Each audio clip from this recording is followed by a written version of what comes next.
Futures trying to hold on to gains here pre-market so far as we head towards the weekend. We head towards the end of what is still going to be a pretty negative week for stocks right across the board. We are looking at a nice bounce today, however, still 2.5% on the week right now. Anyways, heading into Friday's session, 3.5%. That's for the S&P, 3.5% for the NASDAQ as we head into Friday's session. Negative performance for the week so far. We do have a little bit of economic data coming up this morning at 9:45. We're going to get S&P PMI, both manufacturing and services. We'll bring that to you when it happens again, 9:45. That'll come through live. Otherwise, we are seeing a pretty good bounce right across the board for tech, specifically iPhone 15 hitting stores in both France and China today. We'll talk about that a little bit. Tesla moving around pre-market as well. Going to be an interesting one. It's Friday, September 22nd, 2023. Tradertv.live starts now.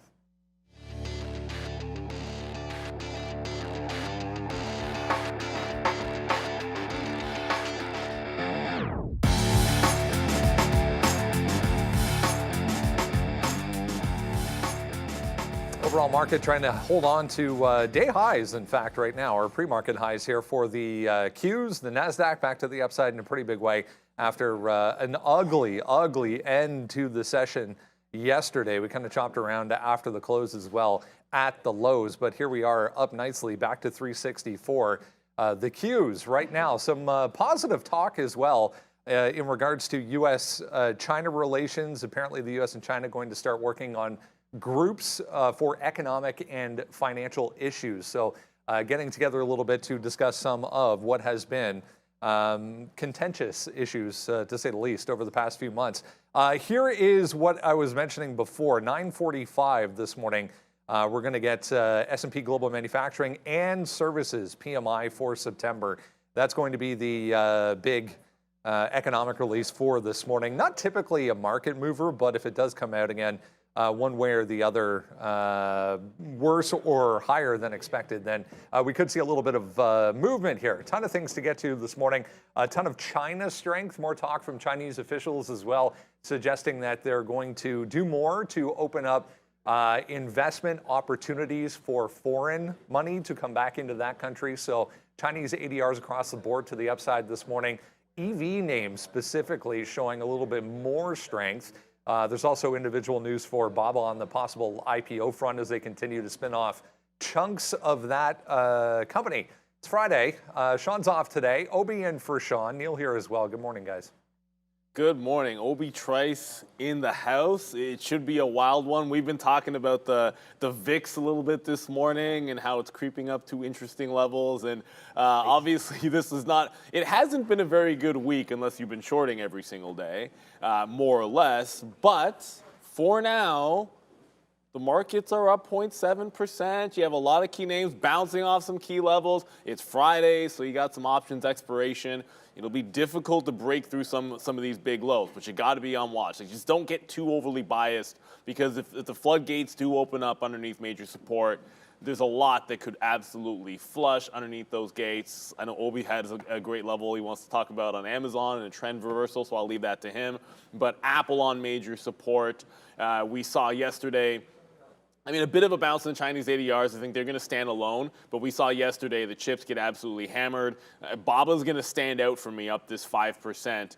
I just always remember when BABA is gapped up and it breaks the bottom, look out below. Like the gap up flush in Alibaba at 9:30 is one that you usually don't want to fight. So sometimes you want to lean into it if you get a chance. The IPOs are still looking to be in play. ARM, CART, Klaviyo, all three of them are above the IPO issue prices and doing a really good job of, well, CART specifically holding that IPO issue price at $30. ARM was underneath it for a bit and is now seemingly recovered. So lots of good levels to trade off of. It's going to be an absolutely wild day. And I think next week is, regardless of what happens today, I think with the VIX getting up, next week is going to be absolute fire. Yeah. You get above that 20 and it's like, yeah, exactly, man. I'm waiting for that 20. I'm like, okay, if we can finally push back through that 20, then yeah, things can potentially get a little spicy. We were talking about like, last week the VIX got all the way back down into the 12s. I was like, got back here pretty soon, and you see it winding up, and then like, oh, okay, all right, we're here now, and pretty heavy week, pretty red week going into Friday. I think, like you said, next week for sure. But I don't know if we're gonna stay heavy at the end of the week here, as we've been selling off all week. I just maybe want a it little mixed. bit of. Yeah, maybe a little bit of covers, maybe a little bit of reversion maybe happening. I have no idea. I'm gonna keep my eyes open, and also keep an open mind as well, being a little bit of flexible with the mind. Flexible, nimble. I like that one too. Like water. Ooh, like water. One of my favorite quotes. You know what? Your nickname, we throw out this Obi Trice because obviously, like we all love, I love old school hip hop, and Obi Trice. It's an easy one. But Confucius really should be your nickname. I mean, this much is absolutely obvious. Like Stonkrates. It's 8:35, and you're already dropping like, okay, like over everybody's head science. Or Obi-Wan, that's the other thing, because that actually, Obi-Wan does fit because he's very wise as well. So I think we're gonna have a blast, and you know darn well we're gonna learn something today with Obi in the desk. Even, probably a few new words here and there. I think I'll be doing most of the learning, but yeah, we'll see. Market is the best mentor there is. The market teaches you something new every single day. You just have to be watching and paying attention, and you will learn something for sure. We always learn something at the desk from Brendan, and I just feel like Brendan, you actually don't see, Brendan's in jeans today. Yeah. Really? I didn't even. Brendan always dresses really like the most professional out of everybody. But it's it's Friday. He's got the jeans on. I'm like, okay, casual Friday. And who told me? No one told me. I should have worn shorts or something. It's Friday. As you can see, Sharif is also not here today, so I am solo at the desk for the morning. On that, some housekeeping. There's going to be a little bit of different format for you as far as the show is concerned throughout the day. We're going to go, the three of us, Neil, Obi, and I, right through to the end of lunch money. So we'll call it 12:30 or so. You'll get a bit of a different look then from Yannick's going to come in with Obi, and then we'll come back for the close as per usual. So going to be an interesting day, going to be lots to cover, lots to discuss. It's going to be a lot of consolidation, I think, after what has been, as we said, pretty ugly week. 2.5% still for the S&P, 3.5% for the NASDAQ going into this session this morning. We'll see what that PMI number brings us. I was just hearing in my ear, Eli Lilly with FDA approval for a kidney disease treatment. Absolutely no reaction to the stock on that, but LLY down huge. Fabian, if we could, thank you. LLY down huge yesterday. A little bit of an uptick here this morning, but FDA approval just coming through for one of their drugs that they were working on. I was looking at this note as well. More strike action to come today at all three of these. So GM, Ford, and Stellantis locations. I was just having a look at Ford. Nothing doing here in the pre-market, but worth a note as this action continues for all three of these guys. Yeah, we got to pay attention. Like, I think we obviously have to pay attention to the auto names. Ford's going to stand out usually just because it tends to have the cleanest levels. And you can kind of see what I mean here by the daily chart. You had the 200 and the 50 essentially at the same price with resistance in the 2070 range. So you get to that above 50 into the 60s, 70s, in front of 30s, and 13 even, and that seems like an obvious fade. And you know what rests below? Like, there's been support recently at $11.70, but $11 is going to be a big one. And the thing about any deal that gets done is you have to remember the costs at the end of the day here, and I just don't, like, I'm not a fan of the chart. I'm really not a fan of what's looming ahead for some of these legacy names. I don't know that it's going to get a bounce off of this. I feel as if we're trending back into those lows, which means short the pops at resistance. And maybe there's a 12 defense. I'm not even thinking I like that today on Ford. If you're watching GM for whatever reason, usually we trade Ford. I can't remember the last time I actually executed a day trade on GM. It's very range bound as well. So if you got down to 32 on GM on the daily, like I can see why there'd be a scalp trade down there. 34 short. Like, it's got a very tight range. Ford's just much more liquid. So as a day trader, like if you're going to play bounces and scalp trades, you usually want the stock to be very liquid, right? So you can get right in front of the level and you can take more shares. You know there's going to be liquidity on the way out. GM doesn't always afford you that. So I think you want to stick to trading Ford as the day trade. Not a huge fan of what I've seen either. Everything to their chagrin is to the benefit, cost-wise, of someone like Tesla. But we'll get to Tesla a little bit later. I'm not very optimistic here. I think you could retest those lows. 11 on Ford's definitely along. GM 32. You guys can see the support down there. Maybe it holds on to this bottom, but we've been talking about flat bottoms for quite some time now. I'm going to zoom this chart out on GM a little bit. Like, what do we think happens if you actually lose this support on this stock? Nasty. I think it gets nasty if you get underneath 30 on GM. The day it happens, I will probably short 29.99, ideally, maybe even a 32 break at some point. It's just the stock can't get out of its own way. And when I see that, sure, you can scalp it long, but the flat bottom break is very, very appealing here. So keep your ear to the ground. I think both these are in play if they get to key levels. Otherwise, stay away. Don't force trades on the automakers. Yeah, I definitely agree. They're updating with the announcement on Friday, I think, right? More details. We're expecting more details. Well, today being Friday, of course, but yeah, I think people are already kind of potentially positioned in for this kind of news. Earlier on in the week, you can see how I just have like the relative volume right here. It's pretty much what last week and the beginning of this week, significantly higher R vol at underneath this 35, and then yeah, we're kind of bleeding into that 32 with decreasing volume. Like Neil said, that 32 break is exactly what I would be looking at there on GM. But open mind, always. All right, let's have a look at a couple of things here that's popping up in front of me. I was just having a look at NVIDIA. There was some volume that came through. Also, SWIN moving around so far this morning. Not seeing anything on that, but ATVI and Microsoft, guys, there was more, I guess, movement towards something actually getting finalized as far as this deal is concerned. So Activision up here, $94, getting closer, it would appear, to maybe finalizing this deal.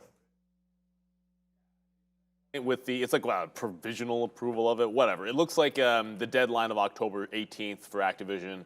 They're going to get this done before then. So it's in its final stages. It took a long time, but I think like ever since it broke 90, like every time at least we've brought it up, I sort of said like this looks like at this point it's done, and that's what everyone was pricing it as. So you get the gap up. As far as trading it today, I think the easy answer would be if it gets anywhere, because it still probably has a few weeks to go, just in terms of when the deal closes. If it gets all the way to 95, I think you obviously short that. Like there's no reason for it to trade above. Maybe 94 holds on to some support here. It looks like it is trying to bounce. So there's probably some scalp trades to be had on ATVI. I think that's about it. That SWIN, I think that's trading swinningly. No, nothing? SWIN? Oh. It's Friday. I haven't finished my coffee. I was trying to. I don't know anything about this stuff. Oh my God. Oh, thank you. You should have hit the boomer one. We should have like. I gotta get on the stream deck today for sure, right? You do need your stream deck open up because, well, see, Sean's stream deck actually has like a bunch of crap on it that I don't have, which we still need to rectify. So he has like the oh my God, the awesome, the bang. I don't have any of that on mine. Yeah, Fabian, but that's fine. That swing stock, it is making some moves, but I didn't really see a ton of volume, and it's starting to fall back off a little bit here. So I just kind of wanted to, like, it does look pretty decent if it could get through 5, but it's already kind of falling back. It'll double top, counting the post market. But the other side of that Activision deal is, of course, going to be Microsoft, which I don't want to trade in Blue Ocean because that's overnight market. And look, Softy hasn't had a good week because, I mean, nothing has, right? I think the deal overall is good for them in the long term, and a lot of people said that they overpaid for them, but then if you look at what happened in the market in the last, I mean, since they announced the deal over a year ago, things have been pretty good, so it doesn't look as bad as it did pretty much at the time. I just think you want to play forget about this news for a second and you just want to play what's been happening on Microsoft, because I don't really think we're moving the needle. You're up 0.6 on the NASDAQ, 0.65 on the NASDAQ, 0.66 on Microsoft. So there's zero reason, in my opinion, to believe that Activision now getting over the potentially the final hurdle is doing anything for Softy today. I think you just want to respect the highs. I'm looking at 325 here, 327, so previous low 325, yesterday's top 325. I like that level. I like 327. I think you have some trouble punching through some of these big upside levels, and I think they're all fadeable levels. And then even the 330 level on Microsoft is fadeable. If I actually thought that the ATVI deal was giving them a bump, I might be biased to the long side, but I'm just going to stick with what has been working. And just one last note, it closed at 319.50, and pre-market support has early on been right down there at the previous close on Microsoft. That is worth monitoring because there's a lot of bottoms. If they were to hold on, you could see a nice little relief rally at the open. But let's just put that ATVI deal away. Unless you're trading ATVI, Microsoft, trade it on the levels, trade it with patience. I wouldn't be biased long because of that deal, even if I think long term it's good for them. Yeah, no, I definitely agree with that one. Again, not going to have big of a weight on something like Microsoft that's kind of doing its own thing. Again, being one of the market leaders, right? This is a second largest constituent when it comes to the futures as well. And yeah, that 327 level, we talked about that a couple of weeks ago, or for the past couple of weeks, and then we finally broke through that on Wednesday, and you can see how distinct that break was. Sure, you got a little weak on Tuesday, kind of started testing that level, and then you really came in on Wednesday, and then yeah, let's see if we get a potential reversion back up into this. But like Neil said, we may get some trouble getting through such a level where it could have potentially turned support to resistance, right? So that's what I'll be watching, 327. But yeah, definitely not having any sort of strong bias due to the ATVI deal. ATVI kind of, I think, is its own trade relative to its own news and its own deal. But yeah, taking a look just left right here, this 94.30 is the most recent high, just looking left. And if we can distinctly get past that, maybe we can push towards that 95. So just not too big of a correlation between Microsoft and ATVI in terms of price action off that deal. Yeah, exactly. I don't know that there should be, but I know what everybody on a Friday is excited for. Not to watch me lose in slots. Thank you very much, Streamlabs. I did win once this week, but just lost again. Let's go to the desk. I'm pretty sure we have the NOS boss. Speaking of slots, joining us from his luxurious suite in Las Vegas, Mr. Nos is in Vegas for the weekend for some conferences. Tell us about it. Yeah, I'm, in case anyone's here, come by. I'll be the guy with the plaid, probably the only guy in Vegas wearing plaid and beer. But yeah, there's two conferences. There's one, it's the Mind Market Summit at the Wynn in Las Vegas. That's actually starting today. And then I'm just there hanging out, old friends, that kind of thing. And then tomorrow and Sunday, there is the FX Evolution Summit. And I will actually be speaking at that, giving a talk about the importance of relative strength in markets that are selling off. And wow, what a time to... the market lined up perfectly with that presentation. Yeah, how topical on a week when we get the S&P down 2.5 here, 3.5 for the NASDAQ. So I guess you got to look pretty hard for said relative strength going into Friday's session here, although we are seeing a little bit of a bounce to end the week here. But you've picked out one here that's not typically one we talk about as a day trading stock per se, but definitely some strength in this one. Yeah, so Smith & Wesson brands just came up on the relative strength scanner. So we can just start by looking at the first chart here, which is the overall market, the S&P 500 on a weekly chart. Just to highlight, yes, it's so far, with a little bit of a chart crime looking at a weekly chart with 1 day to go. But so far we are down pretty significantly, but we are down to an area that we have actually kind of tested before. So late last year, or early last year when we had that first bounce in that bear market. This is where we turned. So this area becomes a little bit significant here. Just doing this on a laptop, so I have to zoom in with my face, sorry. So anywhere around this kind of 420 to 430 area is going to be interesting for bounces. But as you know, I always talk about, when the market is selling off, as someone who likes to swing trade from the long side and has a long bias, you want to look for stocks that are holding up really, really well. So next one here, I just the title screen for Smith & Wesson, right? Another, you know, very American fitting thing, I guess, if I'm just taking a trip here from Canada, that this is one that popped up on the list. So the next screen, I just have the scan that it came from. I've talked about this with you guys before. This is the TI Strength Relative Strength Scanner, and what this does is basically takes a whole bunch of metrics for what a stock would be considered strong. So above a 200-day moving average, close to the high end of a year range, above anchored VWAPs. It takes all of these metrics and it assigns points to every stock in the market. So the more points the stock gets in its favor, the more we consider it strong relative to all the names out there. So it's a little bit of an interesting take on relative strength. And on the other side, I just left some fundamental data for those who are interested. You know, this is a very well-known, a very old brand. I think Smith & Wesson goes back to like the gold rush, you know, the Wild West times. So it's not like this is a new kind of fly-by-night company. But it is interesting. There's only 40 million shares in the float. So, you know, could get moving if and when things actually start pushing. So as always, we're going to do top-down analysis. So we're zooming into the weekly chart, and I have an anchored VWAP from the lows right here. And you can see the weekly candle that we've had bouncing off of that zone, comparing that to the weekly candle that we just looked at the S&P 500, where we're down significantly. Smith & Wesson is actually up pretty well on the week, and I think that has to do with a positive earnings surprise. So the next chart I have here is the daily chart. And the vertical yellow line is essentially just the earnings date. And you can see it was selling off pretty dramatically, you know, maybe 10 days in a row straight down into that earnings date. And then all of a sudden earnings comes out and it gaps up. So that shows us that there's some fundamental shift happening in this market. On top of that, I've highlighted the 200-day moving average, a very important moving average looked at by a lot of institutions. It's holding that one as well. So now we're into the 30-minute chart, and this is just the level that I think is the most significant, that I'm going to try to look to play off of it, you know, maybe from my phone, now that you can use trade ideas from your phone. If you go to tradeIdeas.com, make sure you use TraderTV20 on checkout.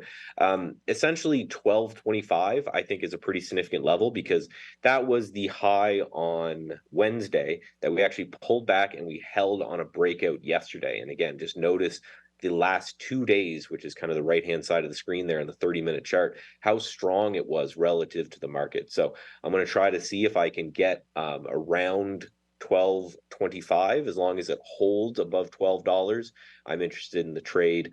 And then let's see if this relative strength continues. Interesting look to even find a stock that's not only up on the week, but significantly so. Good look heading into the weekend for SWBI. Again, timing key here. Obviously, we're talking, you know, a multi-day, multi-week even possible idea for something like SWBI. More importantly, how many buffets have you been to so far? None yet. I landed at 2 in the morning last night. Got up super early to hang out with you guys, but you better believe I walked by a giant pool and a giant buffet. So I will be hitting that pretty immediately when I'm done here. Taking the red eye to Vegas, been done many times before. When are you up? When's the first conference begin for you? First conference begins this morning, so I'm excited to hang out. There's going to be a lot of good names, a lot of traders that I've known, large investors, that type of thing. So it's going to be a fun time. So if anyone's in Vegas and around the Wynn, you want to stop by, come say hi. Great stuff. Michael Naw, CMT over at Trade Ideas in Las Vegas for the weekend. Enjoy, my friend. We'll speak next week. Thank you. Talk to you soon. I'm jealous. Yeah. I'm like the only person who's, well, that's not literally true, but I'm like the only trader I know who's never been to Las Vegas. It's crazy. It's like, and anyway, and I told the story like many times. so I'm not going to get into it. But I think we should just all buy stock and win right now, because I feel like the NOS boss is going to go in there with the plaid and just start dropping money on the tables and like throwing it away and all that good stuff and having a lot of fun. The red eye, he's going to be tired. He got up early. He got up early to come on for us, and it gets fantastic. Then he's got a busy schedule, so he'll be sloppy on the tables, and the win's going to absolutely clean up. So we should all take advantage of that. Smith & Wesson, it's interesting. I had no clue Smith & Wesson's float would be that small. And that's an interesting, it's only 5% shorted, but it's always interesting when you have a small float and a stock starts to get going, because that means like when it makes explosive moves, like the days that it goes, it can really sort of move. Like it doesn't do a heck of a lot, but you look at when it busts off this channel here on obviously earnings, or like when it was moving to the downside, rolling over off of double tops. When big technical things happen or big events happen, you can see things with smaller floats tend to make these big outsized moves. So I don't know, like I look at this, I mean, obviously as a day trader, I look at this and see 13 to 1350 and then double top breaks and all that kind of stuff. And maybe we don't get something like that today. And it hasn't done a ton of volume, but it's always, like I said, we just said like 20 minutes ago, like you always learn something every single day in the markets if you're paying attention. And a company that sort of this established, I would never have guessed would be in the low float kind of arena. And given that it is, I think if I saw it start to break, I would have a different attitude towards whether I would trade it or not, because typically I just put that in the bucket of, not a day trade. But low float name, if you can get it when it's going and you can get in early on the day that it does, not so bad at all. So the NOS boss always teaching us something. Yeah, I like the way this chart is setting up too, Neil.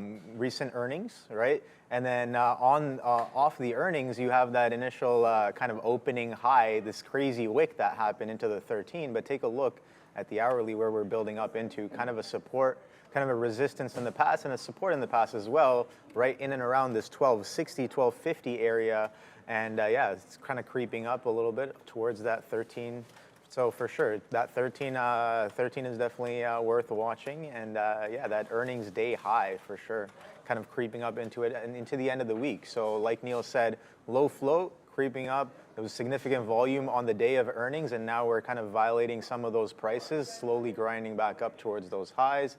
So yeah, maybe some buying pressure is potentially in order if we start to continue to push through this resistance turn or support turn resistance.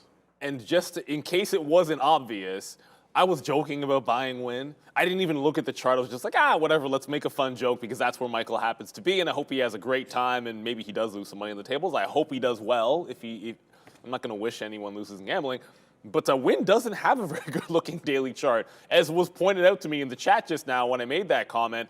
Yeah, I haven't looked at it in a little bit. I do know, like, the run that we had, obviously to start the year when it was breaking out the 80 level, like just the timing of when this bounced, like essentially right on New Year's Eve, was insane when it broke away from 80. But it is higher, lower lows and lower highs, and it just like the 50 just broke the 200. It just rejected the 200 period moving average. Like literally everything about this chart is telling like death cross, trend down. Just broke a recent double bottom or triple bottom. It couldn't look any more bearish on the chart of Win, believe it or not. So that's interesting. I mean, I haven't looked at this in a bit, but how many stocks are breaking these flat bottoms recently? Like even a travel name like this, there's probably room to 80 on this. I'm not trying to talk myself into a trade. It's just, I hadn't looked at this. All of a sudden you get flat bottom break and a lot of things looking bearish. And you have to keep this in mind too. Like this is it's a start of a move to the downside. What if it wicks 90 and you get a volume sort of grab down for a couple of days and then it recovers 94?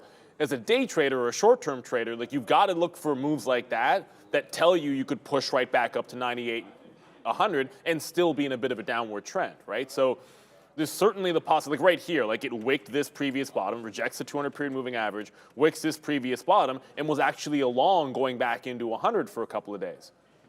Just because it's in a downward trend doesn't mean every day trade is look for the short. So if we were to hold on to 92 or 93, Win suddenly on Monday, Tuesday could look like a short-term bounce and then short the 100 level kind of nonsense. But what an obvious downtrend that was that I just joked about the long end.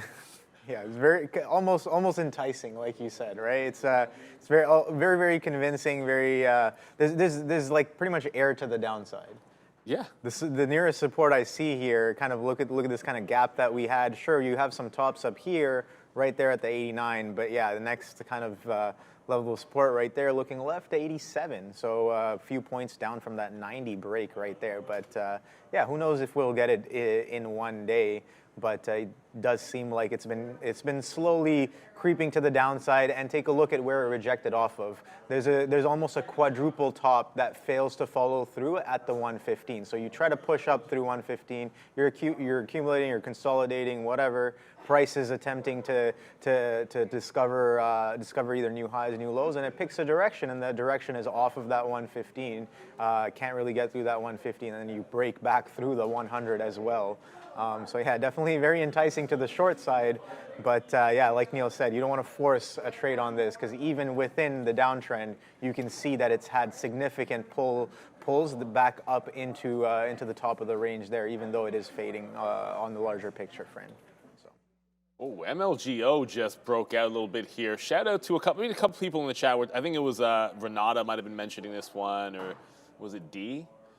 Shout out to whoever it was. I know it was one of the two of you. So bit of a break here in MLGO. It's already up 50%, but it was kind of falling asleep here off that 5. It just broke 550. I'm going to get to the higher time frame for you guys. Just to give you an idea, a lot of times you see a 50% move to the upside or like a 100% gapper. Like we're thinking penny stock or small cap stock that's grinding to the downside and it's finally bouncing. This is not the case with MLGO. Like this is very, very different. Like it has been a stable company that is breaking out legitimately. It hasn't really been a dumpster fire trade the last year. Much different base that it's getting from. You're not going to have levels to the upside to respect, but if it's a stair-step trend, which a lot of times it is, so 5 break that goes 550 and is at 6, I usually think when I see that, you're pulling back off 6 temporarily. So at 550, if it holds that at the open, maybe the long can continue as well. Let's and everyone that's asking about what are the points in the chat. So if you're watching the stream and you're not a subscriber, then you can't participate in the chat. The chat is a subscriber-only chat, just so it's a little bit more reasonable for us to answer questions and go through things. But you can also, in the chat, get viewpoints, like for being engaging in the chat, making posts. Also for the hours that you watch, then you get points, and then you can do fun things like me, like lose on the slots every single time I play it. You can gift points to other people. Like sometimes we'll put bets on there, like we should have a bet, will the NASDAQ close above or below 15,000, and then you can make a wager on it. It's all for fun, just so we can all enjoy the markets together. So that's what the points are. Hopefully everyone can enjoy that. But some business to take care of still, Brendo.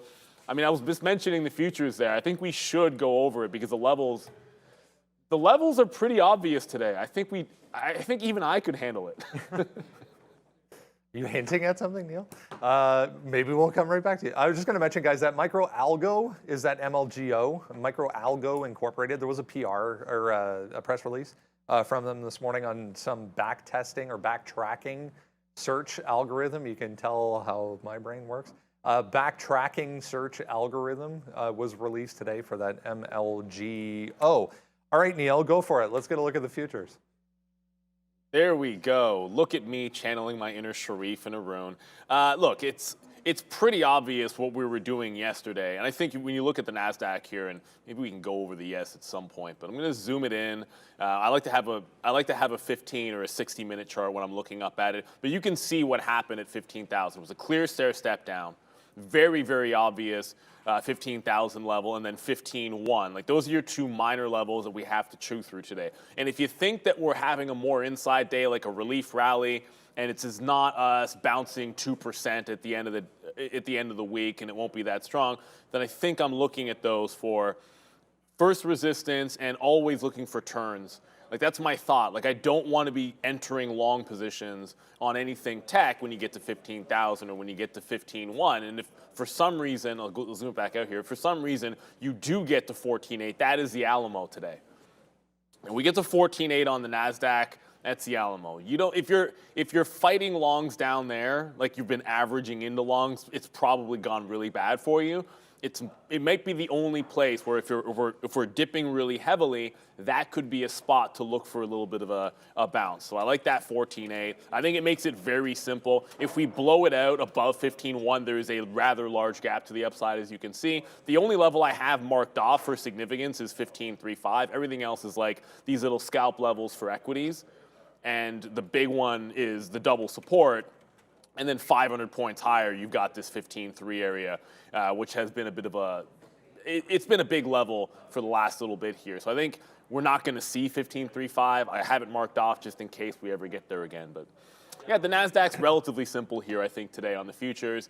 And I just saw you had a fun graphic. I look over and Obi's got like jokes on the screen.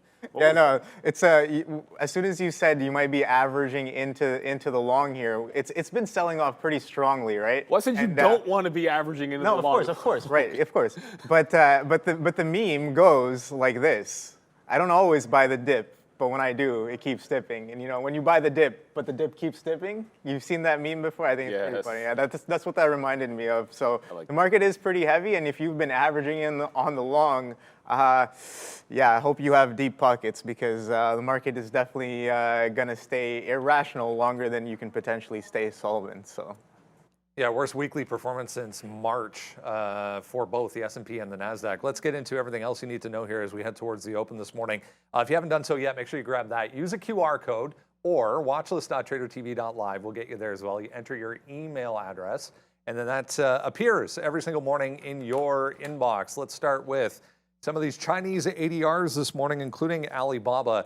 So two sides of the story here. One is regulators in that country talking overnight positively about opening up the possibility to allow more foreign investment to come back into play in China, which has, again, the entire group of Chinese ADRs to the upside. Alibaba with its own individual news here as they continue to spin off some of this company. But yeah, their casino group, or logistics, I'm sorry, called Canio, technology logistics company, preparing a Hong Kong IPO worth about $1 billion. Yeah, they got a half a dozen of these spin-offs to do. So each one unlocking some value. That's why you're going to see Alibaba do a bump. But I always feel the same way about the gaps to the upside on Alibaba. I mean, you guys can maybe get a better idea of it here. So gap down, stock tries to flush and then rips faces off. If you look at the last time, like you look at the last gap up at the open, flush. And I don't know how far you have to go back, but if you've been watching Alibaba for any kind of time, or some of the Chinese ADRs just in general, you've seen that notable pattern. Now, yes, it is trying to bounce here, but you've been in a downward trend that just took out both major moving averages. 88 has been a bit of a lynch. 87, 88 has been a bit of a level here where you've resisted on the way down, tried to hold out there, and then once you broke it, it turned into resistance for a bit. So my first thought would be, well, if it fills in the gap to the downside, that's presenting you with the best early opportunity. So yes, it's strong, and yes, it's up 4%, but if it can't break 88 at the open, then to me, the risk reward is when this stock breaks the low at the open, it tends to really flush. Like when it's a good news and you try buying the dip and it takes out the pre-market low, it's always like a washout trade. Like you could be at 86 or 86 and a half, or I mean, you could be at 85 and a half. I don't know where it could go if it fills in that gap. But if you're only risking, if you get a false break of 88, let's say it gets to like 88.20 or so and comes back in, you might be able, or maybe it just doesn't break 88 at all. You could be shorting the 80 level on the way back down, or 87.90 with 25, 30 cents worth of risk to capture a potential banger move where it just rips everybody's faces off to the downside at the open. So I'm usually on the other side of that saying, I like the dip buy at this close from 2 days ago, down at 85, this 85.5 area. And then if it goes down there, I'm like, okay, let's try and get the long off that. And then I'm not doing anything in case it goes to the downside. So I don't want to do that today. If it fails 88, I want to try to be in the short in case this one pulls back in. And then worry about if it gets to this previous close, not yesterday's close, 2 days ago. If it gets to that close, worry about that dip buy and hopefully have profited from the short that took it there. Yeah, for sure. I think So I'm going to be watching some of those individual names as well, but I got a ticker here that could help potentially capture the big picture move on some of these Chinese ADRs. So I got the YINN. It's the daily China Bull 3X ETF here. So yeah, of course, we're watching some of those ADRs like BOVA, JD, and the rest. You can see that yin as well is doing significant RVOL. Like I guess it was doing significant RVOL yesterday as well, and then today it gaps up about a few points there. So anybody who bought yesterday, Neil, you can see this. Take a look at this heavy volume that happened yesterday, right before this gap up pop. So yeah, I'm definitely going to be watching this ticker here.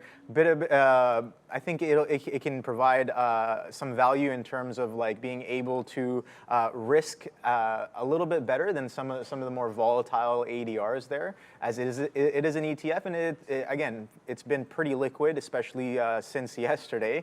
But just looking left here, I got this 32 level here, and maybe this 32.60. But again, obviously watching some of the key levels on the constituents themselves, some of the bigger names like BABA, JD, and again, I guess NEO as well. NEO is one of interest as well, but I don't quite know how this ETF is structured, but definitely going to be watching this ETF today. All right, let's go on to Apple this morning. Back to the upside potentially so far in the pre-market here. We are dealing with the launch of the iPhone 15 in China today. So there's that. And then also in France, all of the workers throughout France have actually walked off the job. Retail store workers in France have walked off the job, as we were talking about earlier in the week ahead of this launch today. So we'll see if that plays out to be anything. But China, obviously a massive, massive market for Apple. Day number 1 for the iPhone 15 over there. And I just saw in the chat there was a little, I don't know if it was a joke, but I think it was more of an observation that, hey, you could see some in China shorting Apple to be supporting their market there. I wouldn't necessarily rule it out. It's one thing when you see like BABA and NEO go parabolic upside or PDD and like the programs are buying it and we have an idea what might be going on. That's one thing. It's another thing when you're shoving Apple around, right? Like I don't know if that would be a thing. It's just too big. It's not crazy. It's just, it's a little easier to do when it's a smaller ADR or a company that's smaller and it's an ADR. But Apple, look at 174. I don't think it's that difficult today. Like the actual bottom's like 173.60 if you look at the local bottom, or 61 or 62. You had it exactly, Obi, so maybe you'll tell me. You'll tell us all in a second. But let's just call it 173.5. And then between 174 and 173.5 has been like easy liquidity grabs and then bouncing off that every single time. So above that line, I think that's where you can try to look for a dip buy, scalp trades. If you break underneath 173.5, I just don't think you want to be. I don't think you want to be fighting the market if we bust that to the downside, or fighting Apple in general. That's been a good support level. If we sniff 178, that's a short to me. I don't see us being able to. Like first of all, you got to go a full percent to get up there, and we're already up 0.7. So if Apple's up 2%. And we're looking at 178 the way the week is gone, I think you just trying the short up there. At least I am. 180 for sure. I know I like that level for resistance, but 78's looking pretty juicy as well. So we got a good support level here to work off of, just underneath 174. But we're right in the middle. Like we're at 75s. Like I'm not trading this thing at 175. Not when the key levels are $1 above and $1 below. It doesn't make any sense to try to trade right here off of the open on Apple. I don't diddle in the middle. Try not to. You get chopped around when you do that. Yeah, for sure. Something I'm trying to get better at as well. Not to do that kind of trading, diddling in the middle, or trying to get in on the edges here. But yeah, no, I definitely agree with that 174 here. We can take a quick look left. You can see this bottom right here at the 173.60 right there. You have the wick bottoms there, a couple of them. But I just want to point out how significant this level potentially could be, right? 174 is not only a level from the past 2 weeks. Let's scroll back a little bit further, right there. On this inverse head and shoulders kind of dip that we had into the 170s, take a look at this right here. 174s come in, 174s come in again and act as a support. Looking back even further, right? Take a look at this price action in and around this 174. strong tops. This is May 2023, so just earlier this year, and then you kind of violate it to the upside. And take a look at when we finally break through the level. That's when we actually start to like accelerate a little bit more, start pushing to the upside, and now we're starting to use that level again as support for the past few weeks. So 174 definitely, again, give or take, half a point. This level definitely showing up as significant.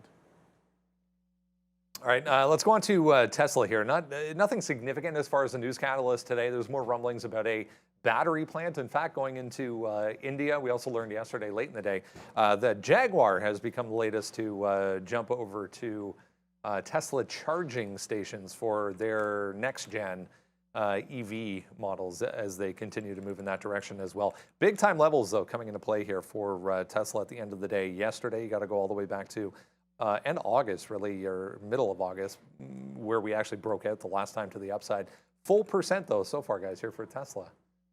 Yeah, Tesla riding a giant, I don't want to say giant, but it's riding a good upward trend. So I just kind of drew a dirty trend line for you guys here. And then you can kind of do another dirty one up top. It's not the greatest looking channel because I took 2 seconds to do it, but you get the idea, higher highs and holding higher lows. And now you're trying to bounce off the 50 period. So this move to the upside broke the 50 period, tested the top end of its channel, and then comes back in here. Now, can it hold the 50 period? I always start with a higher time frame. I just don't really, when I draw an ugly trend line, I don't want to leave it there because it's going to bother me.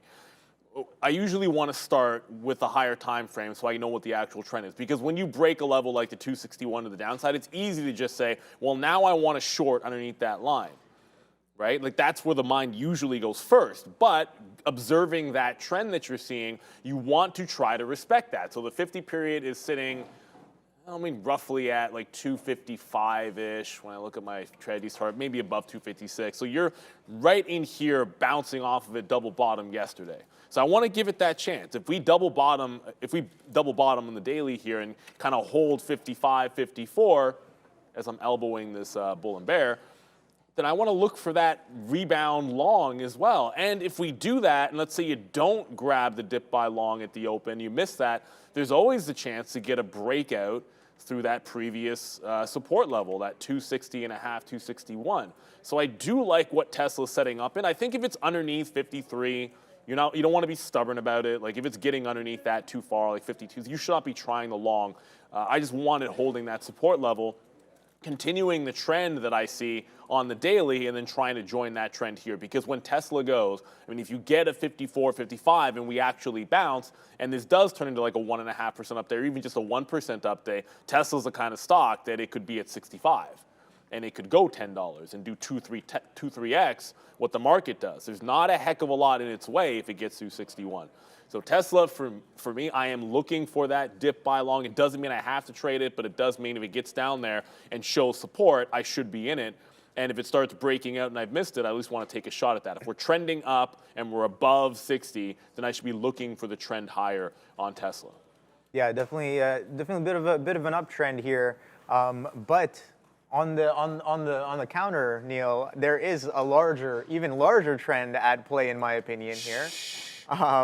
I don't know if I want to point that out, no, but cool. I've already pointed it out a few times on the show here. So I don't know if you guys remember. There's some significant downtrend here, and we literally respected that in July, and we're doing a little bit more respect right underneath that level there. Definitely printing on the puts there if you're playing that idea.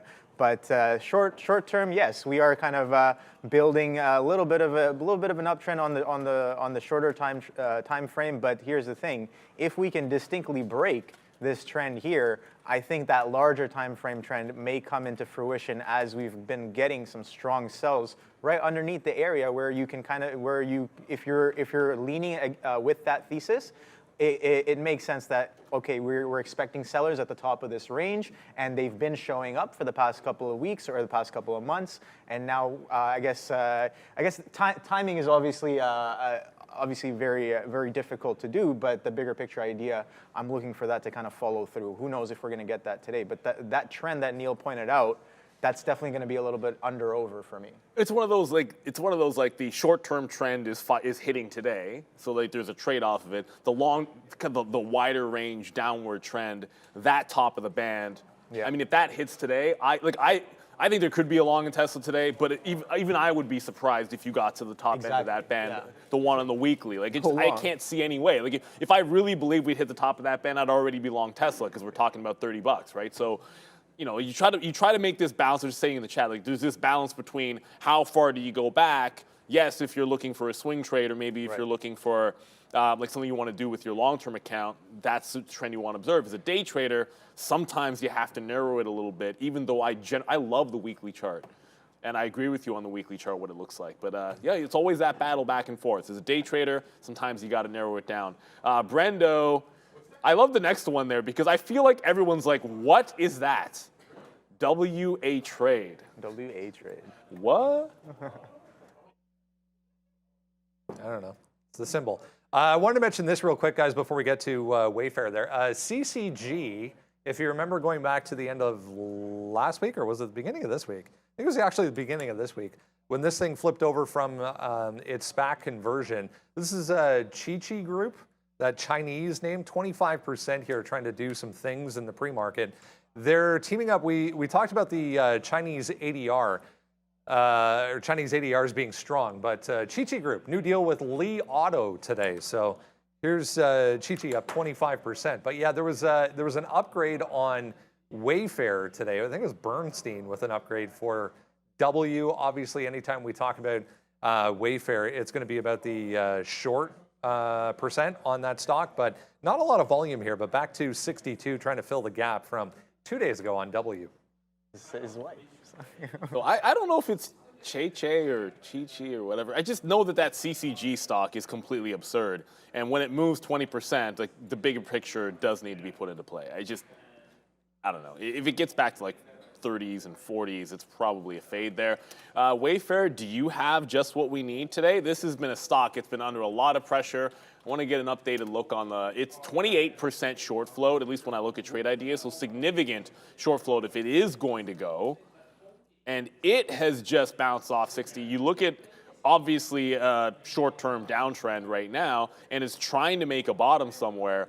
If this is the beginning of one, the only thing that's missing would be the volume. Like you got a liquidity grab, volume break down low, and then you immediately regain support, and you've got a big gap to be filled, and you got a short float, but you've done 27,000 shares. So good setup, frustrating amount of volume to want this long in here. Risk to reward is good, but it's not enough to have the risk to reward. You actually need to see other people interested in it.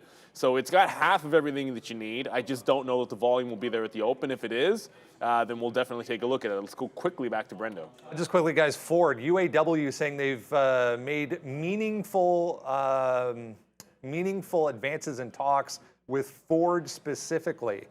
So I'll pop here for F. Obi, thoughts on W? Yeah, so what was that? I missed that for a second, but well, meaningful progress for Ford. Yes, but it's moving a little bit, but yeah. And then Wayfair. Okay, so all right, so yeah, right, Wayfair as well. We covered that one a little bit, but yeah, Ford definitely popping up on that news here. Just taking a quick look left, right there. Got that 1270. Resistance kind of we've been creeping a little bit lower. You know what? Let me do some quick charting right here as this move kind of comes into play.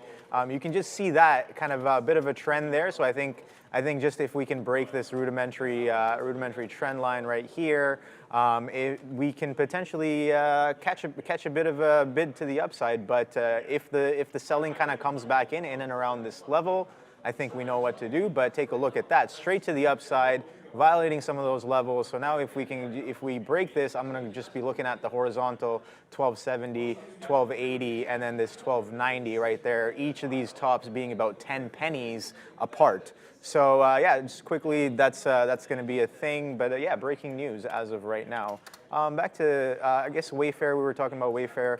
Wayfair selling off quite significantly over the past week. right? Looking left, next significant low, not until this 56. Maybe this consolidation right here where we've already started to slow down on top of the 60.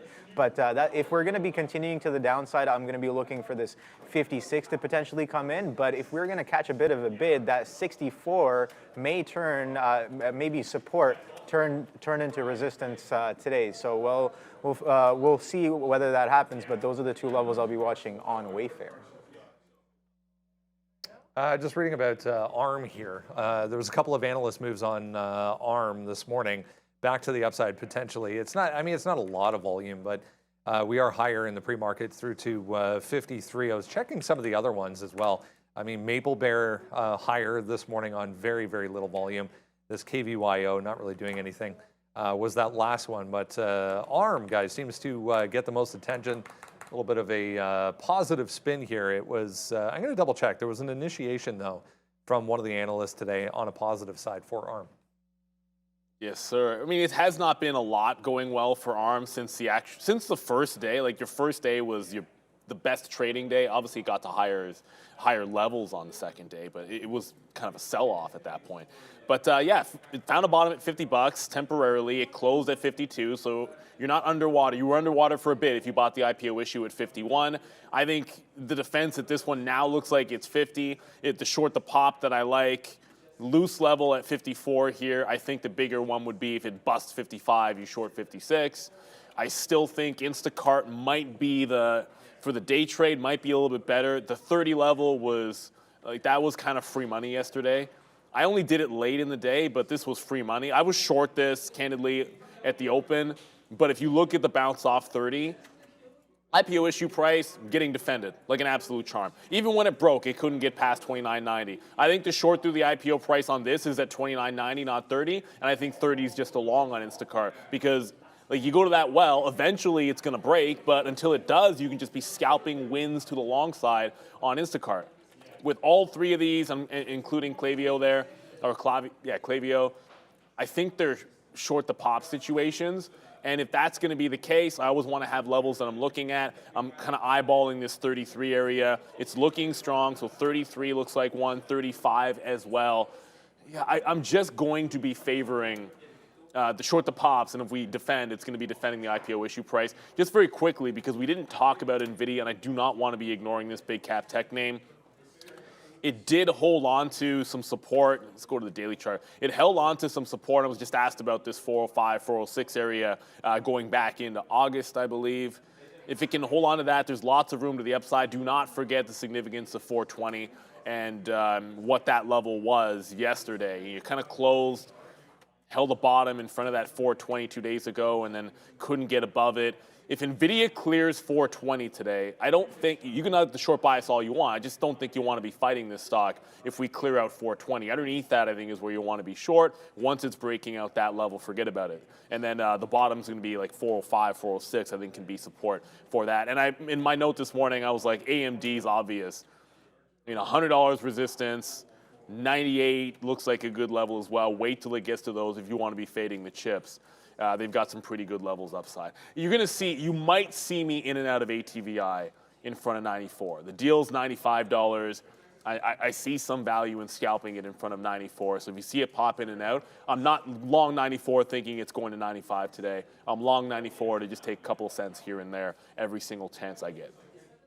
Yeah, so definitely good selling on the chips this week. We had some shorts earlier this week. As you guys have seen, if you guys have been watching. But yeah, ARM kind of a bit of a curl here with the rest of the market, right? NVIDIA obviously one to follow as it is the leader of the chips here. But I got a couple levels marked here on ARM. Yeah, 5380s and 52s right there. So that's what I'll be interested in. Nothing too crazy, but yes. Another one that can be a high flyer here, just popping up in front of me, guys. HKD, AMTD Digital, up 5% here. They've increased their current share buyback by about 20 million.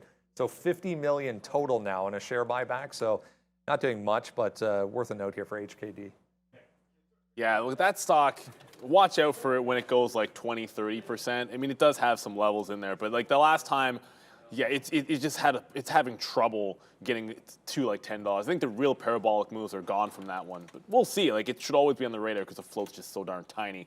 Watch out for it. Want to get to Meta very quickly here. Meta 300 the afternoon. You know all about that trade. We're short 300 and got out too early. It got to VWAP and obviously carried through right at the end of the day. Now you're testing 300 to the upside. It looks like so the market is kind of rolling over.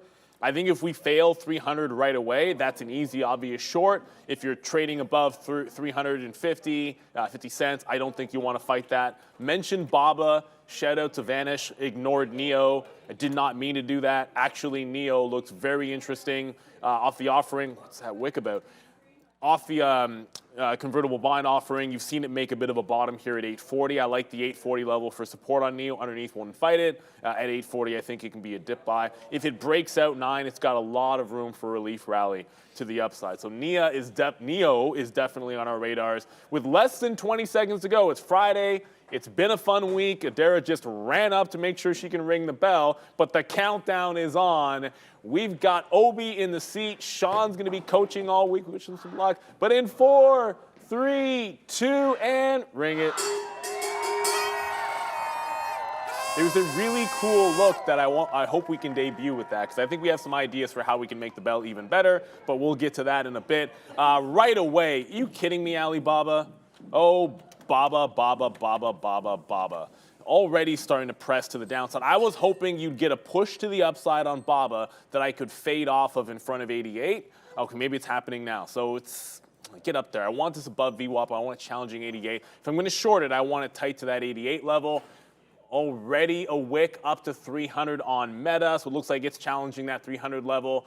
Tesla not really doing, not too much just yet. That MLGO, by the way, looks like it wants to hold on to this 50-50 level. 550. 540 looks like support on that one. Tesla coming down in, so maybe Tesla's setting up first here. Want to be patient with it.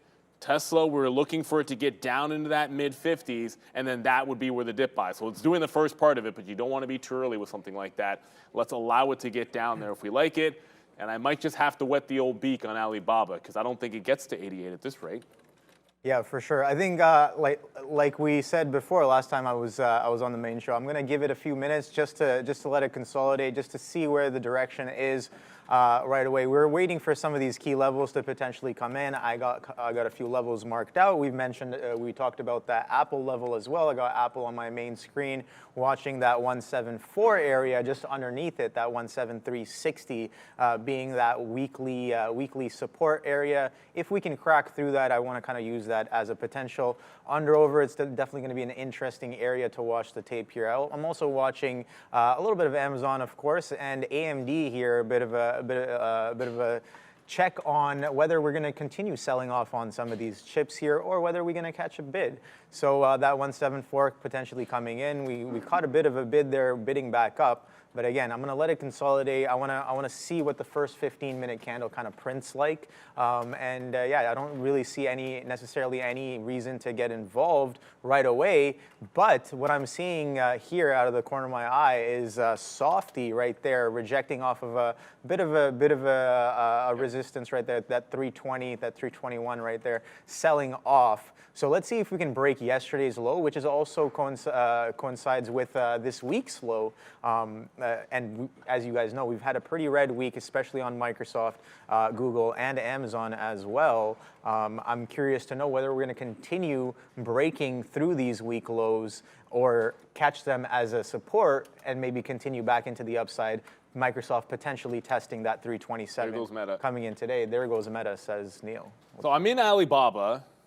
I've got Baba in the mid here, like mid 87 range. Meta just blew through that 300 and half level. So the market just dipped in and Meta showed a little bit of relative strength. I think you don't fight this one. I mean, if it's over 300 and a half, I said I think you look long. If it's underneath 300, I think you look short and try not to complicate it. So it got that 300 and a half. I actually got a great fill. It's not often that you break 300 and a half and get 51. Sometimes it happens, sometimes it doesn't. We just got some out there at 20s, 301.20s, want to ring the register. Now I'm going to throw the stop in. The market is relatively weak. I do not want to give this one up. So Meta is looking relatively strong. I think it's going to do a dip back underneath. If it gets to 300, cross that bridge when we get there, whether I like the reload. I'm not thinking reload just yet. Alibaba, do have that short. I'm like, yeah, let's wet the beak because I was getting impatient. It's never a great reason to get in early. But I'm looking for the short underneath the 88. I mean, if it holds 88, great. I think it can fill in the gap, but it did not exactly flush at the open, which a lot of times is what you're looking for. Just a note on Instacart, because I said I'm doing this. It's only at 31 right now, but if it gets to 30, I'm just going long in front of 31. That's just how it's going to be. If it breaks 30, I'm just getting right out of it. And here comes Tesla already. Like, look at Tesla fly down into what we thought could be a support level. It's not there just yet. Let it get there. If it tries to bounce off 55, 56, this is the area that I like it. Might take a couple of pot shots at it, but I want to see strength and not be standing in front of a moving freight train. If you're looking for strength, it looks like right now it is. Meta is the one that's going. I don't know what Amazon's doing, but it's Meta, Tesla. I'm watching Tesla trying to stay green here while Meta holding 301. Yeah, I like this 131 potential hold here on Amazon. Let's see if we can continue to hold this level again, using some of these pre-market levels as a guide here. Just teetering on top of support. We saw that Apple kind of bounced off of that 174 as well. Couldn't quite get to the test right there. It got down to like 174.14s and then did a bit of a bounce as well. But Microsoft looking pretty heavy here. I'm watching this Amazon as well. I like that support. We have the futures as well, kind of holding a bit of that pre-market trend that we've been having. So I like that look, and then coinciding with that 131 as well as we pass it over to Brendo. Automakers, guys, continuing to show some strength here. 2% for GM now. Remember, it was Ford that the UAW was mentioning. That's HKD. It was Ford that the UAW was mentioning. They've made meaningful progress in discussions. So here's 4%. Nice move for Ford so far. So, I mean, Ford is getting right into that resistance level. I'm going to get to Meta. I did trail out of it, make sure we preserve that profit. But Ford is getting right into the level where it had resistance. You're talking about the 50 period on the daily as well. 50 and the 200 period are converging at 75. So if it cannot get through this local high, I think this is where we wanted to look for a curl on it.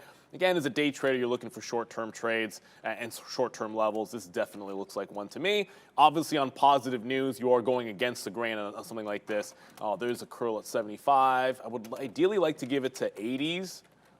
So I just paid 73s there. Should have had 74s. It doesn't. It's a cent, but it's like you still want your execution to be better. So here we go. I'm just looking for a VWAP pullback here. Like, I think mid-60s, 60s, mid-50s are good out points if there is going to be a curl on resistance on the daily. So this is a case where I like the level on the higher time frame, so I'm looking for a curl there. And if there is resistance at 75, which it looks like there is, I want to take advantage of it. So it's a bit of a scalp trade because I am going against the grain. Just going to get my bids out there. So I'm locked and loaded. My stop's in place. You guys get the idea. So a lot of times on the breakout trade, it's like if it goes, if it's going to work, I want it to work right away. It did for the first little bit on Meta, banked the profit, but I did not want this getting underneath with weak futures. So I got out of it break even. If it reclaims 300, I can always try to join the trend back in to set upside. So Ford short, I do have that BOVESPA short at 87.50s. Tesla is at the go zone, however. This is it. It just wicked that 254 and is now trying to get back to the upside. Said we'd be patient, like let this try to make a bottom off of that channel. So this is yesterday in the aftermarket. The absolute low was down there. On the daily, you've got the 50 period working as well.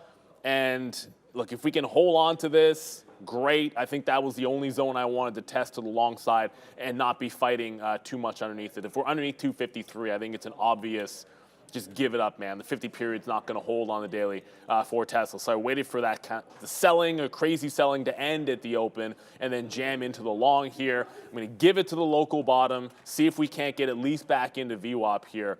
But remember, this is still against the grain, right? Like this has been an absolute flush on Tesla this morning, and you don't want to get caught like averaging into it. If it breaks the low, I just get out.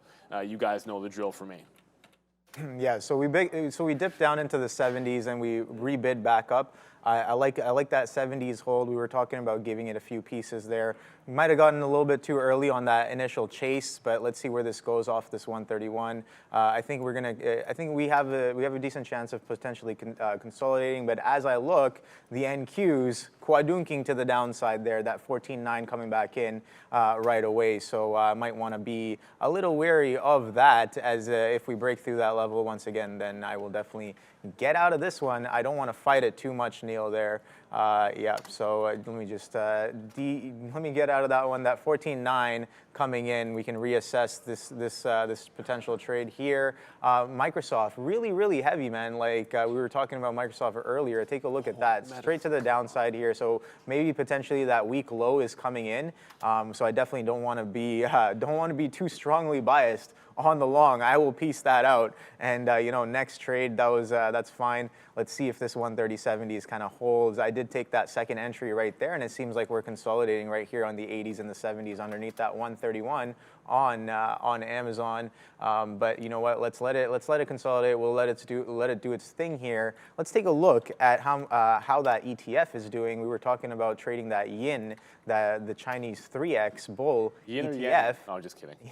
Yeah. So there's a bit of a sell-off right Tesla. out the open, and yeah, you got a short on Tesla there, Neil? No, I didn't get the short, but I got two stages out there. I had a 75% stop there, and then the other 25% for that actual even dollar level. Sometimes I don't want to hold it all to the even dollar, so put a 75-cent stop at the local bottom, and then it just took out the low. So obviously that's going to be a losing trade.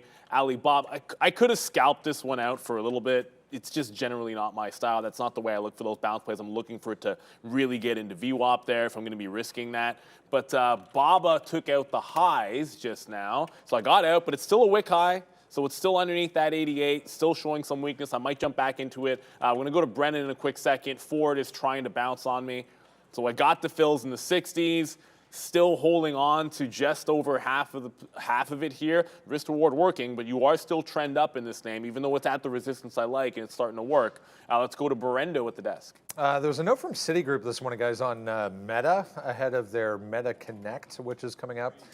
So Citi opening a 90-day catalyst watch ahead of Meta Connect for Meta Group. So market obviously straight down since the open here. Here's Meta up still, 1.6. Yeah, Meta held on real nicely. Sorry, just got another fill on Ford there. But Meta holding up really nice. Higher lows, but this market is flushing. Like you've gone through that 14.9. Remember we said the Alamo? It's right down here, 14.8.5-ish. I mean, it's technically like 14.84, but that's a distinction without a difference. I think once you get down to that price, you don't necessarily want to be fighting anything to the long. If you get down there, I think you're trying to initiate long off support instead of holding longs into that level. Meta looks like it's got to be the one at this point. I still like BABA, and it definitely wicked me out on Alibaba. There's no question about it. Had the short, you see it wick the top, adhere to my stop, but underneath that 88, I still think is a bit of a go zone. Ford is now falling into the 50s, so that looks like it's going to be a relatively easy one. Again, just observe that higher time frame. Why did I not have a 52 bid? We'll just take that there. I think we can hold on to Ford now that it's underneath VWAP. Look for it to get almost all the way back into the downside. That is a nasty one to the downside there, but if you're wondering why do we like the short, I don't think that's complicated. You look at the daily chart, it's resistance up there. It's the 50 and the 200 period moving average on the daily, and it's resistance on every single candle. So when you get to a level like that, you should be, I'm looking for a curl if you're long. I think you can be looking to take some profit out. Either way, I think sellers there is an obvious thing. Ooh, here comes Apple. Apple is, I don't know what Amazon's doing. 174. Apple's at that 174 level, and it's already put in a little bit of a bounce. Support's been underneath 174 at times, so it's gone underneath 74, but hasn't broken 173.60. So I kind of wanted liquidity grabbing under there and then looking for the long. At least that was my thought for that. Intel is absolutely flushing. Like the day that I'm looking at BABA short has to be like my Intel level 2, where I usually trade that stock, I put it to BABA today. And I did not do the Intel short 35. So yeah, I like that. Come on, Neil. Take a look at that wick off the 14.9, Neil. We dropped below that 14.9 and then immediately kind of wick back up. So I like that look there. Punch a little bit long there on Amazon. That 174 also kind of holding as well. This 131 churning kind of showing us that this may be a level of interest going forward. But again, we're gonna stay on our feet as it hasn't even been 15 minutes out the open. We still got a couple minutes left for this first 15 kind of range to print itself. But yeah, that's what we're going to be playing off of mainly going forward today. That kind of that opening range there to see whether we can potentially structure some trades in and around those. Microsoft still heavy. Alphabet catching a bit of a bounce off that 130 level. That 130 definitely I have as a potential level of support there on Google. Yeah, so yesterday's low was broken there, 130.10, and then we dip into 129.60s, and now we're kind of pushing back up. So let's see whether we use this area as a bit of support. We talked about how heavy some of these equities are on the weekly, right? Let's take a quick look at the weekly right here and just do a quick assessment. So take a look at that. Pretty heavy red week. Coming in, we've had consecutive greens, and then this week has been a pretty significant sell-off, but nothing we haven't seen before. We've seen some pretty heavy weeks amidst the bid up in the past couple of months there. So it could be that we can catch a potential bounce here, but before we find that out, passing it over to Brando. Some economic data just coming through, guys. S&P Global Manufacturing PMI, 48.9 versus 47.9. There we go. 48.9 versus 47.9 on the manufacturing side. The services side, 50.2 versus 50.5. So a little bit downside there. Overall, the composite, 50.1 versus 50.2 for the S&P PMI, guys.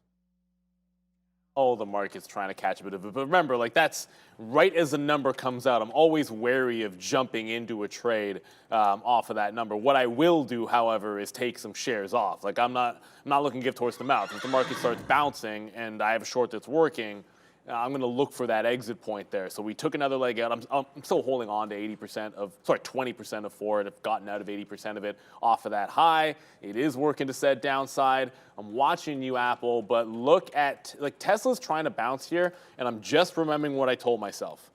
And that was, do not fight this underneath support. So it's battling, it's holding the line right now at that 53 level. Maybe I was in a bit early, that's certainly possible, but if it's not showing me enough volume above that 53, it's starting to go right now. I just want to see how we behave. Like, is this a snap up at 9:45, or is this we're actually carrying above that level and it's a good long? Meta is an absolute beast, did not get the reach. When it dipped down, it was like a wick to 300. I'm like, yeah, I'm going to get this in here back at 350. No chance. No chance. You had to pay up for Meta. To be sure. No questions about it. MLGO, Tisha, I am keeping an eye on this one. It's the only small cap I'm really monitoring. Looks like it's holding pretty nicely at that 550.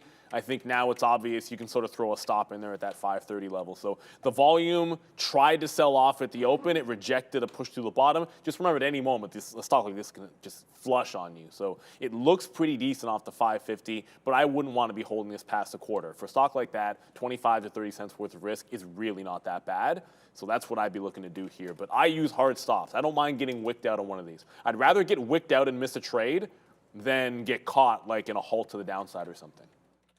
Yeah, that number kind of brings in a bit of a bid here. As you can see, the NQ raging back to the upside there. Pretty strong candle right there. Raging. And then we kind of added into that pre-market high break on Amazon after we got a little sauced on that dip. Might have been a little too early on the first attempt at the pre-market high breakout. Got to work on getting out of those real fast, but then we kind of accept that the real level is down here at the one just underneath that 131 right there, and then that comes in and we start pushing to the upside here. Let's see if the NQ can wipe back up right there and give us have us catching a little bit of a bid here on Amazon. Apple never really got to that 173.60. We kind of held up right above that 174.05 being that low right there on Apple. So it seems like it's holding right now. We could give it some more time to consolidate. Some size getting taken out on the ask on Amazon. I like that. All right, let's see if we can keep going, and let's see if the pressure is good enough to continue taking out size on the ask there as the market continues to pop back to the upside here. High of day or high of this consolidation being right here at that 14,971. Let's see if we can kind of rip right up there. Maybe not right away, but yeah, I think I expect maybe potentially if we're going to continue this kind of strength to the upside there, we could revisit some of these levels here. We're about to break yesterday's high here on Amazon as well. So you know what? I want to piece off a little bit right there, and let's see if we can continue pushing to the upside there on Amazon with a pretty strong market. Nice open right there. Gave us an opportunity for a dip buy right into that key level there. That 174, sure, we didn't execute on Apple too well there off that 174. I'm going to take off some more right there as we maybe pulling back a little bit, and let's see if we can kind of if this trend kind of continues. I'm going to be looking for higher lows to continue adding to this long position. We talked about how it's been quite a heavy week, and yeah, in the back of my mind, I'm like maybe we are setting up for a bit of a reversion there. I have the VIX. I got eyes on the VIX right here, and we are holding in and around that 17 mark. So like we talked about this morning, if the VIX can get back up to the 20s, we're going to have a pretty spicy market as we don't not necessarily need to look for names in play as the whole market becomes in play, and then maybe we can switch some of our strategies over to some ETFs. Now, speaking of ETFs, I have another ETF. We talked about that. Talked about that yin as well. Yeah, a bit of a sell-off there. So a good thing we pieced off most of it right there, holding just a small amount there. Looking for that potential dip. And XHB, Neil, we know the home builders have been selling off. We know Papa Powell during the FOMC talked about some of the home builders potentially taking a hit, and I started watching them since then. We've been selling off. I'm looking for that continued weakness potentially here. Just looking left on this name. We can check the hourly right here. We can see that we're right in this consolidation support area on top of that 76 on the home builder ETF right here. XHB being the ticker. So I want to see if we can crack this 76 and continue to the downside here today. But if we're going to catch a bit of a reversion, yeah, I'm going to be looking for the long on top of that 77 mark there on the home builders. Watch out for the chips right now.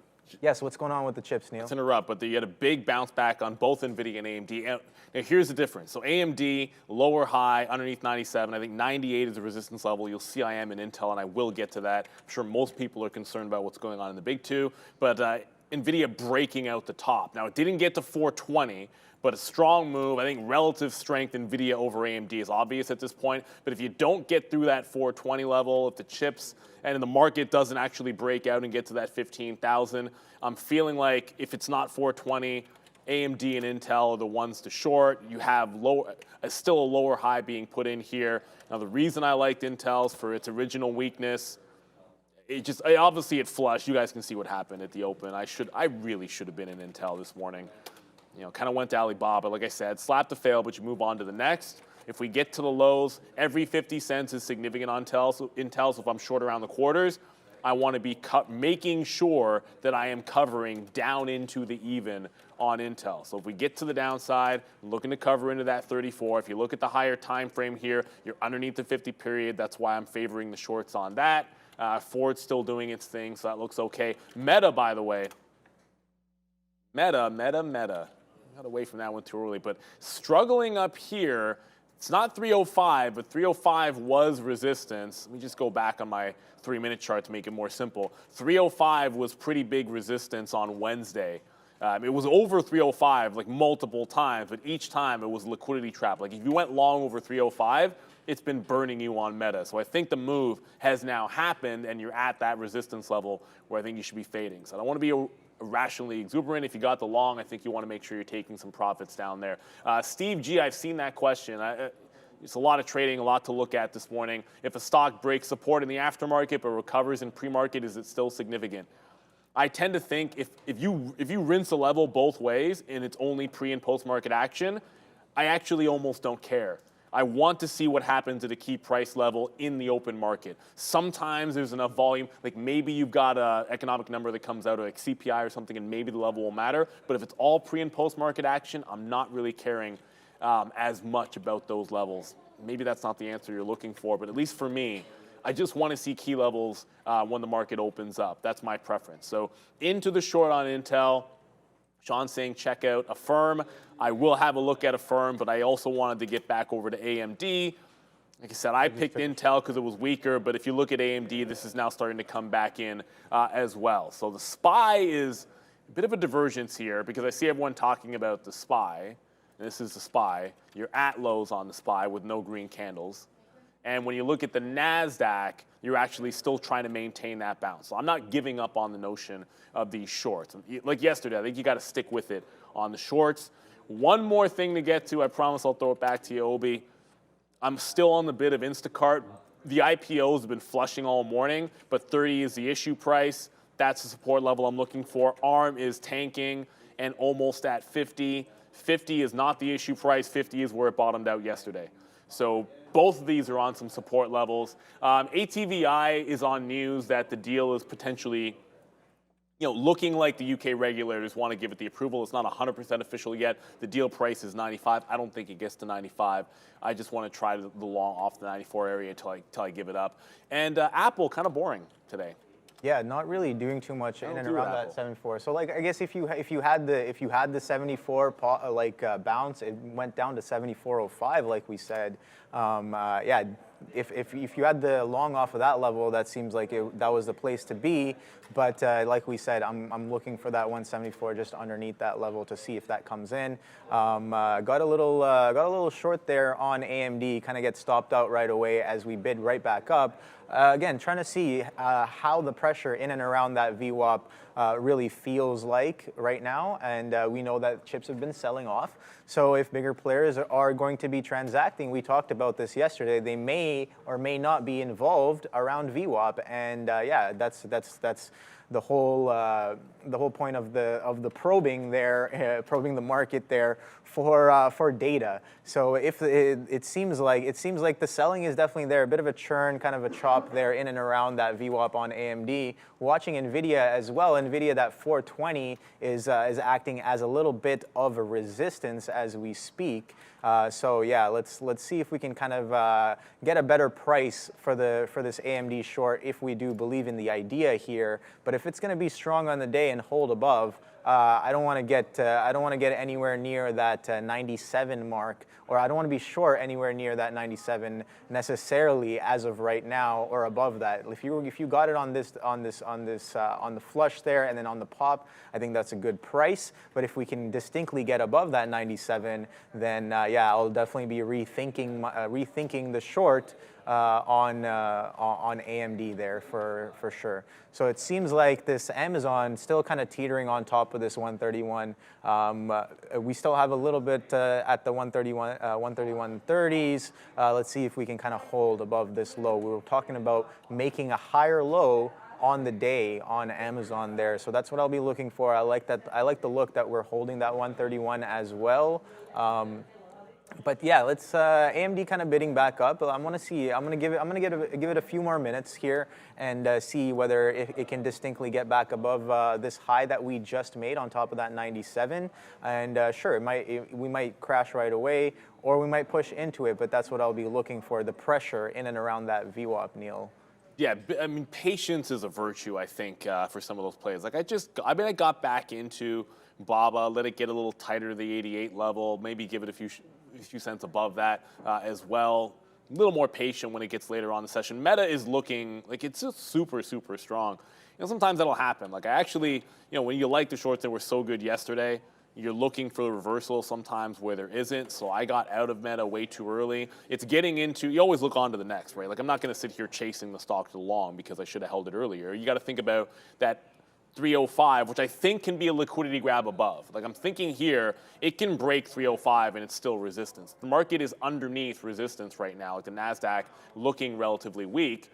NVIDIA still nowhere close to that 420 level for the fade. It's looking like a fade. I'm in Intel and I could just reload that. That MLGO, congratulations! Not bad.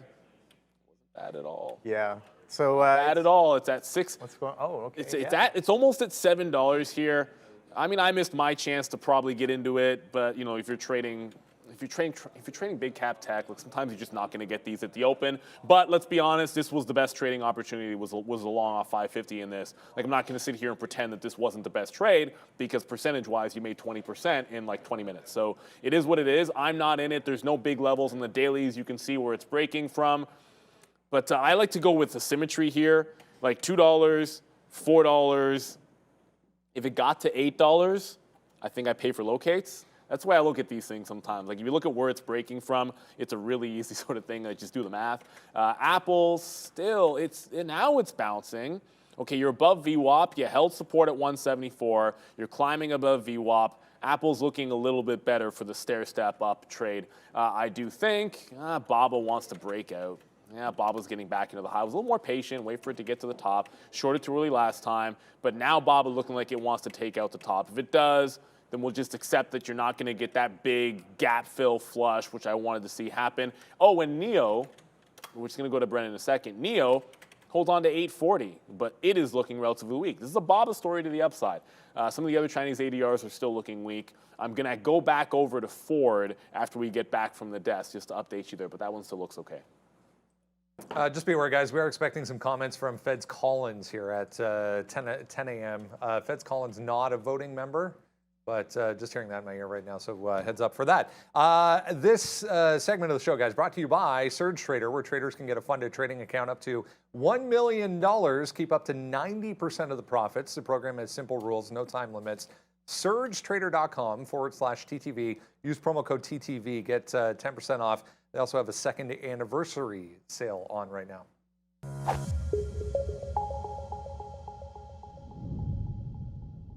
Yeah, back to the downside right now. It looks like Collins not commenting on monetary policy right now, but I'll keep an eye out for that. Again, Collins not a voting member anyways, but if you missed it, at 9:45, Global Services PMI for September, 50.2 versus 50.6. That caused that little bit of a move back to the upside for the overall market. We are downside right now. Again, that S&P release at 9:45, really the only economic note of note, economic release, I should say, of note this morning.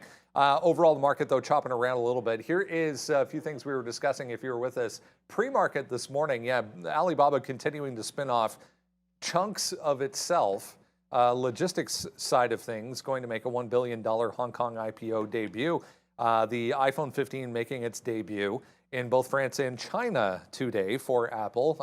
Wayfair, yeah, the highly shorted, 26, 28%, depending on where you're looking. Upgraded today from Bernstein. There's Shopify as well, having a nice day after a tough week for Shop, coming off that KVYO IPO that it has a big chunk in. Apple as well, holding up a little bit better than the rest, guys. Yeah, doing okay. A couple of reloads to get to just for a second. VWAP here on Intel was able to get here in the mid-30s. It's starting to come back into the downside, so kind of shorting the pops. And as long as it holds that channel, I want to stay net short. If it breaks out the channel, I get out. If NVIDIA takes out 20s, I might just get out of this because that probably means the market's breaking out as well. Bob looking okay. I promised I would go back over 4 just because we're still in it. It's back into VWAP here. I'd like to see it make a lower high. I'm out of 80% of the trade. Otherwise, I would be taking some out here. But I'd like to see it make a lower high. If it does so, probably going to get another bid in the 44 and then look for the low of the day. If we break and hold VWAP, I don't think I want to hold it all the way to the high of the day. If it starts holding VWAP, I will just get out and take some profit there. No need to hold on to it that far. Shout out to you, Phil McCracken. One more Molson on me, he says. Thank you for the super chat. Thank you for viewing, and thank you for always being a supporter of the show, Phil. We love all of our viewers, and it's always cool we acknowledge, when you guys acknowledge us, and we get a chance to acknowledge you as well. MLGO just keeps on going. What is this thing, like the Energizer Bunny? As I said, if we crack 7, I'm probably thinking 8 is a reasonable level to at least attempt a short. So I'm going to pay for locates if we crack 7. I don't need to pay for locates if we're not getting to $8, so no need to do that. But shout out to anybody that had that long.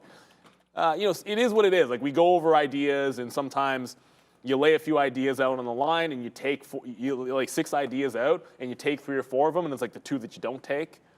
That's how the market works sometimes. Sometimes it just be like that, Obi. Yeah, so I'm watching AMD real close here. We are kind of struggling a little bit with VWAP. A lot of chop in this zone, about 30 to, I guess, 20 to 40 pennies here. This chop in and around VWAP. But the selling, when the selling does come in, I like the way that the bids get a little smashed there. But again, I could be wrong. If this price kind of pops back up towards those highs, yeah, we'll definitely be wrong on the short idea there on AMD. Added a little bit more on top of that 131 on Amazon, as it seems like it wants to hold as of right now, and the ES kind of making for another high as well on the futures there, and then the NQ kind of almost following in step. Let's see if we can get back to 15. That's what I'm curious about. If we can distinctly get back towards 15 and hold, that could definitely cause some interesting price action to happen across the board.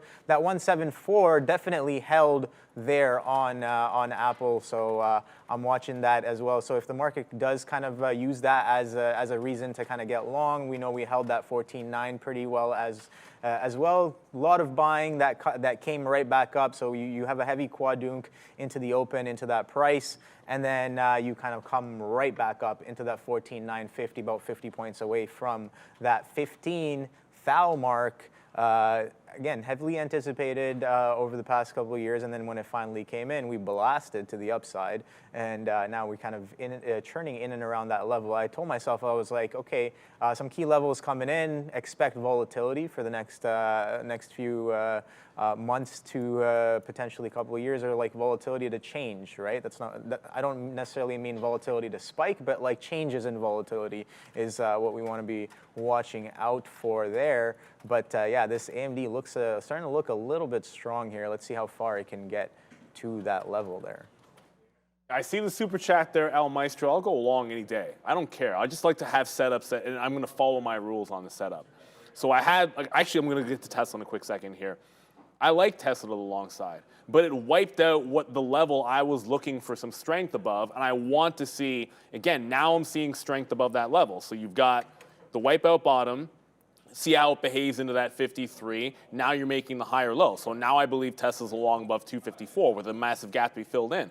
If there's $3 to $4 worth of a gap to the local high and $6 till we get to that 260, 261 level, that's a lot of room to run. I don't necessarily need to rush into the trade.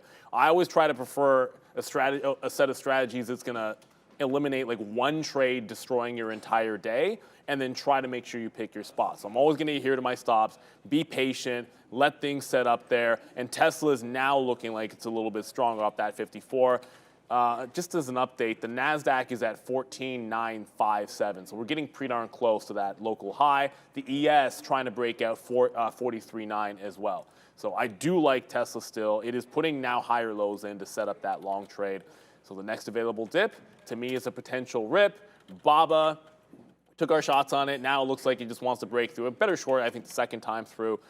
Was never really looking to scalp it, but it was probably a scalpable trade, to be sure. Meta wants that 305. Intel just broke, so Intel first time good. We don't really get some out there the second time through, but tight stop as the market's reversing here. If you hold VWAP, maybe I consider long an Intel, although that was never, Intel wasn't in my bucket to go long today. You know, Tesla was, Apple off support, Meta certainly. Intel, I don't know if I really like that long just yet on that stock. It's been so bad recently. Oh, go ahead. I actually thought I heard a call for Brendan, but I guess not. Yeah, no worries.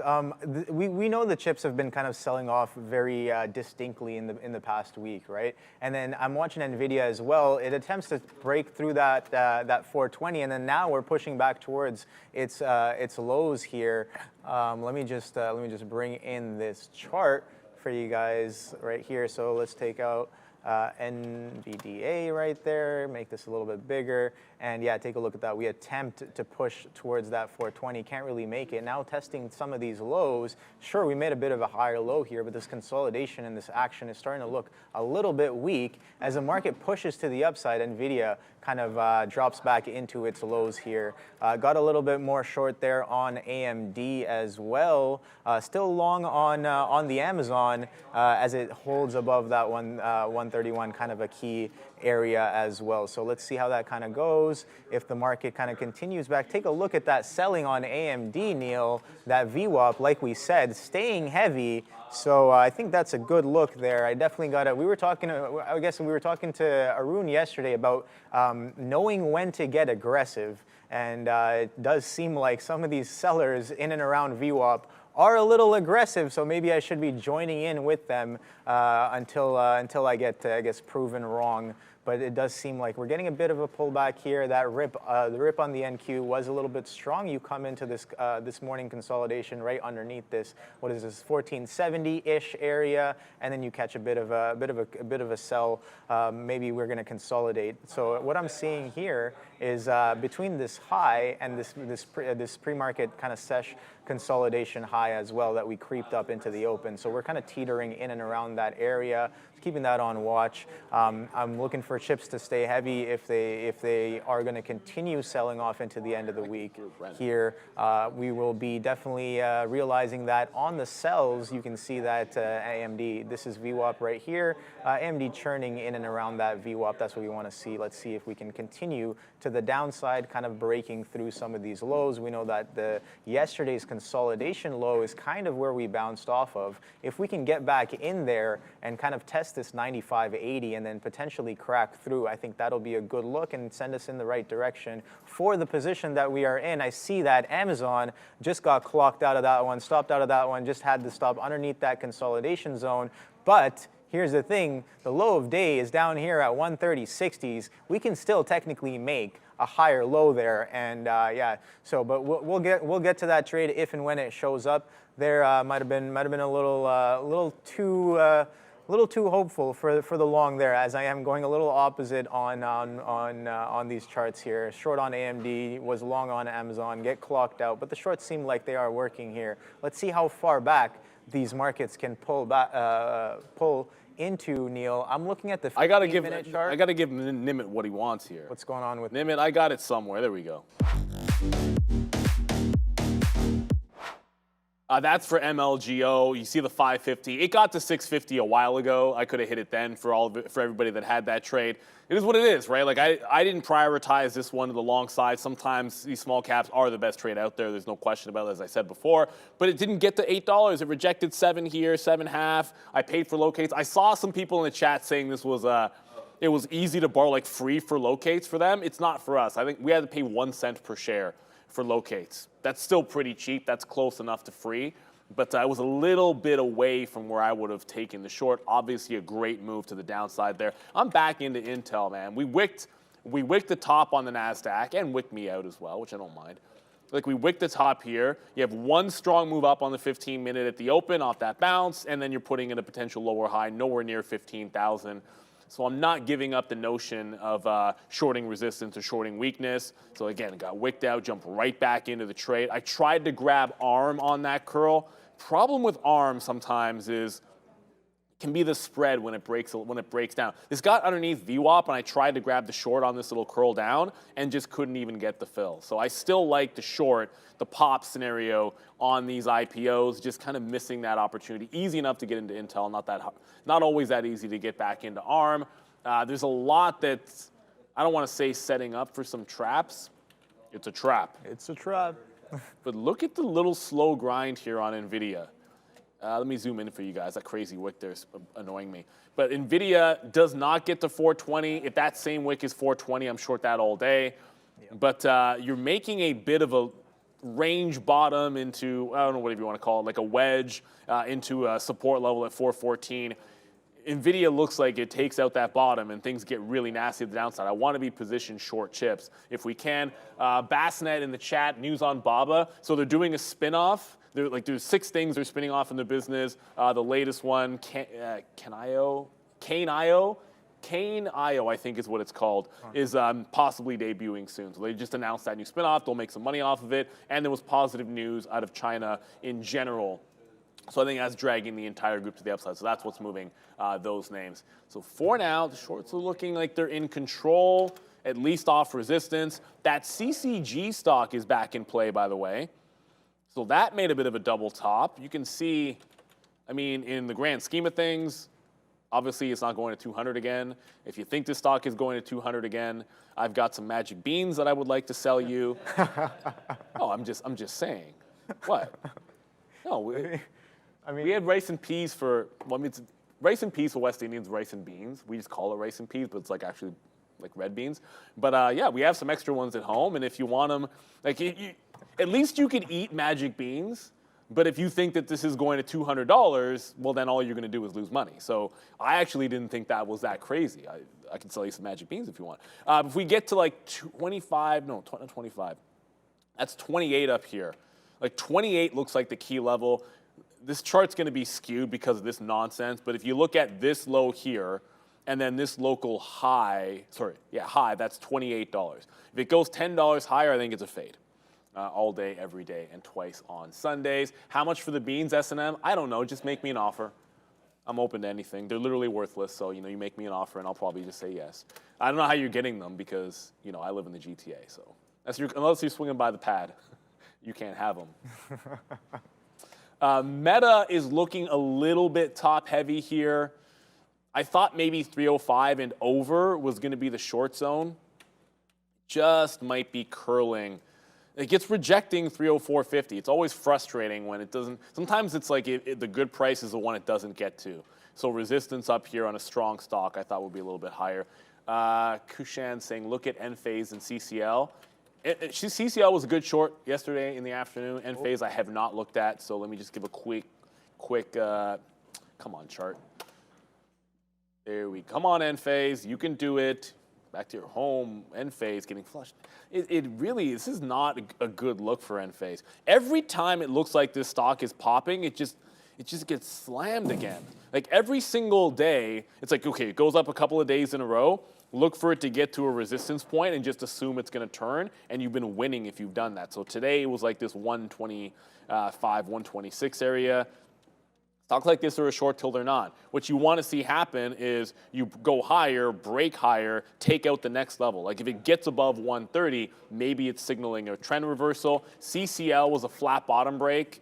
I know this because I drew a pretty line and then it broke that bottom. And then we were short it yesterday in the afternoon when it tried to retrace. And we were not short the same level today. Short till it's not. I mean, the same thing I think about Intel. I think you apply that to CCL at this point. The consolidation bottom here would suggest look at yesterday's close. That can be your out or 5 cents above it. Look for a local bottom. I wouldn't short bottoms. I would try to short the top end of this range if I could and just assume it continues to follow that trend. NVIDIA is now taken out 414. Yeah, markets do not fight things long. Yeah, exactly. I had some key levels there. NVIDIA just breaking to brand new lows here. Let's take a look. Let me just bring that in for you guys. NVDA right there. So take a look at that. We just looked at this. We were like, can it break these lows? And take a look at that. We broke the pre-market consolidation as well. Closing price yesterday, 410-ish area right there. Let's see if we can get down there. Only about 2 points.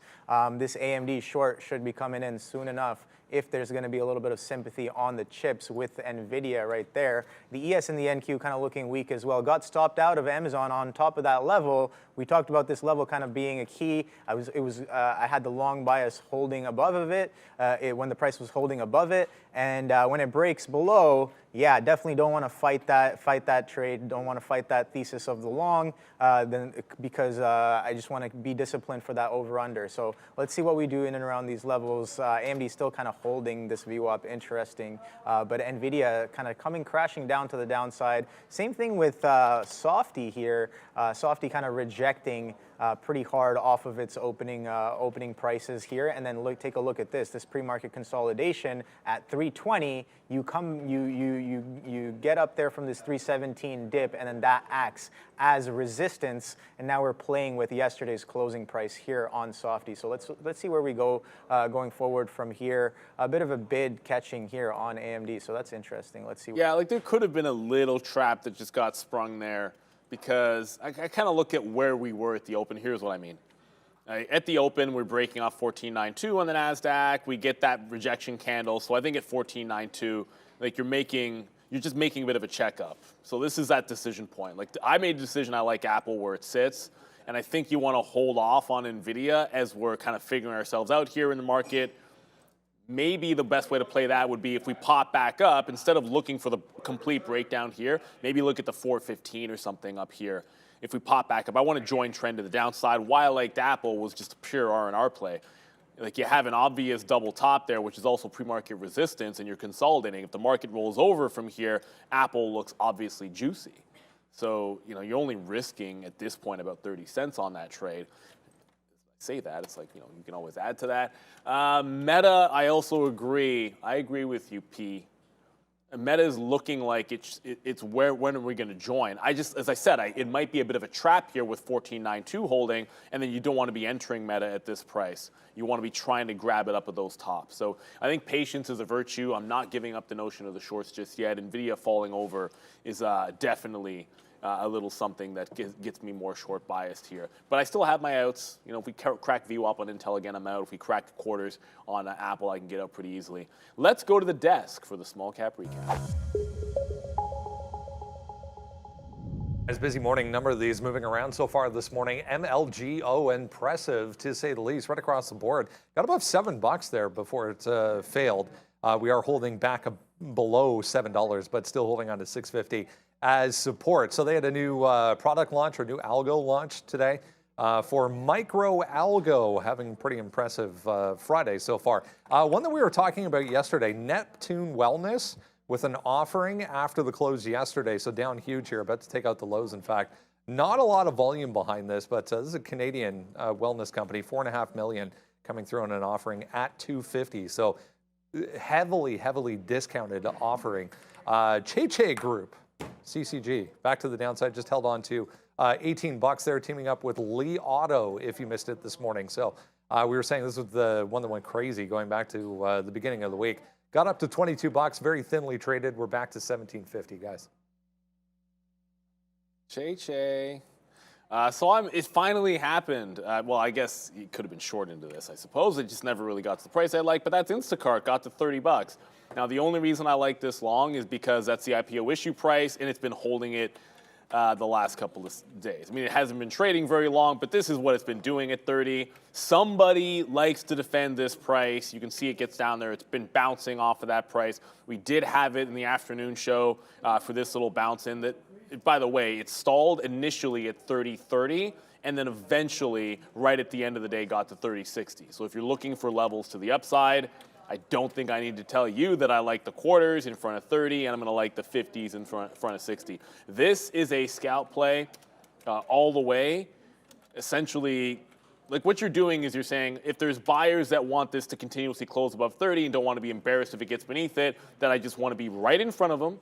And if they break, I want to get out. And it's just that simple. So I can be counter trend to the market here and not care that much, but at some point, if the market were to continue flushing, I think this would probably be a loser. But we're long at 03s here. I was trying to add at 01s. I never got it.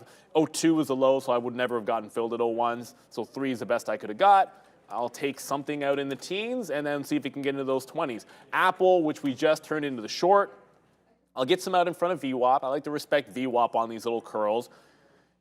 It's easy to say that, okay, well, it's still in a downward trend. But if you look at this since the open, all I've seen is it made a bottom and has been marching higher. So sometimes you like to look at the local levels a little bit more than the overall trend because the pre-market can get a little bit, I don't know, sometimes you pay too much attention to pre-market levels. So I want to respect VWAP here because since the open, I feel like we've been a little bit strong on this stock, but still looking for the short to work to that downside. And just as we said it, Instacart already back into these 30-20s. This is a rinse and repeat trade for me. Like if it gets back down there, I just go long again and continue to do that till it breaks. Ideally, you can get 3, 4, 5 trades out of it before it eventually breaks. And I would only reverse short at 29.90. Like I'm out at 30 break, but I'm not shorting Instacart unless it's underneath 29.90. Yeah, that strength really came in on AMD. Had to stop out a little bit right there. And Nvidia kind of makes that low and then catches a bit of a bounce here. We got above that 97, but still holding underneath this opening kind of prices here on AMD. Market kind of making a bit of a churn. That bounce we were talking about, a bit of a churn right underneath this level because we were up pretty quickly. We came right back in and we're looking like we were doing a bit of a chop here. So want to stay away from some of these higher beta names, but taking a look at Apple, that 174 bounce is still holding, Neil. I think that might have been the idea there. If this can kind of grind back to the upside, this could very well pull the rest of the names to the high side here. But yeah, take a look at the ES there as I speak, kind of breaking the high of that consolidation. Bless you. All right, so that strength is definitely very, very strong here. Seems like Amazon's also catching a bit of a bounce on top of this 130 level as well. Alphabet, that 130, also strong area to kind of catch that bounce here. So NVIDIA, AMD, I'm thinking of getting out of this one soon if this kind of cracks because I don't want to fight the strength. If the strength is going to be there, we talked about a potential reversion on the day, and it seems like some of these names are starting to push back up. Like I said, if Apple can push, so Apple have 176 as well, and then we had that 17360s-ish as the multi-week low, right? And we're kind of teetering in between both of those levels here. But Google kind of looking pretty strong as it's about to make new highs on the day there, Neil. Yeah, so probably good that we got one long. Hopefully Instacart can bounce, but we took the local short on Apple. Now it's breaking out. You just mentioned it. Now it's looking relatively strong. Again, it held that 174. Maybe we start looking for those lower highs. You just got to respect it. I got to go back over to the short that we still have on because Ford, load, PC load letter. There we go. Ford back above VWAP. It held VWAP in there, so there's your bounce. I don't want this getting back into that high, so if it breaks 66, I'm going to get out, look for re-entry point. Yes, we got the good short price by looking at the higher time frame, but it is a stock on positive news making a break to the upside. So you can win on a short. It just means you have to get like stubborn about it or anything. I'm not going to hold on to this all the way to the high of the day. It doesn't make a lot of sense to. Like at this point, you can always adjust. Initially, when I take that short, I am giving it to that top, the local top. Once you've made that bounce, we took 80% out. You try to hold on to the rest for a dream, like that's a full retracement, but not every move goes from top to the bottom. And if you think you're always going to get top to the bottom, again, like I said, I've got some magic beans for all of you guys. So you never get those perfect entry points and exits. Okay, here comes NVIDIA. I've been very patient with making any trades on NVIDIA today. But now it's starting to look interesting. Now, you have a liquidity grab under there, but I said I'm not taking a shot at this. Let it make a decision up there and then look for VWAP on a retrace. I've been relatively pessimistic about NVIDIA. Don't make me chase. I do not want to chase this move. So pessimistic the last few days on NVIDIA. That's obvious why. So it's looking like it just liquidity grabbed above yesterday's top and it stair step to the downside. So wick top, stair step to the downside means short the pops. I want to give NVIDIA a chance to do so. I'm just going to make sure I have my stop in. Do not want this cracking VWAP and going parabolic on me while I go back over to Instacart because that's right back at the bottom and I didn't get filled. So I got to fill at 20s. I got some orders up there in the high mid-20s and I got to order just in case it pops all the way to VWAP and 50. But looks like it's stalling at 3 again. So I guess I'll reload at 3. Like if it's only going to give 3s and not 1s, I'm just going to take 30.03. Instead of hoping that I'm going to get the perfect fill. It doesn't have to get to 30.01. It's just that I'll have more shares at 1, and I'll just try to add back at like 2s and 3s. So I'm going to rinse and repeat that trade over and over and over again. And then at some point it probably breaks. I do think actually, like I think Instacart's going to break that 30 eventually, right? Like we're going to come back in 2 weeks or maybe even next week, and all 3 of those IPOs are going to be under their issue price. It's just until then, it's support until it's not.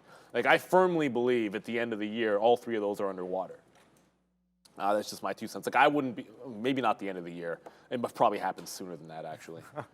No, yeah, seriously. It makes sense, right? You have a lot of interest when the IPO initially comes out. You have a lot of, again, relative volume as well that could potentially support that bid. And then once everybody kind of forgets about it, a few weeks down the road, maybe a couple of months down the road, maybe not as much of a bid to hold some of these tickers. But again, it could hold, but like Neil said, until it holds, you take that trade, and when it breaks down, you have a clear direction of where it can potentially head. MLGO's getting there, by the way. So this is it. I haven't seen it go into any. Like it hasn't halted, and it hasn't really looked like it's threatened a halt. But okay, there it is. Now it's threatening a halt at $8.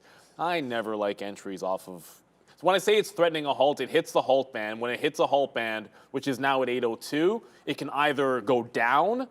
If it doesn't go down within 15 seconds, it goes into a halt, which just happened. So now it just looks like a reopen trade for me. If it had failed that, maybe you look for the short underneath. But now that it's halted with a current tap, the tap is a theoretical auction price, just meaning if they were to open the stock right now based on the imbalance, it would open at $8.60, which is off my chart. Now it's saying $8.97. So it's going to be an obvious reopen trade. The only way I want to short this thing is if it fails the halt price. Now it's saying $9.79. Okay, well, this is going to be insane. I don't know exactly where it'll open. It'll be 5 minutes or 10 minutes, like one of those two. It'll open back up there, either underneath 8 or maybe I'm thinking about 10. Like the tap is all over the bloody place. That'll be a little bit more interesting, the theoretical auction price, the closer you get to the open. It has more significance at that particular point. So I'll come back to it when we get to that level. We can be patient with it. So the old rinse and repeat on cart didn't get the 3 fill, but I can still take some out in front of 20s. Like I said, always want to scalp some out as it bounces off that level, and then look for like 30-40, 30-50s as well. I should put an order at 40. I don't actually have one there.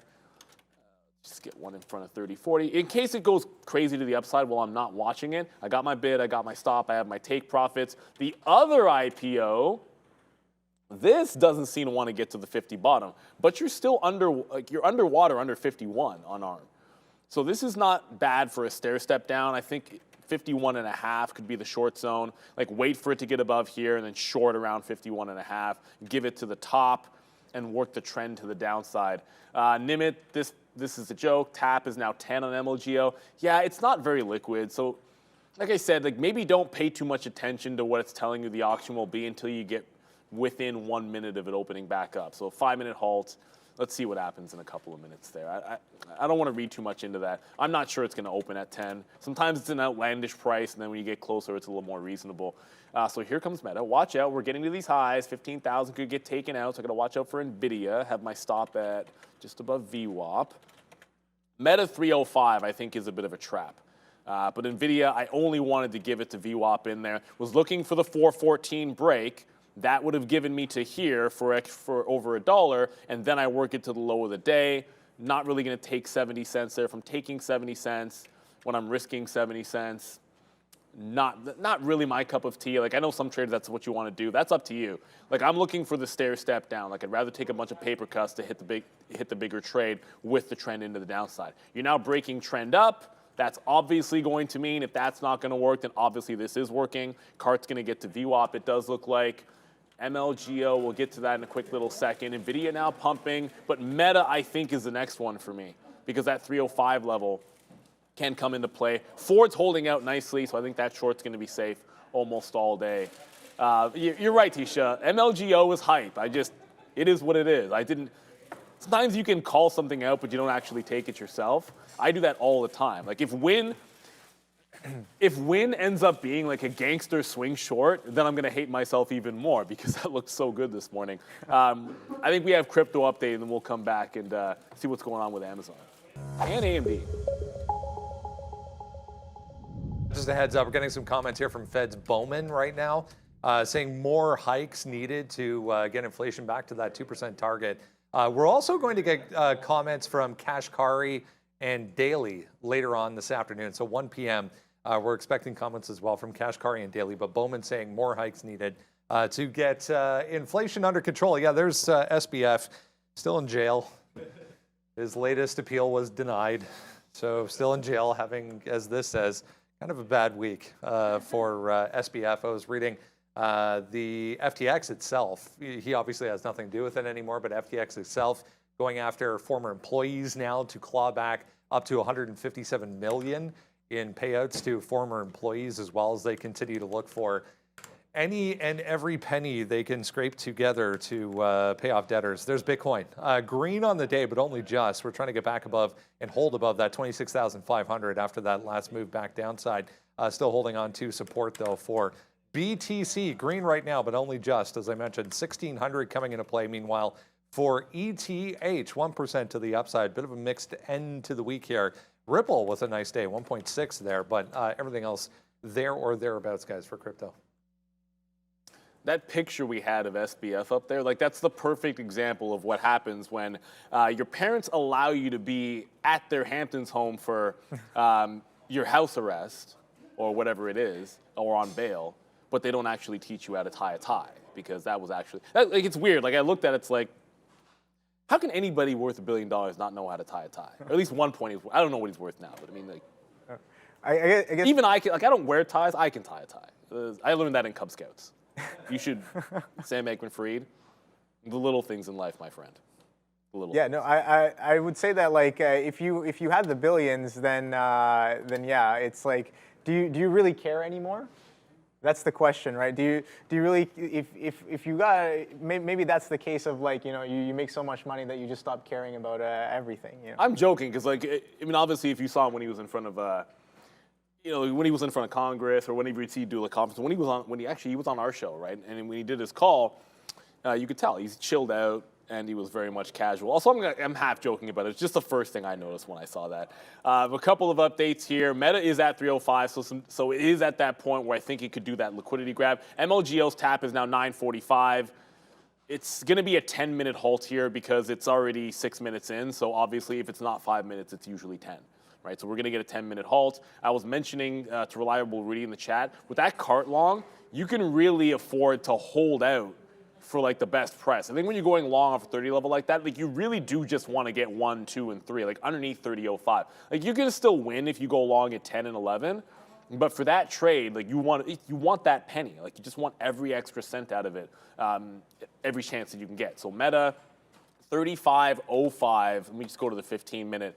So above here, like, it has been rejecting above 305, I should say, to the $0.50. So I feel like it's a bit of a trap. We're at 15,000 on the NASDAQ. NVIDIA, this is why you have stops. This is why you get out. Because look at it just jump off.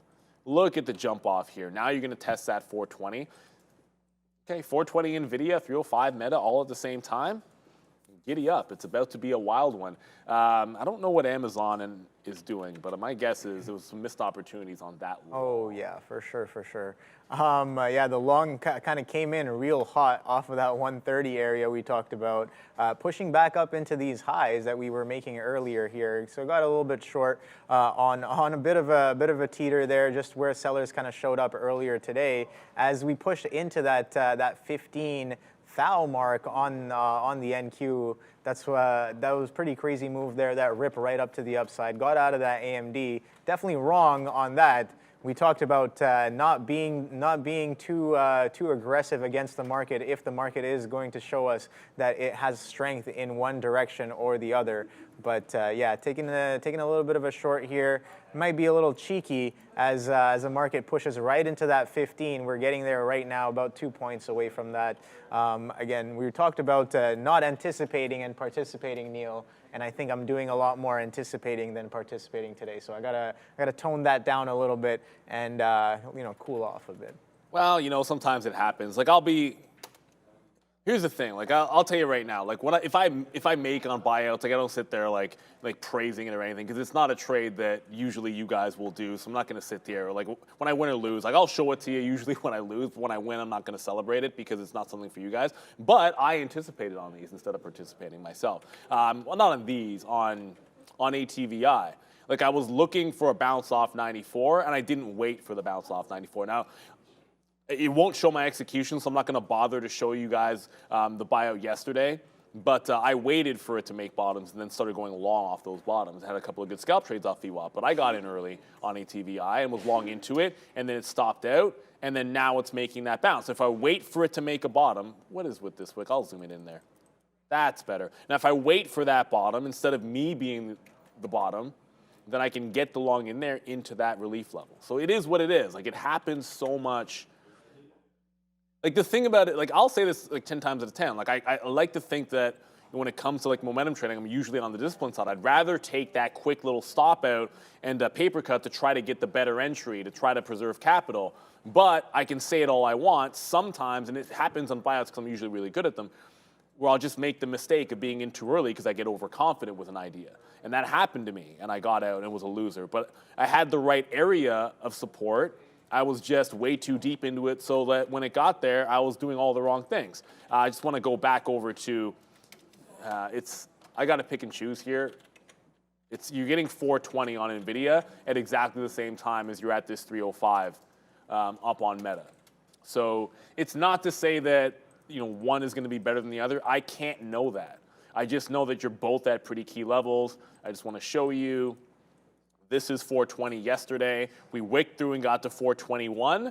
Right now we're at 419, so we're not really breaking out just yet. At the same time, Meta is showing you 305 for a rejection. Oh, this is going to be wild. Because the market's going up, and I like 2 scalp trades short. So we'll see. We'll see how it works out. I don't know if we get there on NVIDIA just yet. Maybe Meta is the one setting up for a fail break, because we're not really pressing 420 on NVIDIA, whereas Meta is at 305. Yeah, we're getting a bit of a pullback there off that 15, Neil. So I like that. I like that look. Let's see if that kind of selling comes back in off of this potential key level there. But we are really, really strong pushing into that 15. So yeah, may definitely be on the wrong side here on Amazon. But I'll give it a couple more minutes here to let it consolidate. See if we make this lower high. As this pop back up, a little very aggressive with the market move as well, right? So we kind of rip right into 15. Let's see if we can catch a little bit of consolidation, or we just blast right through like nobody's business here on the NQs. So that's definitely an interesting look. Amazon continues to kind of bid up. So does Apple. Apple 174 to 176. No. That trade was definitely there. I guess I was looking for too much. I was looking for a dip underneath that 174, but that 174 hold, I guess I did have it pulled up on my main screen. That's something I got to work on as well, of just executing on some of the planned trades that we might have, right? So a little bit of a fault on that one, but that's what we're going to be, I guess, working on going forward. So we're going to have Sector Watch in a second. MLGO opened back up, and it was insanity. It opened, I wasn't watching at the exact moment it opened, so I probably missed it, but it looks like it opened in the low 9s. Got to $10, wick 10, tried to hold 9, made a 950 top here, and then slammed back down underneath. So you can kind of imagine what my thought process was. I went for the short. Now, I was in the short off the 9 level, and then I was putting a stop order, and I keystroked out of it, just popped right back in. So it was short originally at 890, got out at 880, and just re-entered it at 884. So essentially, I'm back in at the price that I got out at, but it was like a quick little 10-cent win, and then didn't mean to get out. So I'm going to give it to the quarters here. I don't want to give this to 950. I'm going to give it to the quarters and look for a press back down into the previous halt price, which was 8. So a lot of times I look for halt prices to be like support levels or sometimes resistance levels, which does mean I want to play into that level. I am into the short on Meta as well at 305. Now that that's all in, my stop is in place. If you can calm down a minute and try to remind everybody, if you enjoy watching professional traders are trying to have trading as a career. I understand retail is hard to do. However, there is a campus program here where you can learn to do and trade on a professional platform that's Pro 8, eventually get a funded account. I'll go through the steps in a quick little second here. And the key is that it's free. So it's very similar to a lot of things you see out there where it's like, hey, learn our platform, learn our system, learn the markets, and then become potentially a funded trader and then pay us X amount of dollars before that happens. That's not the case here. This is free. However, you got to put the time and effort in. So trade real money and gain real experience is the theme. It's campus.daytrade the world. I'm going to run through this and remind everybody that you do have to be in Canada. It's not open to Americans there. Ooh, there goes MLGO through the quarters. But you're going to learn an introduction to the market. So it is for anybody. You can start out from the basics, and step one is learning the markets. From there, you get to learn this platform. It's called Pro 8. It's proprietary to Day Trade the World. Every trader on this floor that you see on the program, we're all trading on the same platform and in the same system. You get to learn that. Then you can go into our simulator. That's called TMS. You're going to get one-on-one coaching all throughout that. You spend about a month in that. 4+ weeks, but about a month. At that point, you actually get a certificate upon completion to prove that you were able to learn the platform and learn the basics of trading there. Eventually, this is what you guys are all interested in, is you get to go live potentially, right? You can go live trading and earning real money with a potential funded account. You still get the one-on-one coaching. This is a little bit longer, that stage. You're going to have to put in about 8 hours a week of trading. More than that, probably double, because you're going to be learning trade review. There's one-on-one coaching, as I mentioned, and then some classroom stuff as well. It's open to a flexible schedule. It's called campus because you can be in school and only do this part-time. That's a big key, because I know some people do trading as a side gig, so that is an opportunity for you. Do you have what it takes? I say what it takes is a willingness to put the time and effort in and a passion for the markets. That's what it takes. You do have to be located in Canada for now. It's not open to people in the US. Campus.daytrade the world. Check out the QR code below. If you're interested, like I said, it's free. Not everyone has that opportunity. Like, here's the thing. The cost of doing business in trading is not free. If I'm looking to capture a 10% move to the downside on MLGO, I gotta risk getting wicked out. But you can learn at campus.daytrade the world for free. I got to take that lesson the hard way on MLGO. But I'm going to go from that just very quickly. I know we're going to sector watch. I have to give another update. Like I said, I'm short 305 on Meta. I want to get some out halfway into 304 here, and then the rest at VWAP and Instacart. Just to give you an update, this is going to be an all-day thing for me. I got the reload down here at 303, got some out 10s, got some out 15s. I'm just going to do this until it breaks.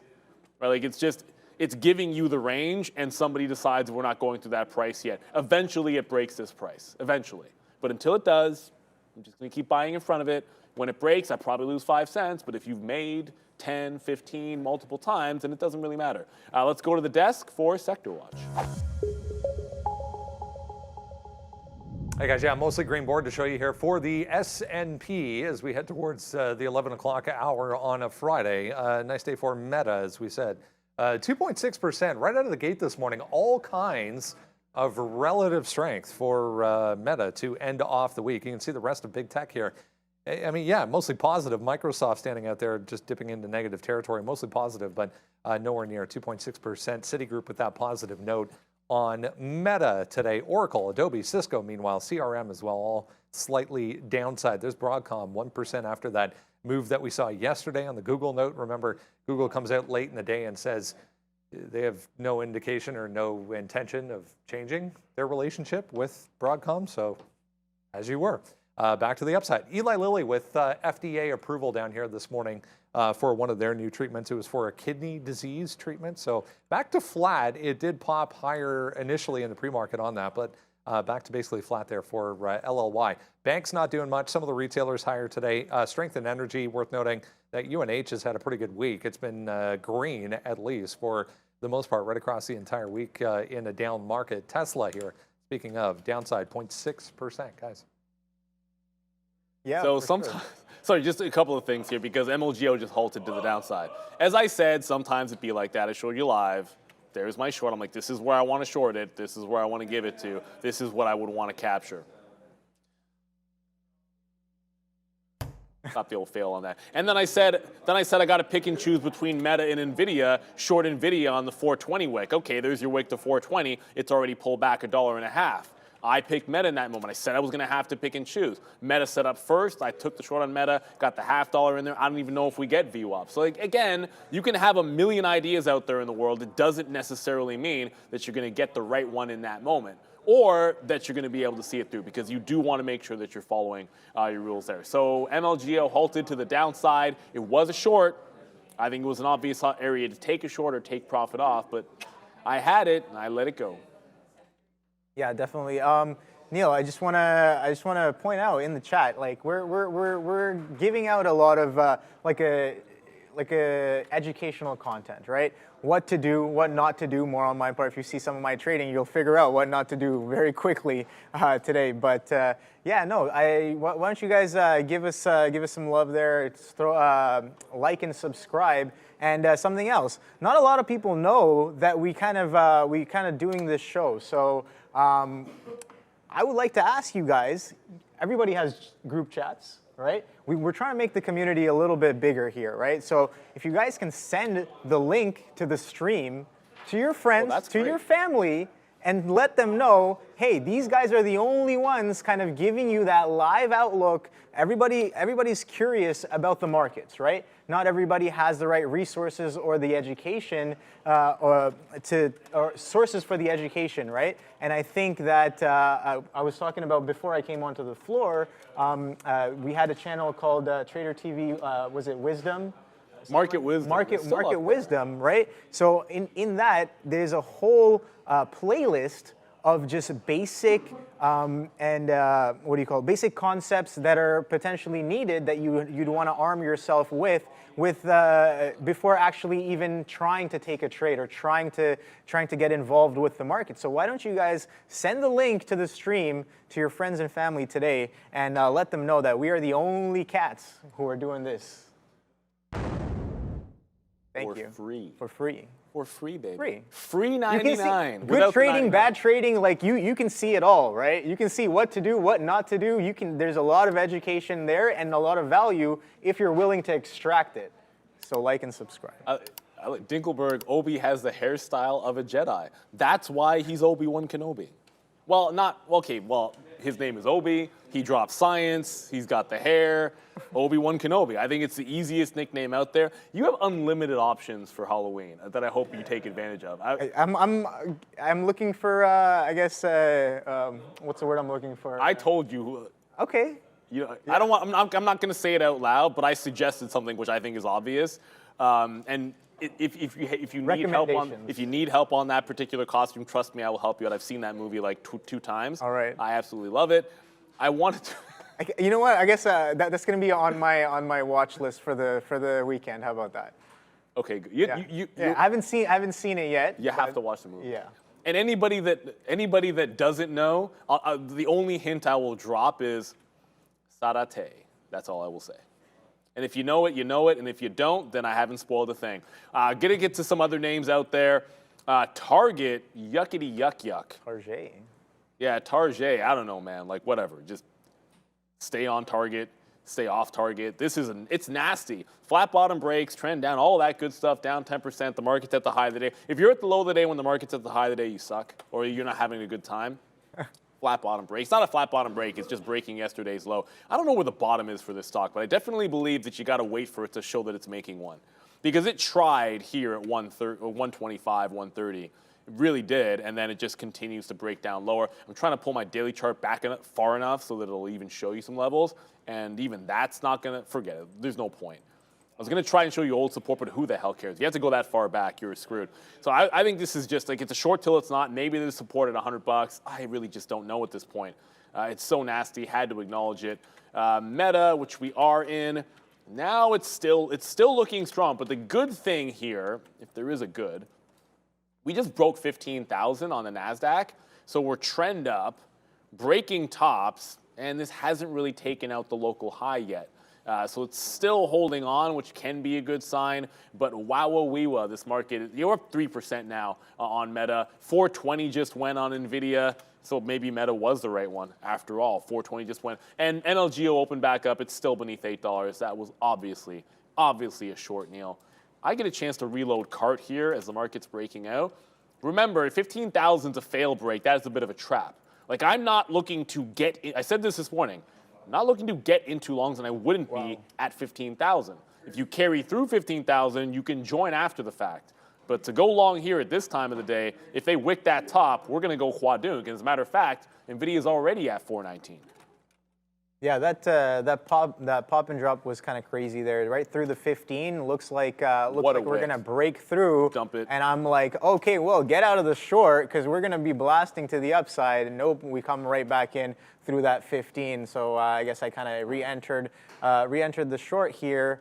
But let's see if this kind of comes into fruition there. The market kind of pulls back off that 15. If we're going to reject that 15, we've seen over the past couple of weeks how that 15 reject has been for us. And so if we are going to reject 15, which it's starting to show the initial signs of potential rejection here. So let's see if we kind of come in back down towards these consolidation areas off of this 15, or we just chop and churn in and around this 15, just adding to the fugays today.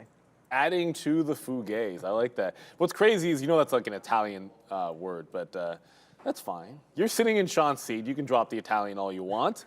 We have to have some flavor of it. Let's go to the desk. I'm pretty sure money talks, and you know what walks. A lot of Fed speak, a lot of Fed talk, I guess, today coming through. Here's Fed's Bowman. Further interest rate hikes likely to come with inflation still too high.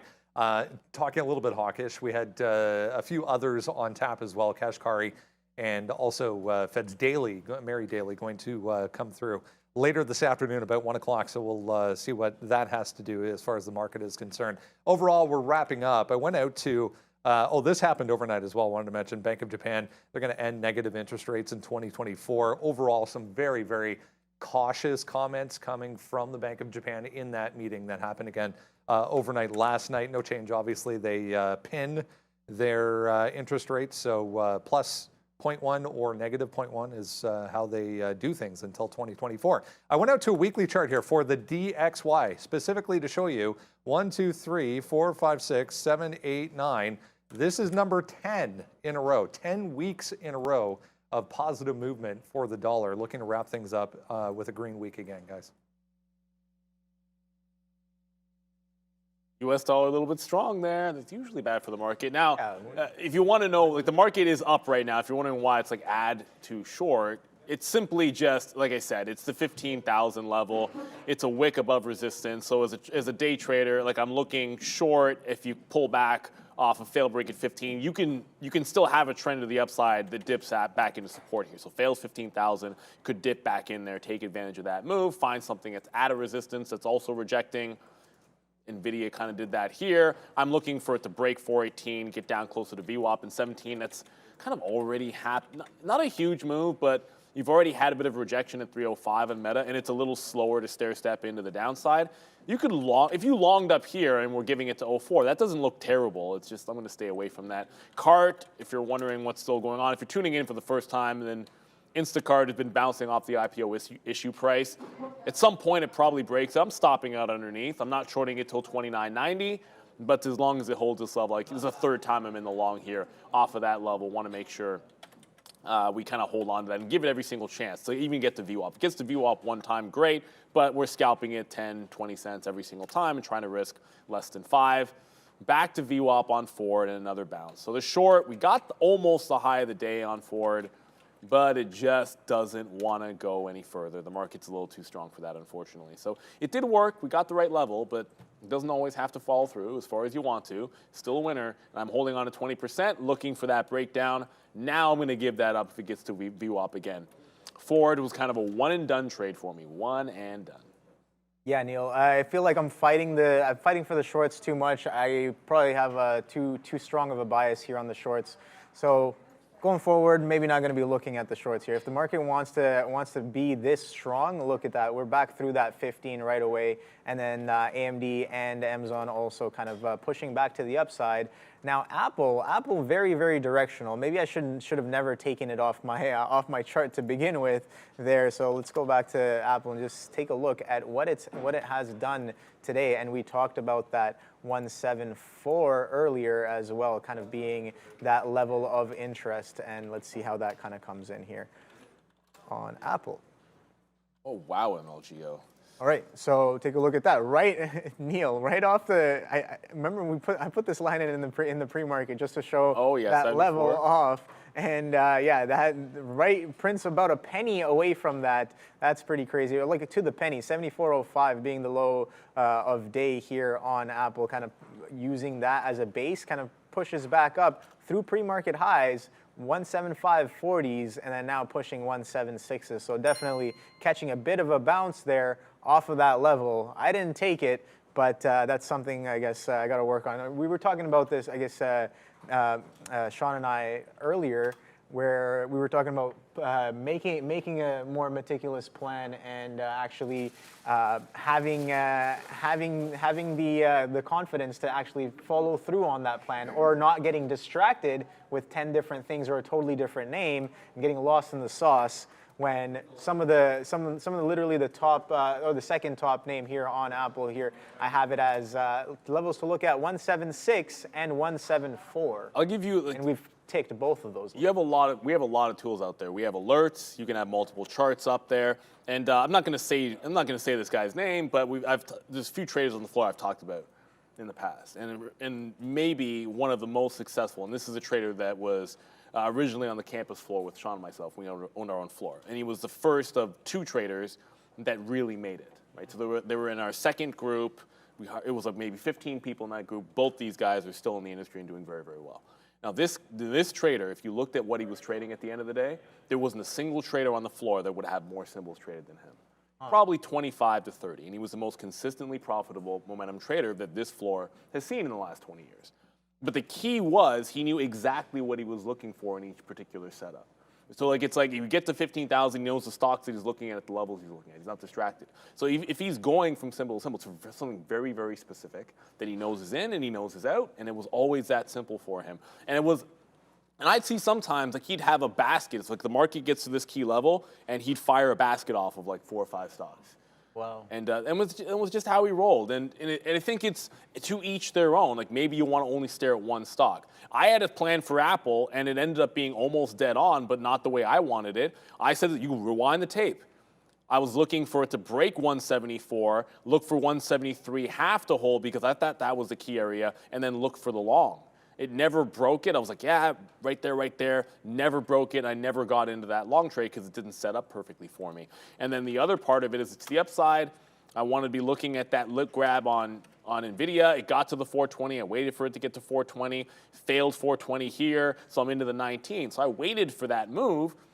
We'll see what happens with it. But I know when we got to the upside where I wanted to look, and so I'm going to be in it up there. It is what it is, and shout out to everyone in the chat that's enjoying it. Meta, I'm not reloading. See, the thing about Meta, I always hesitate to reload an area short like this when I've elected to be in both NVIDIA and Meta. So why would I add back into the shares that I took out when I took a new position as the market's testing highs? Like, to me, that doesn't make any sense. I added the risk when I got into NVIDIA. I don't need to get back into it by adding into Meta right here. It's the same thing. I'd just be doubling up for absolutely no reason, which doesn't necessarily make sense to me.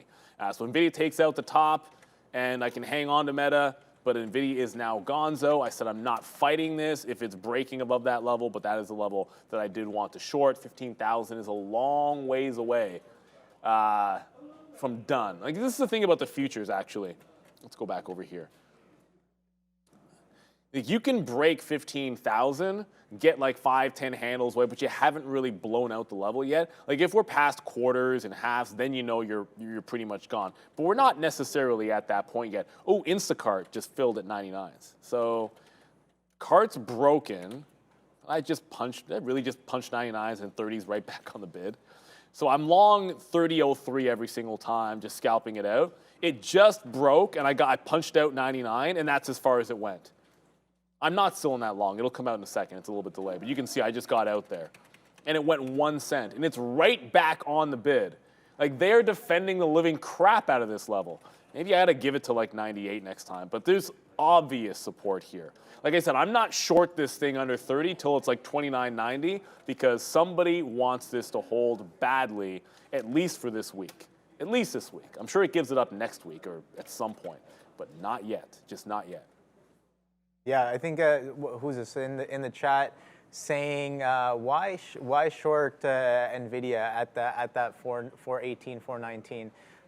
It's a bit of a resistance area. You can see that yesterday as well. We can just take a look left just to yesterday on Nvidia just to point out why we potentially want to take or look for resistance at that 420 level because it was there yesterday, right? It was there yesterday as well. It's been a kind of an over/under level in the past on Nvidia, so just in and around that level on Nvidia could potentially you can potentially expect liquidity to be there, and if it is there, then you could potentially structure a trade in and around that. People are talking about Carvana, CVNA. I haven't taken a look at this ticker today as of yet, but yeah, let's take a quick look and see what it's up to. We know that this thing has been moving around quite a lot for the past couple of months here.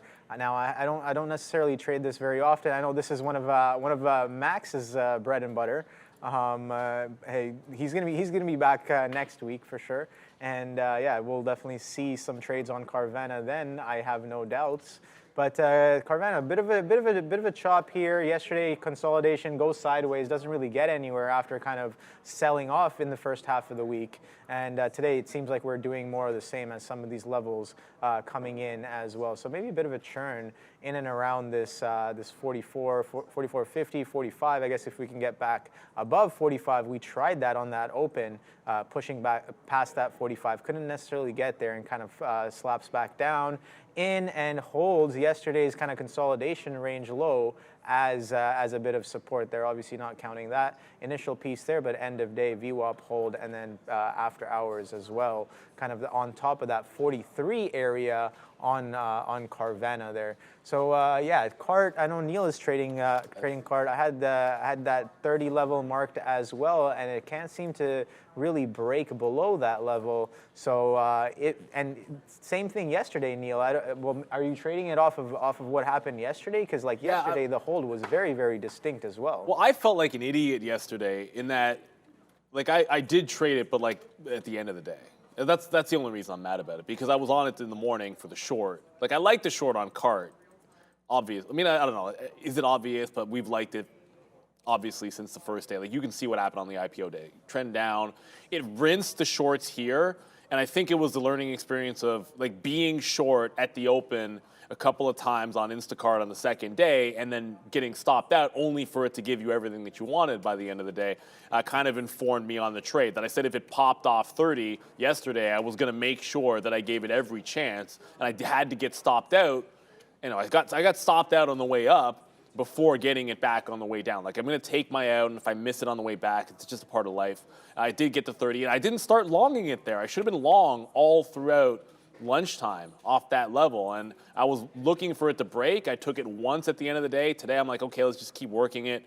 It is trending down, so if it were to break 29.90, like really get underneath there, it's probably just going to give it up and be a short. But until then, man, like why not? Like why not just take a shot at something like that? So we are still resolving into that top side. There's a couple of names out there that I know we haven't really gotten to. Back and forth, small caps, big caps, all that stuff. Tyrone Hamilton, I don't know if I've seen you in the chat before, but when I see somebody new mentioning a stock that is, I promise you, okay, I don't know if this is 100% true, no one's ever mentioned Shockwave on this show before. And I'm curious as to why it's on your radar. So Tyrone, you let me know. Why are you interested in Shockwave? And again, like it is what it is. I'm sure there's a reason. It's on like 100,000 shares, that's all. It's obviously got a decent trend on it, but yeah, like why are we interested in Shockwave? I saw that symbol, I'm like, I've never seen anyone talk about that. Scholastic, yes. Scholastic, disappointing numbers for them, to say the least. But you know what? It's made an SSR bounce. The problem with Scholastic, under 1 million shares worth of volume, not a lot you can dig yourself into in terms of liquidity, but it looks like it just rejected 35 on a bounce. So bad numbers for them, but not great volume to trade. As I said, I just jumped back into Instacart, so I got my orders in there. When it gets to 20, I'm going to have half out, and if it gets to VWAP, I'm going to be all out. It's a very simplistic trade there as well. No, don't be. I'm just curious. Like, I just looked up and I saw a symbol that I'd never seen before, and I was very curious as to why that one was interesting for you. So you guys let me know in the chat. If you're tuning in for the first time, then nothing has changed. But if you're a regular viewer, like, why aren't you guys going to the midday? Well, Sean's off today. Sharif is off today. Max is somewhere in the middle of South America, clinging to life. No, he's partying in South America, or doing whatever Max does in South America. You know what? This is what Max is doing in South America, driving around in his Lambo, living the absolute life. So we're gonna carry the show till 12. I'm gonna do lunch money as always, and then at 12:30, you're on with Yannick, I believe. Yes, sir. So hopefully somehow is gonna do all but 30 minutes today. Good luck with that. And then we'll be back. We'll do the regular at 2 o'clock till 4. I'll fill in for Sean in the after show. So we're just doing things a little bit differently today. So should be a lot of fun. It's still the same setup. Brennan's still at the desk. He's still going to bring us news and all that other good stuff. But yeah, that's the difference that we're having in today's show. As we get to the strength, Neil. I know. It's ridiculous. So ridiculous. I said I'd pick and choose which one, and it looks like Meta was the right one, because 305 is holding out as the market continues to make fresh highs. Now that probably doesn't hold forever. And as I say that, if we get down to VWAP, I should make sure I take some at VWAP. I'm just in car. At some point, the market going up, it's going to matter to Instacart, and it's going to blow to VWAP there. And then we'll have the right one. But you got an obvious level. It's an obvious trade. We're going to take it. Alrod Shockwave is a medical devices and procedure company. There was buyout rumors, and it faded.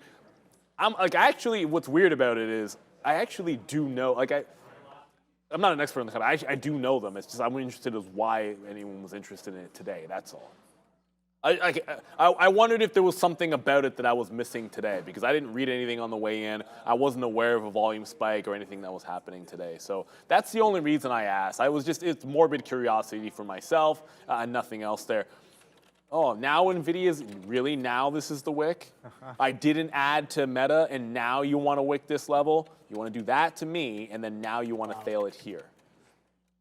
Yeah, it's interesting. Apple started to curl a little bit off that 1765. I was like, okay, maybe we kind of turn in. It's not really catching the bid as much as before. And Amazon goes to 132, slaps back down 50 pennies back into what was the previous high of day right there at the 131.80s right there. So a bit of a consolidation. I was looking for the shorts, but I was about 50 pennies too far away for a potential short. Let's see if this 132 is a top for the day, or we kind of consolidate and continue to go higher here. But yeah, take a look at the NQs as well. We are chopping in and around that 15, and I am getting chopped around in some of these positions at the same time. So again, we talked about what to do, what not to do. We are providing you with all of that knowledge today. I'm definitely doing a lot of what not to do right now, or the morning sesh. And yeah, a bit of a hanging on by a thread here, but let's see what we can work out here. Next, I'm going to be waiting for the next trade. I have to be pretty precise on the next one there. But this short off that 132, not bad, and the reclaim of that 15 thou as well. Let's see what we do. We talked about this being a level of interest and a level of potential liquidity, and it seems like it's kind of chop and churning in and around this 15. So kind of almost coming into fruition, that idea there. Let's see if Apple can catch a bit of a turn here off this 1765. I'm watching AMD as well. We had this level in from yesterday, that 97.80-ish, and we came right into it. I said I'm not going to look for the short on top of that 97. And what do I do up here right underneath pre-market highs? I look for the short, and it gets slapped around on that. And you know what? That's fine. I mean, it's not fine, but it is definitely a lesson learned there as, following the plan. If you have a plan, follow the plan and be disciplined to your rules if you're going to make them for yourself on the day. And that 97 was definitely a little bit of an under-over for me. And as you guys can see, we can talk about this ticker right now. AMD, sure, I had the short underneath the 97, following the idea. Pops up above 97, still underneath pre-market lows. Sure, you take that short on that quarter right on top of that dollar. But when that doesn't work, when that stops to work, you definitely have to start thinking the other way. Now, I do have a bit of a rule set in my playbook called 3 strikes, you're out, where it's like if I'm trying to fight the trend, if I'm trying to fight the stock 3 times in a row and it's trending up and I go short, get stopped out, go short, get stopped out, go short, get stopped out, that's 3 strikes. So I should definitely either walk away, step off, or reassess and potentially look for the long. But here's the thing: you take too long on switching over on that trend, that short could very well come in after you go long. So you have to be very wary of that. And as we pull back off this 15,000, Apple takes a little bit of a turn there, and so does Amazon off that 132. Let's see what's in store for us. I have as well SPY in and around this 433.5 as a potential area of resistance we saw yesterday.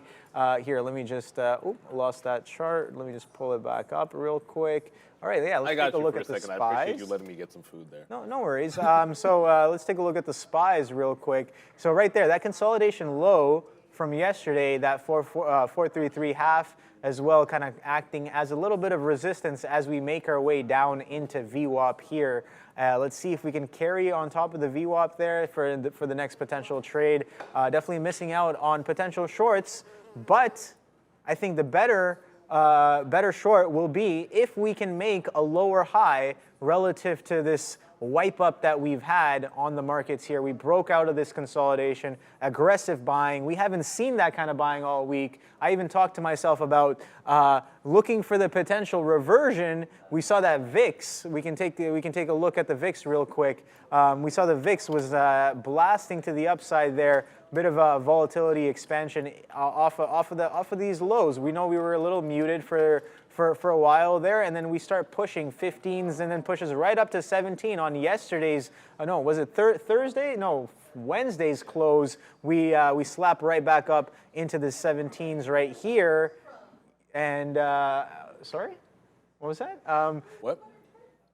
It was a butter tart. Butter tart. Okay. You didn't see it? I'm curious about the location of the butter tarts right now. I want to thank you very much, Obi. That was a delicious butter tart. At 11 o'clock, usually we go to the midday. And just to give you an idea of what happens, obviously it's an opportunity to get out of the desk. And my body is like, we need to eat something right now. So I was like, I need to get up here. And there was a butter tart in the kitchen. So I just mowed that down. However, I came back. I had my take profit at VWAP on Meta. So, consolidation here at 304. Come to my chart for a second. There's your consolidation level, previous high. Short it, there's your decision point 1. If it breaks down, decision point 2 is at VWAP. I put that order in. I was going to take that fill no matter what because it's still trend up as far as I'm concerned. I haven't looked at Microsoft there, Ash. I'm now only in Instacart because, maybe the high of the day, we'll see. Maybe that's the high of the day that I just made on NVIDIA, but if we hold underneath 15,000, if this is a market turn, then I think this could set up again. So I don't want to necessarily call that an abject fail. We could still get back into that one. I have not really looked at Microsoft with you guys in the show. However, Obi and I were talking about this one. I think we mentioned this in the pre-market to each other. Yeah. With Softy, it's like, and maybe we didn't. We should have gone over this one. I just didn't see anything setting up for Microsoft that wasn't getting down into the wipeout bottom from yesterday, which was like 316, 317 at least needed to hit if you're looking for the support level. It ended up holding on to like right around its close price. And if it went to the upside, it's like 25, 27, and 30.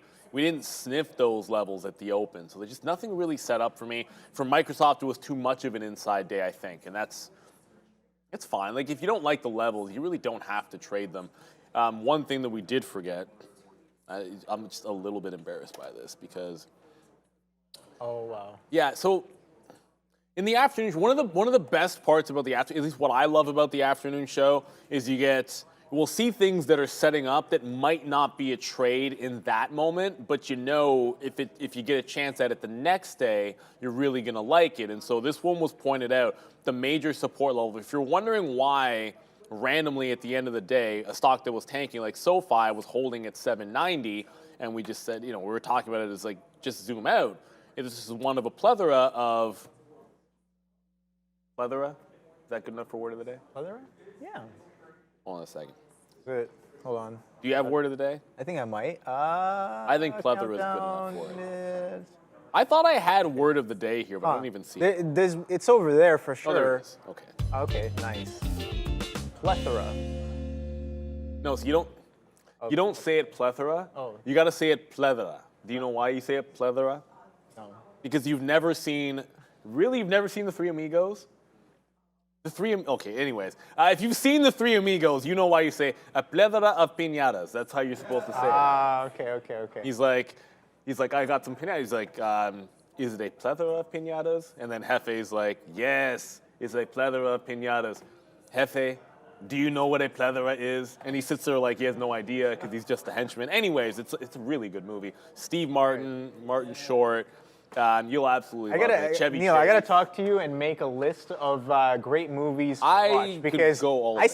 scroll through when I'm feeling like watching something, I scroll through Netflix for like 30 minutes at a time. Where like I've probably watched a lot of the recommended ones, but like some of the classics I definitely haven't seen there. So I'm gonna have to come to you and make a movie sticky note. Back when they made movies that were just like. It's the kind of movie that you can just sit down and laugh at and don't take anything seriously, and no one's worried about, oh my goodness, is that joke gonna piss someone? It's just, look, man, it's just funny and it's just laughs, and that was the 80s. And it's a great movie. It's freaking hilarious. I think some people probably would hate some things about it today, but who cares? What I was getting at is the flat bottom breaks, right? So SoFi was a flat bottom break. We're pointing out why was it finding support at 790. So that's the 790 level on the daily. Fast forward to today, and what happens? Look, it's falling in the open. It breaks $8. You're like, okay, that's not the level. Look at what happens when it gets to 790. It tries to bounce. There is your rejection of the 790 level, which was the flat bottom break on the daily chart, and then there is your entry to the previous support level. You're just short in here, giving it to that, which doubles as support turning into resistance, and Bob's your uncle when you short it all the way down to the bottom. So I love it. It's a great setup. I didn't have it. It's like it happens a lot. Cart, I'll still be in that one till the end of the day. Who knows? If it never breaks this range, I'll probably be in this one bouncing all day long. AVGO was interesting, Soup. Because of that nonsense, not nonsense, that Google story yesterday, which had the stock gapping down and had Marvell gapping up, where it's like, where Google's considering moving away from Broadcom and possibly to Marvell. They're like, market says not really, they say not really, and it's just been grinding higher. We don't really trade this. I think it's a day trader. Given it's an $800 stock, there are $800 stocks. Like when Tesla was $800, you could still trade it. Liquidity was great. When AVGO is trading here, it's doing less than 1 million shares. It's not great liquidity. Probably better for trading in options, I would assume. Not that I ever have. But look at this double top. It's come almost all the way back, but it has not actually pressed through the close when all this nonsense happened. This was an $830 stock the day before the news dropped. And it's trying to make it all back in with a bit of a double top. Maybe it can take it out there. But let's go back to some things that are happening in the market. You're holding underneath 15,000. So this is where like the trend, it's like put up or shut up time, right? AMD here never got to $100. I'd short 100. It's 100, right? But that 98 level, suddenly, like 420 on NVIDIA, that 98 level has the wicks above. You're forming a bit of a head and shoulders. If we break down from here and 1500 doesn't hold, that looks like a short. NVIDIA's challenging 420 again, a little bit stronger than AMD at this moment. right back up, testing those highs. Like I said, Meta was the one that worked. It's holding lower highs. If I'm re-entering, the Meta might still be a short. If we fail here again, you're not even pressing back upside on Meta at this point. So that one worked on the short side, whereas it's like the stop out at the high on anything else. That leads me to believe that this one looks like it's going to be potentially good short in there. What else do we have going on? I don't know MRTX. CCG, no way, is it still going? Remember I said if CCG, that gets interesting if it gets into the mid-20s. Okay, it's only at 20, never mind. I thought maybe this was breaking the high. It was like $28 looked like a short on CCG when you pull out the chart a little bit further, which would be worth it. The last one that went parabolic that I thought was a short was After All, wasn't it? MLGO, baby. Sometimes it be like that. Doing the heaviest Sometimes it be volume like on the that. day. Yeah, it's yeah. Here's the thing, though. Sometimes you can get back on that, though. No, right? you can. You just How would you so- structure that re-entry then? No, the problem. Here's the issue with your entry like this. Like, so you get the halt and the reopen when there's liquidity on the stock, right? So when it's going parabolic, come to the chart for a second. Yeah, when it's going all this crazy nonsense, there's not a lot of liquidity. It's finding liquidity after the open. And so when it got up here, like you're going from 8 to 10, and then you start holding around the 9. When it failed 950, and all of a sudden there was like actual liquidity underneath 9. So that's a place where you can get short. I don't throw my stop at 9 because it'll rinse that pretty easily. So I want to have it enough above 9 even that you're not getting wicked out by someone just trying to run $9 stops, right, but not far enough that you're going to lose 10%, because if it busts 950, you could be at 10 and halting. So I put it right around that quarter mark. I end up getting out here. But when it runs the stops that big, like it was immediately back down at 80s. Yeah. Trying to get, you might be chasing the short to like 860. And then the problem with that is, where's your stop then? Yeah, your if RR gets skewed then. If you're re-entering, you got to be so fast. Like an algo can get back in when it wicks that top and get 9s, but I can't get back in until it's like at 860. It's like if that doesn't work, I'm not fast enough to, well, I shouldn't say that. I'm unlikely to be fast enough to get back in here. Now, it looks like it's a great trade because, well, why wouldn't you just short 840 or 850? It goes all the way down to VWAP and gives you $2. But I'm risking 80 to 90 cents on a stock which is parabolic trend up. The slippage is an extra 20 or 30 cents. So I might be risking $1.20 where the perfect move is giving me 220. That's not 2 to 1. That seems like it's 2 to 1, but it's not 2 to 1. It's only 2 to 1 if you hold 100% of your shares to the 2 to 1. Right. But you're scalping out along the way, meaning my average out is halfway. Right. That's not even 1 to 1. So unfortunately, and again, if you trade enough, I know it seems a little bit complicated saying all that, but if you trade enough, you know all that before you get into the trade. Because you can just, it's like you've made the trade or you've seen the setup so many times that I know exactly how that works out and why I can't chase it. You'll hear me say, don't chase, don't chase, don't chase. And I'm reminding myself that no, underneath this price, the risk to reward is skewed and you can't take that trade. Right. You can only take it around a certain price level. Again, that comes with experience. What else we got going on here? The market is trying to pull back now. I think Meta's not breaking down just yet, but I think this is worthy of a short. NVIDIA, AMD, both these are looking like it. I mean, I don't know. If you like AMD short, we're back underneath 15. Yeah. To the lower high is 15, 20 cents. I think my thoughts on that, I'm just gonna, I guess, stick with my original plan that I was like 97 over under. If we're above 97 and we're consolidating, maybe we have room to the upside. If we're below, then look for the short there. And obviously, like I get clocked on that idea, continuing to try to hit the short there. But let's see if this 98.40s kind of top is in there. We are pushing back off of that 15, but like not too significantly. Only about, we're still teetering about like 10, 15 points above and below that 15 thou level there. And like we said, things were heavily selling off during this week, so we might be catching a bit of a bid was the thesis in the morning, and it seems like that thesis is coming into fruition here. As take a look at that 420 on NVIDIA as well, bit of a churn and a chop in and around that 420 where we were looking to expect liquidity, and then we have been chopping at that level for, this is a 5-minute chart. Let's look at the 15 to give us a good quick look at how long we've been interacting with this level. So you start at 10:30, now it's about 11:30 there, almost, 5 minutes to 11:30. So about an hour there, we kind of chop and churn in and around this level. So I'm just gonna let it kind of consolidate. When and if we pick a direction on the NQs off of this 15, I want to start to get involved again. These consolidations are very interesting here. Same thing with AMD here. Take a look at this consolidation.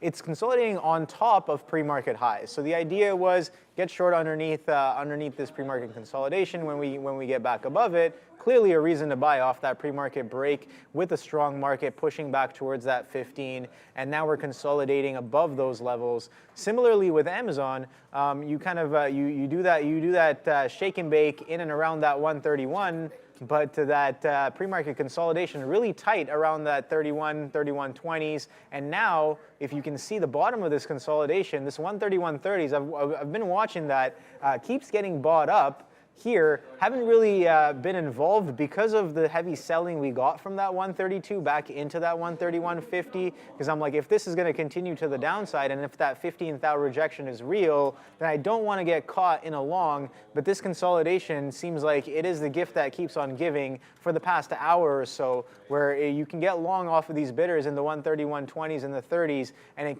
keeps on giving you that 50, that $50 mark on top of that 131. On top of the consolidation above pre-market. And if we continue to the upside here, if the futures continue to kind of chop in and around these highs, I think that we could very well see some of these equities start to grind up to the upside here. Nvidia as well, we were talking about that 420 being a little bit of a resistance, but we got above yesterday's high consolidation and kind of using that, look at this wick right there off the 420 there, 420.80s, 421, and that area is coming in as a little bit of a wicky resistance here on the 15 as well for Nvidia. So potential retest of VWAP here. If we are going to continue back to the upside, I want to see some solid price action, some healthy price action where we kind of churn in and around VWAP, maybe accumulate before we push back to the upside. But if the bidders are going to stay strong and we're going to continue bidding right away without that kind of consolidation, I definitely want to stay away from that short idea for that may come in if we do make lower highs on the day there. But that 15th I'll be watching very closely as a potential over-under. As long as we kind of continue to chop and churn this, I don't necessarily see anything too crazy that I can potentially capitalize on right now. But let me know in the chat what you guys are trading. We can definitely take a look at those names. I want to quickly there was a question about how do you know where CCG is going to halt?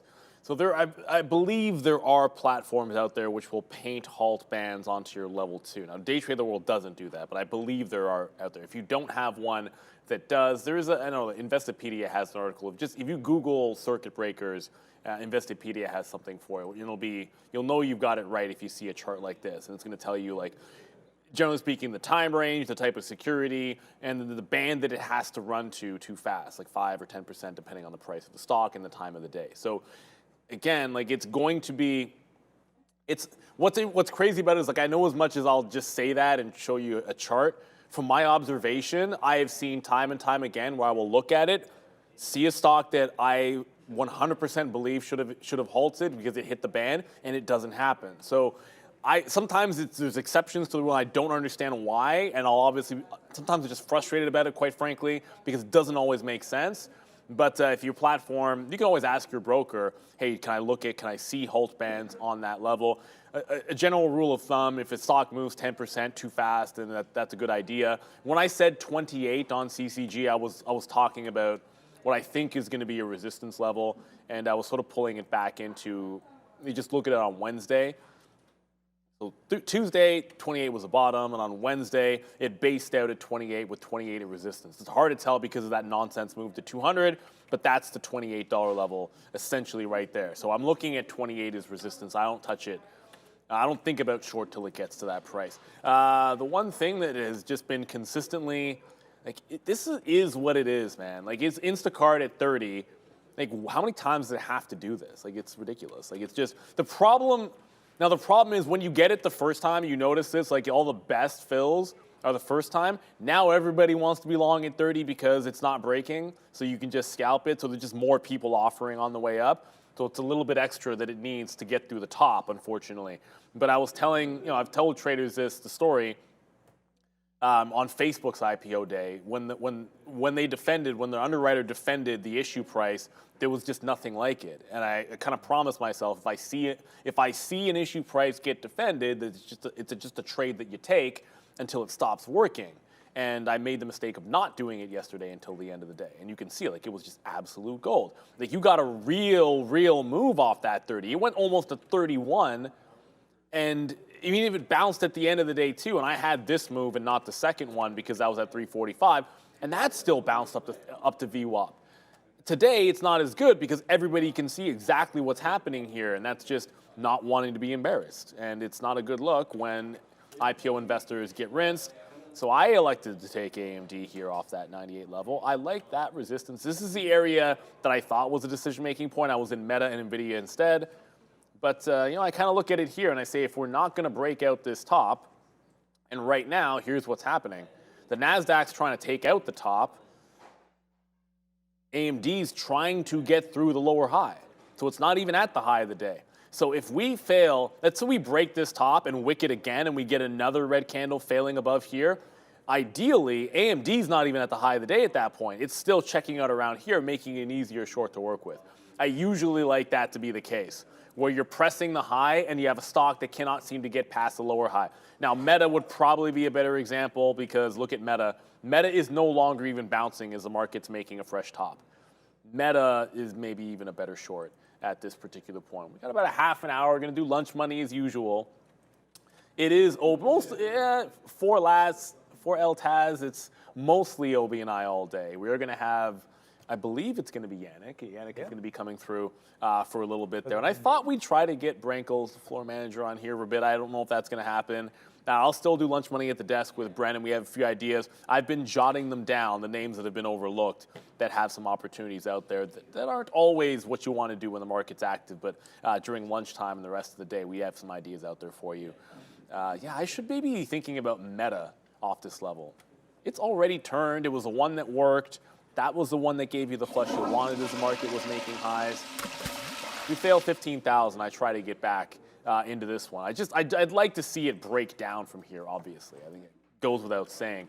It's kind of doing nothing in this range. I want it breaking down out of that range. Yeah, we can see that the NQ is kind of strong there. We saw that it was consolidating, and then now an attempt to break through the highs of that consolidation. Doesn't really get too far right away, only about a few points right there into that 15-20 area, and then kind of comes back into this range from before. So maybe a potential lick grab there. We're making lower highs on AMD and Amazon as well. I'm looking at Apple as well. NVIDIA, that 420 kind of coming in. Apple, we talked about that 176. We've held above that 176 very, very clearly, and potentially using that as a support above VWAP. So if we're going to stay strong on the day, I'm definitely going to be looking towards Apple and Microsoft to kind of give us that direction. A little bit of Google as well. Google kind of very strong. Near its highs, very similar kind of chart here on the Google. We talked about that 130 being kind of a key area. You get down to 129.60s and then reclaim that 130, and then you bid up another 1.5 roughly up into that 132, almost 2 points off of that 130 on that move. Let's see if we can get a catch back down into VWAP here for that consolidation kind of move there. But we are pretty strong here. But Neil, what do we usually say about the trend when it bends? Is it? I don't think it's really. You stealing my line again? I might be stealing your line there. But yeah, the trend is starting to bend a little bit, but we talk about that lunchtime consolidation, kind of sideways chop, and then a potential continuation going into the later half of the day. It's true. So maybe that's what we'll be seeing here. We saw that with the selling for the past couple of days, where you sell heavy in the morning session, you kind of grind and chop in the mid to late day session, and then end of day, especially in and around power hour. I know I got rocked on the TQs trying to get long, being like, oh, 2 days in a row, power hour fade. How's that going to happen? Again, irrational thinking on my part. It can happen again, and the only thing I need to kind of focus on is, are the bids getting smashed? Is the ask getting slapped? Either way, I have to respect that. Bids right, getting Neil? smashed, ask getting slapped. Okay, I get me. Yeah, okay. Yeah. You know what? That's one of those terms that's like, I guess it's really obvious when you point it like that, but I never really got that. Yeah, slap the ask. And I always, to be honest with you guys, I always thought that term, like it was like smash the bids, slap the ask, was because it's a take on slap the ass. I always thought that's Yeah, the I reason mean, for it. you could say that as well, but yeah.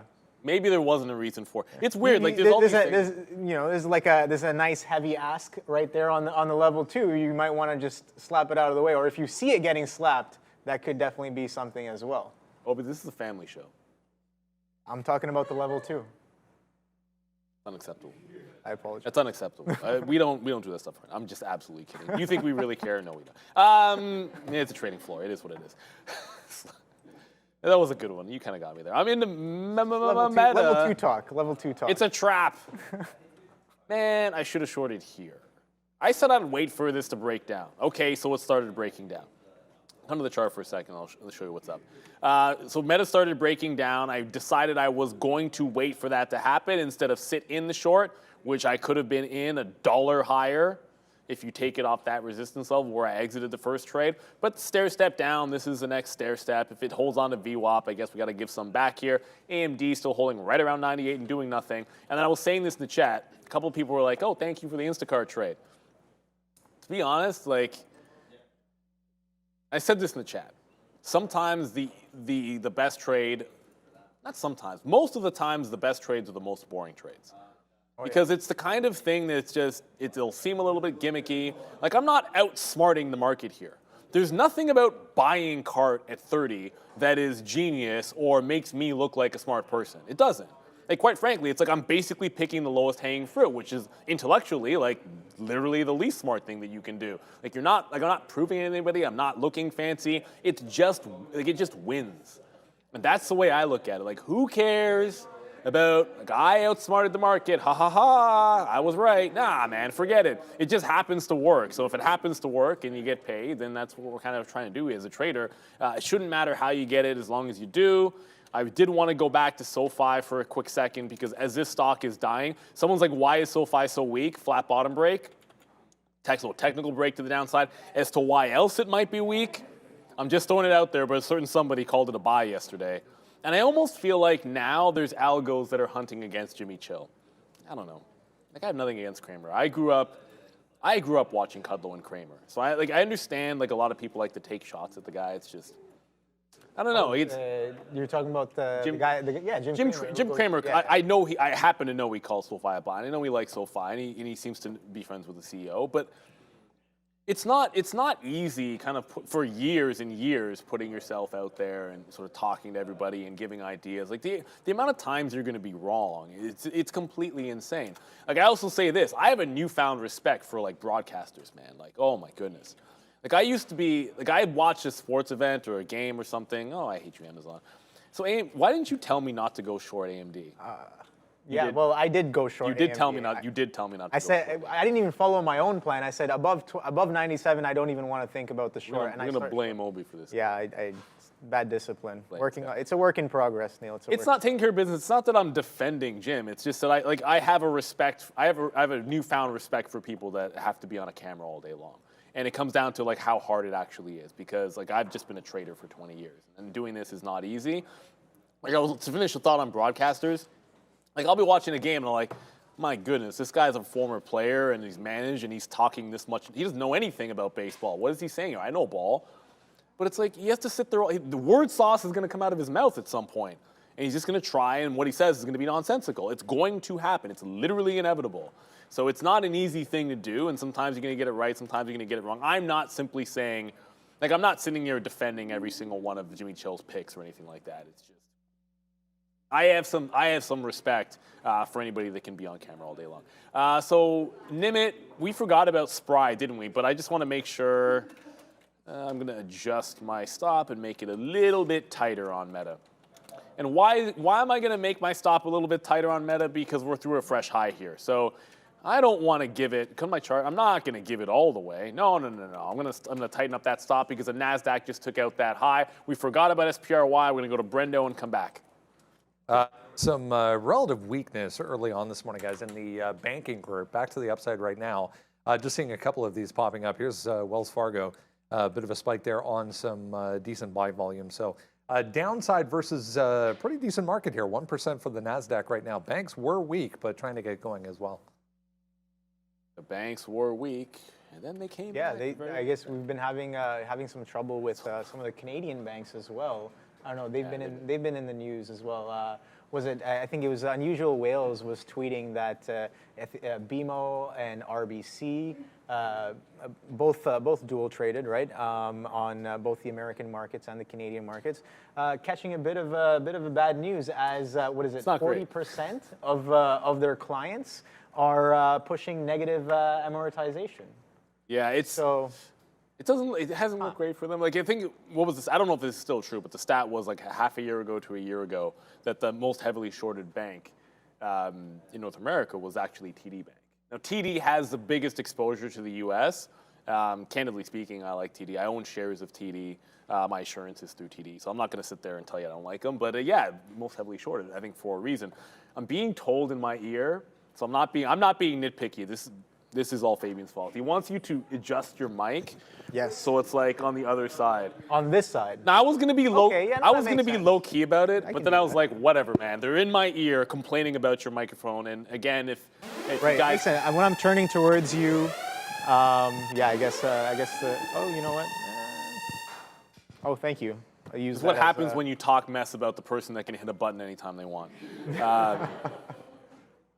Being real mature about that, Fabian. It's all good. It's all good fun here. It's just, I was thinking of like in what way am I going to nonchalantly tell him to change his mic? There's only two of us here. What am I going to throw to Brendan or like do some kind of hand signal? Like, what did you expect me to do? You could have just come over here and actually told him to do it yourself, and it would have done the same thing. Anyway, it doesn't matter. I want to get. We could come up with a hand signal right there. We'll have like signs. It could or be something. like, I don't know, like adjust like a knob. Point and I don't know. We'll come up with something. We'll come up with the signals for you guys. We'll I just don't know what I was supposed to do in that moment. Like it's so weird.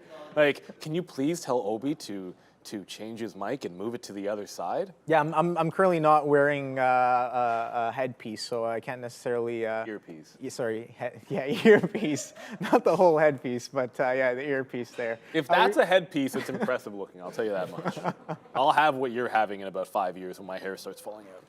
Nicole Harris with the $5 super chat, thank you. Kroger said people are slowing down on groceries, so why would people pay student loans?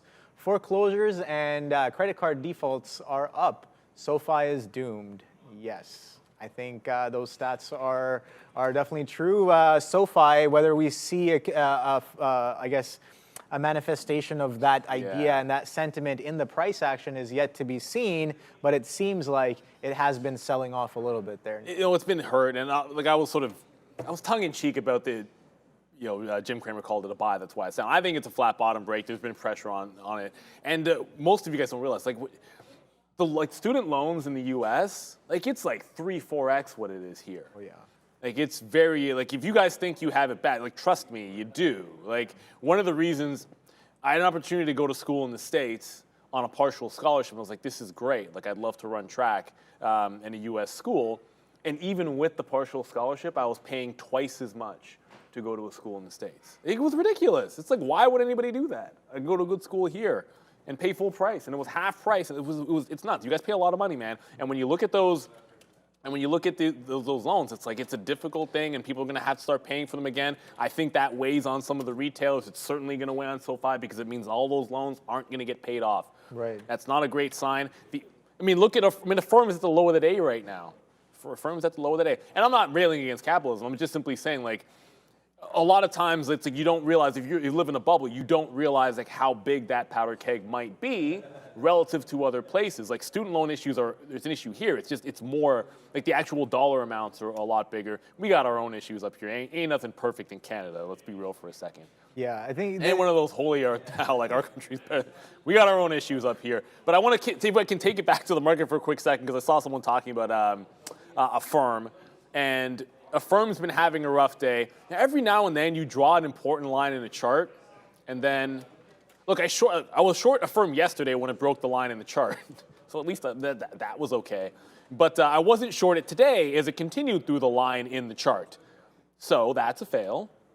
Could have gone back to that well. There's no question about it. It's lower hanging fruit. It's a lot weaker. But yeah, it probably falls into a little bit of the same thing. $20 was the next big level up. So this was a double bottom break. A lot of times when you look at a breakout, 23 was huge on the daily. Monster level on the daily. It was, there you go. Eventually it fills in.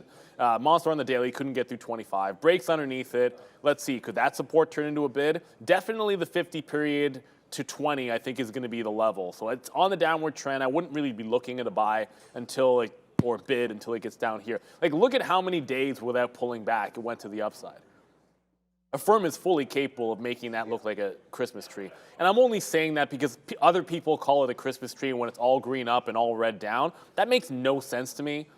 Nobody has a Christmas tree that is one color on one side and one color on the other, but I've been told that that setup is a Christmas tree setup by someone who's a chartered market technician, which means they've taken courses and can read charts, so they know better than I do. So I think it could head all the way back down without slowing down, but I would think the 50 period has some support. Nimit, I said I would talk about SPRI. Let me just, hold on a second, let me just go back to Meta for a second. I'll get to SPRI in a second. Meta is breaking down. When it wicked that same, I tightened my stop. Now, a lot of times if you're going to give something more room, then it's like this is the amount that I was risking on that amount of shares. If I want to tighten my stop to here, the idea would be to risk the same. I should be adding or doubling up. I did try to double up back to VWAP, but I missed. So I didn't get the fill. But I'm going to get a bid out here in front of 301.5. It looks like Meta once again, and I guess we had to learn this. Like, stop fighting the things that are testing the highs and short the thing that is making lower highs. So that's going to be Meta. I am on the bid in front of 301.5. That's where it rinsed me out. It didn't really rinse me out, but I rinsed myself out of the long. It was right around that same price. I'd look for first support there and then back down to 300 on Meta. That's pretty obvious. SPRI, this was one yesterday. So this was a big mover in yesterday's trade. Now, anytime you get a recovery, quadunk recovery, you look for it to hold a low, held a low. Now you got a bit of a double top. So double top setting up, but the strength that it had was into the $4 level, and now it's doing nothing going into that $4. It really needs to break out from here. If it does, fantastic. And that kind of reminds me, I got to leave some things for lunch money. Let me just, I was about to say something else, but then I realized, no, I'm saving this one for lunch money, which is in like 10 minutes anyway. So yeah. Let me just, Brendan's like, what's your list for lunch money? I'm like, okay, I'm going to send it to you right now, Brendo. Oh, the list. I thought you meant that pass it over to him. Okay. Like, I don't just make stuff up for lunch money. Like the entire morning, like when you're talking, I'm going through charts. Yeah. No, this is like I'll have like yesterday, and I'll use the same note. Okay. I don't like wasting these. I should be using the iPad actually. I feel like I'm just creating garbage with these. But like I'll make a list. It's like, okay, this stock, we haven't talked about it at an interesting level. This is something that could move in the afternoon, and I'll jot it down and I'll know what I'm going to talk about for it, just so that I actually have ideas and not just pull up random stocks for you guys. It's just not what I'm doing. Usually, when we're done at 11 o'clock, I have some time to do it off camera. Here, I've had to pick my spots, and kind of when you're talking, I've been able to make a list here that Brendan wants. So. True. Nice. So here's the thing. We kind of wicked that 15-20 area, and tickers are starting to pull back here. I'm watching Google as well. Google kind of turning. Amazon broke that consolidation. This consolidation, we talked about that 130-130 bidders kind of being there. And then take a look at when it finally does crack. It kind of comes right back into that 131 level. So I'm going to be waiting for, I guess, some support there. AMD as well, kind of coming into that VWAP area. We know that it's been interacting with VWAP for the past couple of days. So let's see if that comes in. I'm going to be looking for a potential interaction of that 97, right? We talked about that 97 kind of being key. I kind of fumbled that idea there, getting aggressive with the short, while as the price action shows no sign of the bids being weak. But let's see, coming down into this VWAP area, into this morning consolidation, lows just on top of that 97, whether or not we catch a little bit of a bid. Same thing with Amazon. Amazon kind of, it seems like it's doing a bit of a range here. Initial high was 131.80s. You pop into 132, only about 20 pennies away, and then you consolidate, come right back in to the bottom. So let's see if we can come back into this day low consolidation, or at least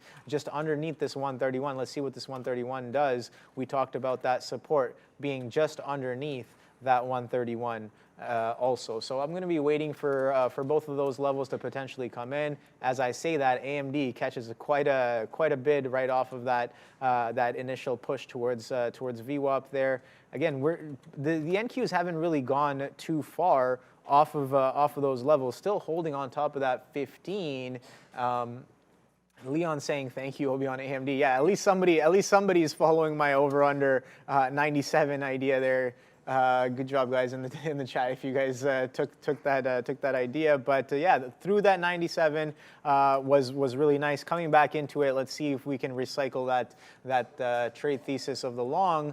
Whether we hold on top, we're gonna get that. We're potentially gonna get that confluence as well with VWAP if that comes in. So if that consolidation, the morning consolidation, and that VWAP and the 97 kind of start to correspond, and you have a bit of confluence there, you might get a little bit of a triple whammy and a potential trade if the tape read is there at that level. So I'm going to be watching that 97 on AMD. I'm watching this 131 on Amazon. Yeah, who is this? Bears versus Bulls saying Obi has the Saskatchewan saying Obi has the patience of a Jedi. No, man, take a look at this. There's a total lack of patience in this erratic trading that I had. I'm almost chasing. I don't know if you want to see AMD. AMD a little bit more embarrassing than that. Kind of aggressive into here and aggressive into the shorts through the 97. Not really necessarily following my plan on that, but seeing as we are kind of catching a bit of a sell off of these levels,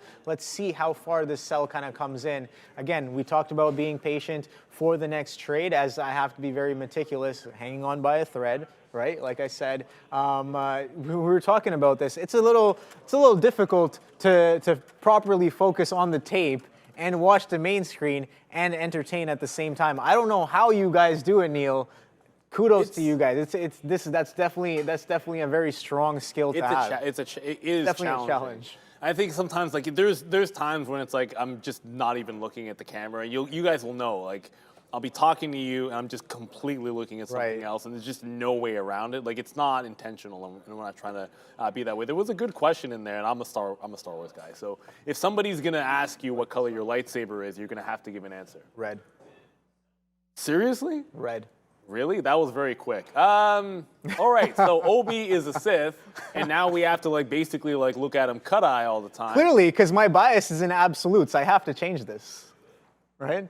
I'm so hardened on the bias. I gotta be a little bit flexible. Maybe what if we could find a way to use both sides of the Force? Then you'd have you have purple lightsaber. Oh yeah. That's the only. You know. I know the story behind that. You do? Yeah. You know the story? Okay, but then they had to turn it into a real thing. It's hilarious because Samuel L. Jackson's the entire reason it exists because they didn't have him. Yeah, and then they had to make up a story as to why Mace Windu's the only person that has a purple lightsaber. I find little stories like that absolutely hilarious. When you think there's a really cool explanation for something, and no, it's just nah, man. When I'm watching that scene, I want to be able to see myself. So make mine a different color, so when I'm watching it, it's more fun for me. It's just ridiculous. Me, Look, man. How about Lord of the Rings? You Lord of the Rings I'm fan? wearing the color that my lightsaber would be. Oh, nice. I'm just keeping it real. Like the old school Obi-Wan. You know that one. Yeah. Well, sorry, you were. I said red right away because red is my favorite color. I can really tell because you never wear it. Well, I don't know if I want to watch. See, here, I have a red I guess a dress shirt, but like walking in with a bright red dress shirt, I don't know what's gonna happen, right? Maybe Literally wear whatever you want. Catches a hard sell. I have no idea. I don't want to be. Maybe we counter trend. I wear a bright red shirt and we bid up all day. Who knows? I don't know if there's a correlation there or not. But red, definitely my favorite color, the fastest color. Maybe a little more short bias because of that. I have no idea. Subconsciously, I got to figure that one out. As I do tend to be a little more aggressive on the short side than I am on the longs. But we're trying to balance the flow of that thought, I guess. Balance the force. Yeah. Well, the market's trying to be. The force. It's trying to be red. You can see like the battle that's happening here at that same 15,000 level. So it's looking a little bit more weak. Like you've been challenging up and down. Remember I said until you get like 20, 25 handles above, you haven't really made a decision. Well, it's now wicked the 20 handle above 15. If we take out that bottom, I think I got the right name. At least Meta's been relatively weak. Like I feel as if there's going to be a couple more entries into this stock, right? Like we break down here and get to 300, there's always a chance there's a short back in. I want to get out 300 and then look for a bounce there, try to get back in if we stair step. Otherwise, take a 300 break. The trickier trade has been on these chip names, man. Like NVIDIA, like basically the way that you got to have played this, which I obviously did not. Like I'm taking, like there's the wick and I'm getting back in. Like you got to get in on the wick when it's doing this, which is sometimes it's just not an easy way to get into the trade. But essentially, to win on NVIDIA, you've got to be willing to give it to and just past 421. And you've had to get in as it's breaking 420. So it breaks the key level. You're taking the overfill, something Luca was very good at, by the way. We love Luca, moved on, but this is something he was really, really good at. Taking like what he called a money fill, which would be above the resistance when everyone else is stopping out, but it's got a local high that's even higher than that, or a higher resistance on a higher time frame chart. And he'd say, yeah, you short in there when people are getting stopped out. Then all of a sudden, once it's in the money, if you're strong and you add underneath, you could have a 420 price as it starts to make this move down to VWAP. So you can end up with the price that you want. Right. But if you never get the ads, then you just have a great price and you're making more gross. Or you just get that money fill in there, you add to it, you get the average price you want as it trends down, and you're not really getting stopped out there. Hampton's trader, can I explain the cart trade? Sure. I'm guessing it's, okay, so this is pretty simple. I've said it a million times today. I don't mind repeating it. The IPO issue price on Instacart was $30. It obviously did not have a good time of it. There's a difference between the opening price and the issue price. Obviously, people that got in on the issue are underwater if this closes under 30. Now, that's not a good look for the underwriters if it happens very fast. It tends to always happen eventually, like almost every IPO within a couple of weeks trades under that price. But in the first few days, there's usually a defense of that price. It's not a tin hat thing, but who do you think defends a $30 price? The underwriters a lot of times. They don't want it closing beneath that price. Whomever it is, it doesn't really matter to me. First time it gets to 30, bounce. Yesterday, you can see it. It was a great short, but it was just bounce off 30, bounce off 30. So, like I said, it might not be, I'm not rewriting, I'm not trying to reinvent the wheel here. This is not necessarily the most highbrow trade you're ever going to see, but it is a pretty simple support level. Like if you like support and resistance, it's never going to get any easier than something like this. And the difference here is like ARM's not doing this for you.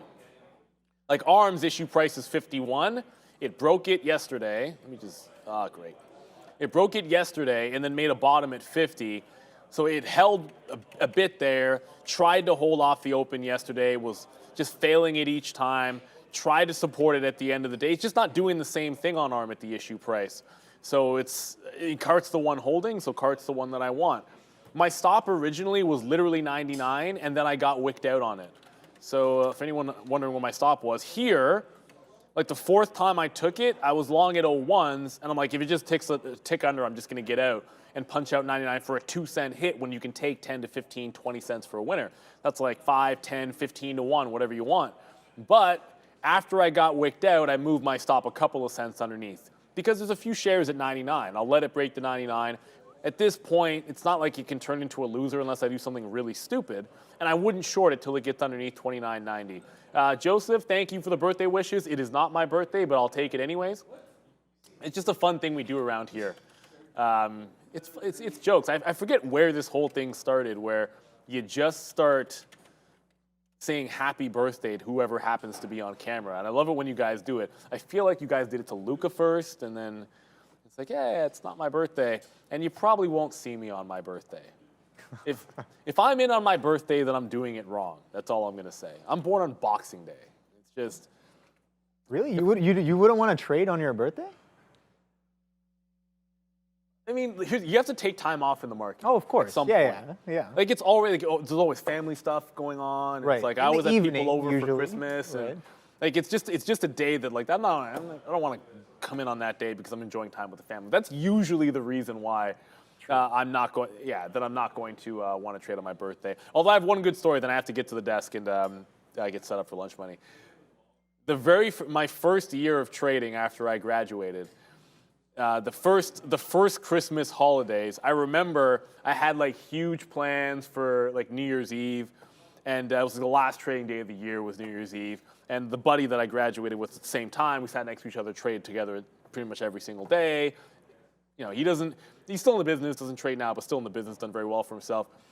And I'm like, yeah, I'm not coming in that day, whatever, man. I'm just gonna chill out, be rested up. Got a big night planned. I sleep in on the 31st, whatever it was, and about 11 o'clock, I get a message, and this guy's buggy wakes me up at 11 o'clock, and all he did is the test just posted his net at that time. Like, it's all, he woke me up to tell me what his net was the day that I didn't come in, and I looked at it and was like, you got to be kidding me. And then the other one was on my honeymoon. On my freaking honeymoon, I'm not going to name names, but somebody messaged me telling me how good it was. I was like, you kidding me? You're going to message me about how good the trading day was when I'm literally out of the country on a beach right now? I was like, you guys are horrible. Because you're going to get that FOMO, which you don't want to get in this situation. I mean, you got to take time off. You have to. Of course. For things like that, you can be like, yeah, no amount of money is worth more than the honeymoon. Well, I wouldn't say no amount of money. Well, you're being ridiculous. You can't say that. Give me $100 million, I'm there right now, right? But like, spending quality time with a loved one on something like your honeymoon doesn't necessarily happen all the time, right? Birthdays come every year, right? Anniversaries come every year, but something. Now you're talking about $100 million, dude. Yeah. Okay. Maybe like 10 mil. 8 figs. No, I mean, 7. Look, okay, 7. My wife would kick me out the honeymoon. Well, who am I kidding? Who am I kidding? I'd settle for probably like $100,000, man. Like. Yeah, exactly. Okay, I'm gonna let you. It is past 12 o'clock. I promise we do lunch money. We're gonna send it to Brendan. He's got an update, and then we're gonna get into some lunch money. Hey guys, 12 o'clock. Let's get into what is moving around here as we head into the lunch hour on a Friday. Just hearing a note on Apple right now from a prominent Chinese analyst saying that iPhone 15 sales are going to top estimates as the iPhone 15 gets going in China as of today. So a little bit of a volume spike there and a move higher on Apple shares, up about 1.2%, some volume coming in. There's also a little penny stock moving around here, CNXA. 12% right now. Did exactly the same thing yesterday, ran up to 22 cents and then right back down. But they just announced a reverse stock split is going to come through for CNXA. So a couple there moving around. Meanwhile, that's how the S&P 500 is looking as we head into lunch hour on a Friday. Decent amount of green here across the entire board. Meta 2+% to the upside. Solidly green. We'll touch on why coming up here. Some of the other names trying to catch up, including NVIDIA, AMD, Intel, among others. Broadcom here, 2% to the upside as we head into lunch hour as well. So semiconductors specifically showing decent amount of strength here this afternoon. 1.5 there for AMD. As I mentioned, Apple on that note. For the current quarter sales projections, I was just reading here, coming from that, again, prominent analyst in China. Eli Lilly, FDA approval for a kidney treatment, kidney disease treatment coming through this morning. But we're back to basically flat otherwise. A few other things of note here as we head into the lunch hour. The SEC suing Citadel for violating order marking requirements on short sale. Neil, how could they do that? Yeah, that came through as well. So we'll maybe touch on that. I mean, we can't trade Citadel, but I mean, how dare they?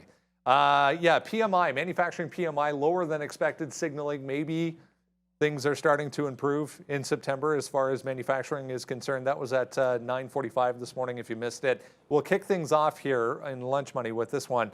Meta, up on this note from Citi, moving them to must watch list, I should say. I just literally typed must into my chart. Wow. It's not a symbol. No, definitely not a symbol. But here's Citigroup reiterating their buy rating on Meta this morning and going to 385 on their price target. So pretty deep pullback here for Meta, but good luck anyways to kick things off. Yeah, newer ad units, greater advertising demand. They think it's going higher. Yeah, they can think it's going higher all they want, but not right now. Anyway. I like Meta, but not nowish. Not nowish, thankfully. Look, Meta, okay, I'm in this one. We usually don't. We got to talk about it because it's moving, and we'll set some things up for it that could have happened in the afternoon. But usually don't start with something that we're going to talk about new ideas. But you can't really ignore what happened at 305 yesterday. So you had a bit of a head and shoulders because 305 was a previous top that had a failed breakout. Then the lower high off 305 really accelerated when it broke that one down. So when it got up to 305, we were at that 15,000 on the NASDAQ, right? And we lined a few things up this morning. It remains to be seen about NVIDIA in that 420, but certainly 305 and Meta has been a good short. I re-entered it off of VWAP. Now you want to think about what's next. See, the interesting thing here is you probably see what I see, which is an upward trend since yesterday's bottom, right? Like you're making higher lows, you're making higher highs. So yes, it's been a great short since about 10:30, but it's still a bit of an upward trend, which is coming into the top from the previous day, which is that 300 level. This is why I was sort of saying I'm out of the short when we get to 300, and I actually have a trailing stop on it right now because I'm not sitting at my desk, because if it bounces anywhere near here, I think you get out and start looking at the next step up, because if you hold 300 and the market can retake the highs and trend higher on a relief rally day, suddenly the long off 3 and getting back into this trend makes a lot of sense to me. So sometimes you're looking at a stock and you have a bias, like I only want to be short a firm or whatever, first thing that came to mind. But sometimes you've got to be able to say, at this time of day or at this price level, it's a reverse based on a higher time frame trend. And then at another level, based on what's going on in the futures, it's a short up here. Like NVIDIA was the strongest long this morning. Well, maybe one of them anyways. But it's finding resistance at 420, 421. Meta was an absolute rocket ship. But at 305, it was pretty obvious area of resistance. So you've got to be at least a little bit flexible. At a bare minimum, when you get to levels like that, if you're long, you got to be thinking about taking it out. You don't have to go short, but you should at least be making a decision if you're long at that point. And it's the same way I feel about this short here. You don't have to reverse long at 300, but you should be making a decision if you're short to cover, to get some out. It just makes sense to me as a day trader because the overall trend since yesterday is a bounce, and we're getting a relief rally here. Whether Citigroup decides to make it a good pick, look, that's something for the daily chart to tell you, which is a fantastic one. I own shares of Meta. I think it's a company that can work, and they make a lot of money. But yeah. Day trade's a day trade. I mean, context is key here as well. I mean, you're suggesting, maybe the long, but what's the overall market doing? Obviously, coming into the end of, as we said this morning, the worst weekly performance here for the market since March. So obviously, negativity is taking center stage. But is there a late session rally here heading into the weekend that could come into play? And if so, Meta, one that is relatively strong. So worth a look on either direction if we do get that case coming through. Let's go to Coke here. This was yesterday, if anyone missed it. Edwin Dorsey in the Bear Cave coming out suggesting that everyone should be short Coca-Cola. I tend to think Warren Buffett would disagree with that, but that's just my opinion. That was right about here yesterday on this chart, so crazy move to the downside. Initially on the report, we get the bounce. I mean, let's be honest, the overall market, very, very weak on the day yesterday, so that obviously is going to help in the movement that we saw. But here's Coke back to the upside today. I usually, I've got a rule about short reports. Now, this is a bit of a different short report because sometimes you get these and it's like, oh, this company's a fraud, or they're doing this accounting thing, and it's a scam for this reason. You know, this was it was kind of fun. It was like a fundamental call against the culture at Coke and sort of where the business is going and what's going on with competition. Like, it was a very, and I didn't read the entire thing, but again, I read enough to get the sense that it wasn't all into utter nonsense. Not that that matters, but at the end of the day, I like to treat these short reports one way. And maybe I should start with the daily chart, because oftentimes, and I'm not saying that people do this on purpose, it's just the observation that is obvious, okay? Coke has been in a downward trend. It just finished making a lower high and was breaking through a pretty significant level to the downside. That's like right here at the $58 to $60 range. It was just bouncing off that, and just as it's bouncing off of major support on the daily on a downward trend, here comes your short seller report. Well, the obvious thing to say was, well, okay, shorts have to cover, and if you're putting that report on, you're probably already short, and maybe other people are, and you get a bit of a bounce sometimes. So I like to just look for, show me a bottom on the first day. Okay, you made a little bit of a bottom on day one. Can you hold on to that in the next day and bounce off it? And if you've done that, and the answer to that is yes, okay, look for a break. Now, Square did this. Admittedly, it was a different style of short report. It was a little more aggressive in the Square report, but it did the same thing. And I remember when it broke out, it gave you 10%. So I look at the recovery in Coke. I see a double top, which also coincides with the only significant level I could find yesterday, which was the 58 level. You bounced off there. You found resistance there. Now you have a double top today at that same 58 level. So it just looks like a bit of a relief break that could happen on Coke. The volume isn't necessarily great. And the other way you can play it is that support that got made over the 2 days, you buy dips into it as well, and just say, hey, if shorts start to cover and break back to the upside, you can get a bit of an explosive move, because it's a company that it come down 10% into this report. Yeah. So even a bounce from 58 to 60 is pretty good there for Coke. And you noted that yesterday, in that, you know, you're seeing a lot of these short reports come out over the past couple of days at the end of a move to the downside, multi-day type of a move to the downside. So maybe they're just trying to milk it for a little bit more at the end of the pullback. And I don't everyone's in this business make money. There's actually nothing illegal about that. Of course. They're completely allowed to do it. It's just why would you, if you look at Block's a good example of it, right? Like, if your Block, and let's say a short report comes out, and this is kind of when it happened, going back into, that was months ago.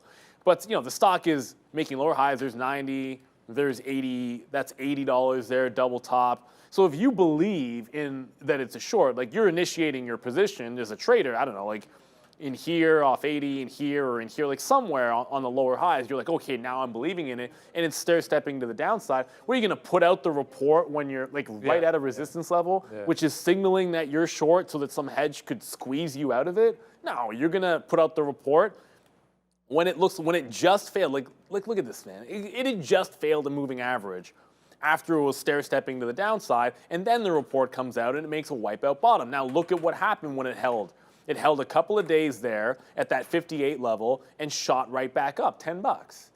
And so, I'm not saying Coke's going to do that. It's just that you see the pattern before, and it could certainly happen again. Now, obviously, Coke's not as volatile as Block, so you're not going to expect as big of a move. And at the end of the day, who am I to say? It goes right back to this 80 level on Block, where I would presume is where they would have gone in short, and it was even better of a short on Block. Yeah. So, it's, I mean, obviously not a day trading stock typically is Coke anyway, Square different, or Block.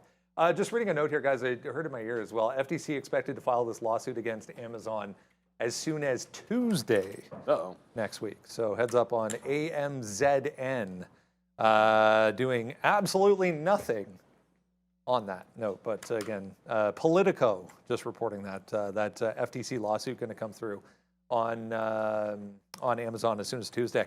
We're going to mention JP Morgan specifically here, but I just wanted to highlight the fact that, I mean, from a higher perspective, this is the banks right here, right now. So the banking group as a whole, some relative weakness showing up today. Definitely a 360 from, or 180 at least, from what we saw yesterday. WFC 2.25% downside here. Bank of America notably weak. Only 0.5% for JP Morgan.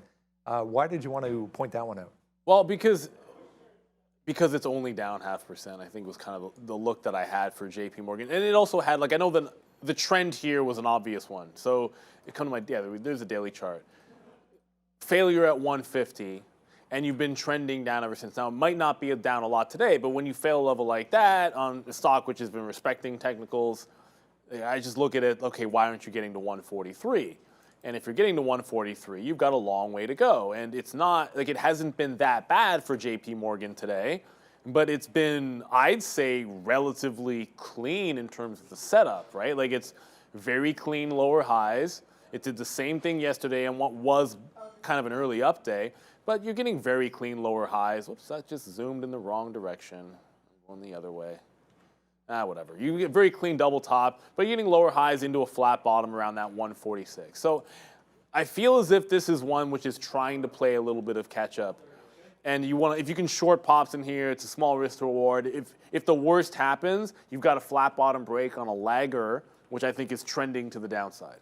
And the other thing about JP Morgan is it tends to be a pretty liquid stock. And I think a lot of times that can be a tiebreaker. The only two banks that I ever trade, well, I shouldn't say but I'm pretty, actually, this is true of Sean too. I can speak for him here. The only two banks that either of us ever trade are BAC and JP Morgan, mostly for that reason. Like, I don't think I really get in. Like, Morgan Stanley, I think one time, okay, twice. One time on earnings, and because it was Morgan Stanley was the one that I got caught when they were doing the conference call. That was like the dumbest thing ever. Actually, this is a really good point. It's funny as a trader, though, how you kind of like put that in your bad list, and then it just stays there forever. Guys, I was trading. We were on YouTube, actually. It was very early on that we were on YouTube, and Morgan Stanley had reported earnings. They were trading in the morning, and everything was going absolutely fine. I was in the money, and I had a stop order out, right? The conference call was on. Now, I don't use market orders. I use, like, limit orders. But I'll use an aggressive limit order that effectively it's going to cross the market and it's going to get me the fill. Now, I don't remember what was said during the conference call. Quite frankly, it doesn't matter. I was not listening to the conference call. Whatever they said, it went from in the money.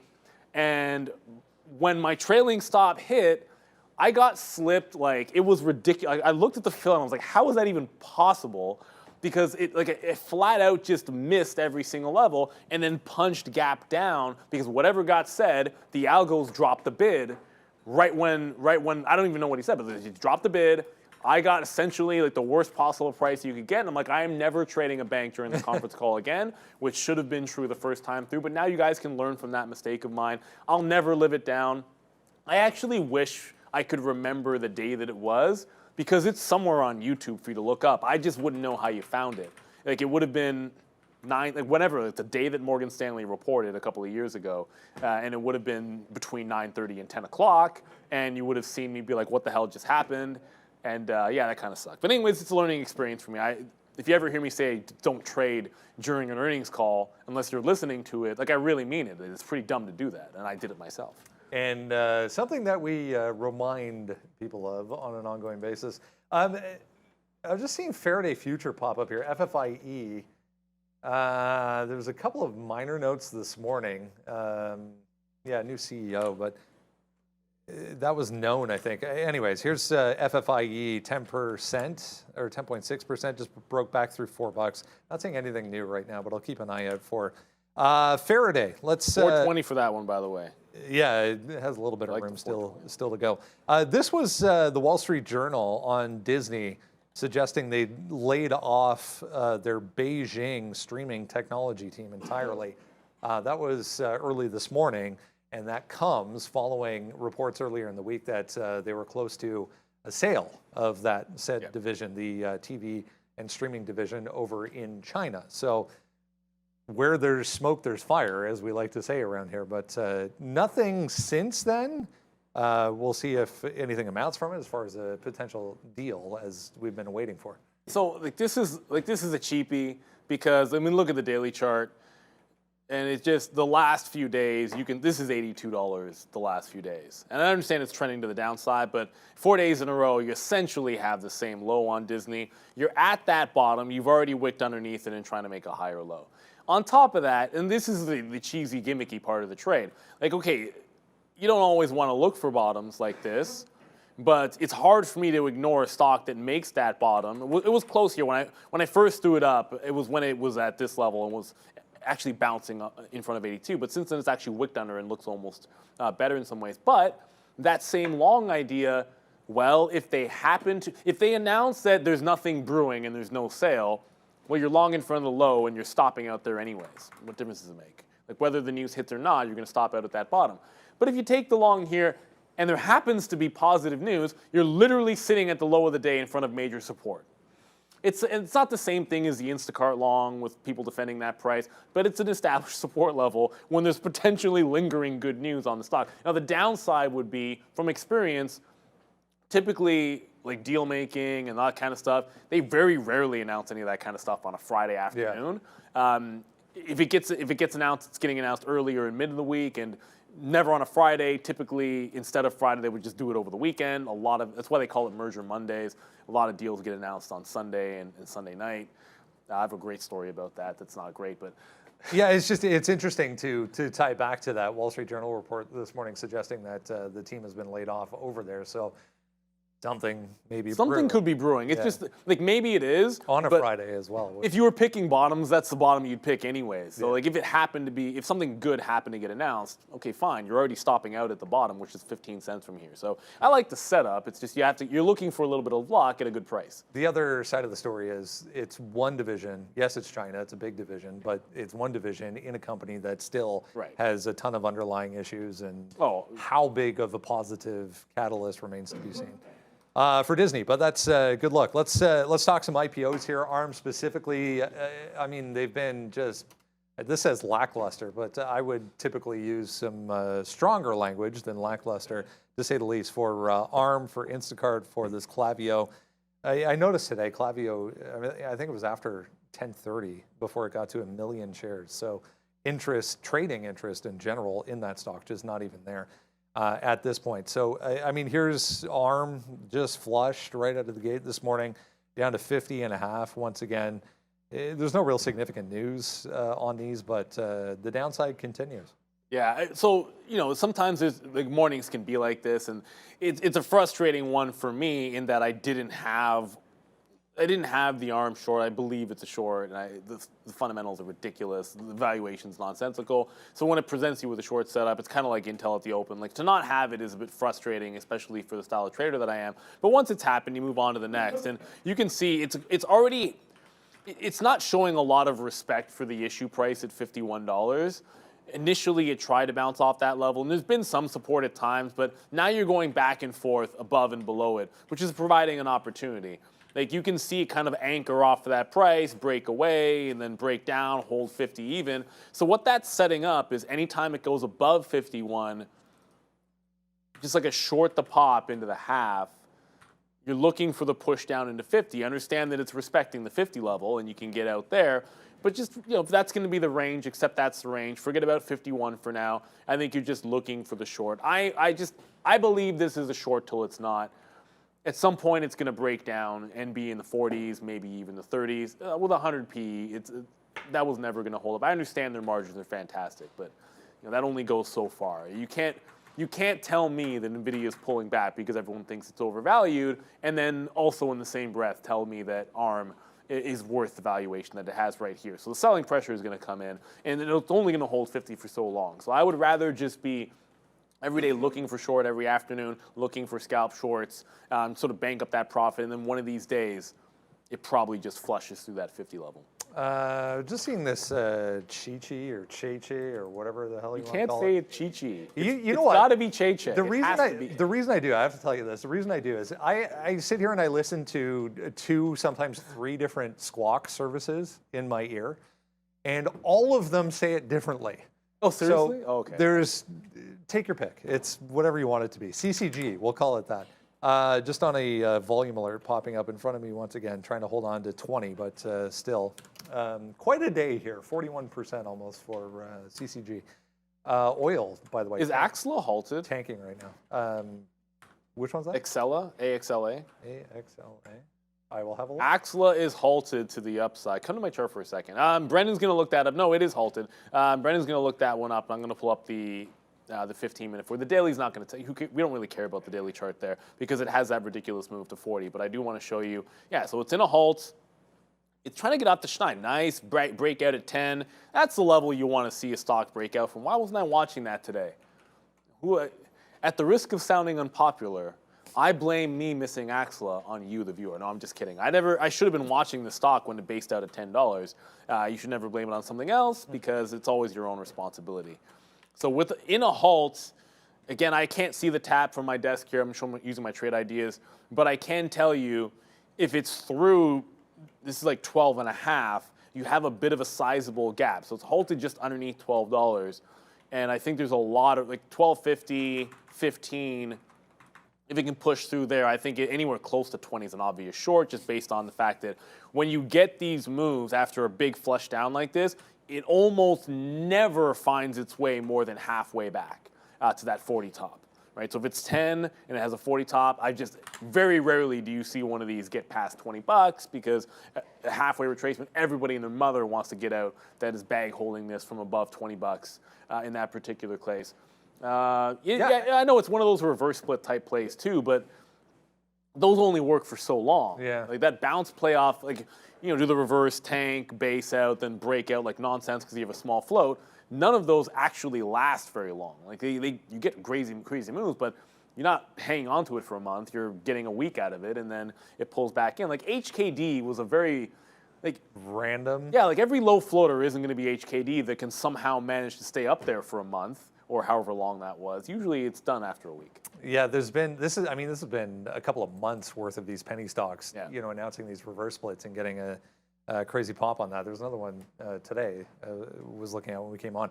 CVNA here just took out the lows and then popped right back up again, trying to hold on to lows at this point. But this thing's been, I'll preface this by saying, the VIX is at multi-month lows right now, so volatility is limited. But this thing was pretty wild today, going 42.5 up to 45.5 at the top, and then all the way back down, and then some now. So negative once again here for Carvana.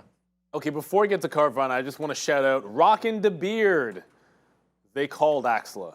Rocking the Beard, I missed you making that call. Great call. I hope you banked on that one. I can't hit. I have no keys to hit here, so I can't do congratulations or anything. Congratulations! That's me trying to do that for you. But yeah, you got to find those. And again, if you're watching that stock, maybe you see that 10 break more clean. Hey, thank you, Fabian. You're redeeming yourself after that whole tell Obi to fix his mic. I don't know what I was supposed to do there. It was so very weird. Obi, can you just move your mic to the left for a second? I don't know. Where's that guy, by the way? I don't know why I find this so amusing. CVNA. Hey, there he is. There he is. Oh, he's back. Can we let Obi just have a minute? He's got to eat, give him a bit of a break.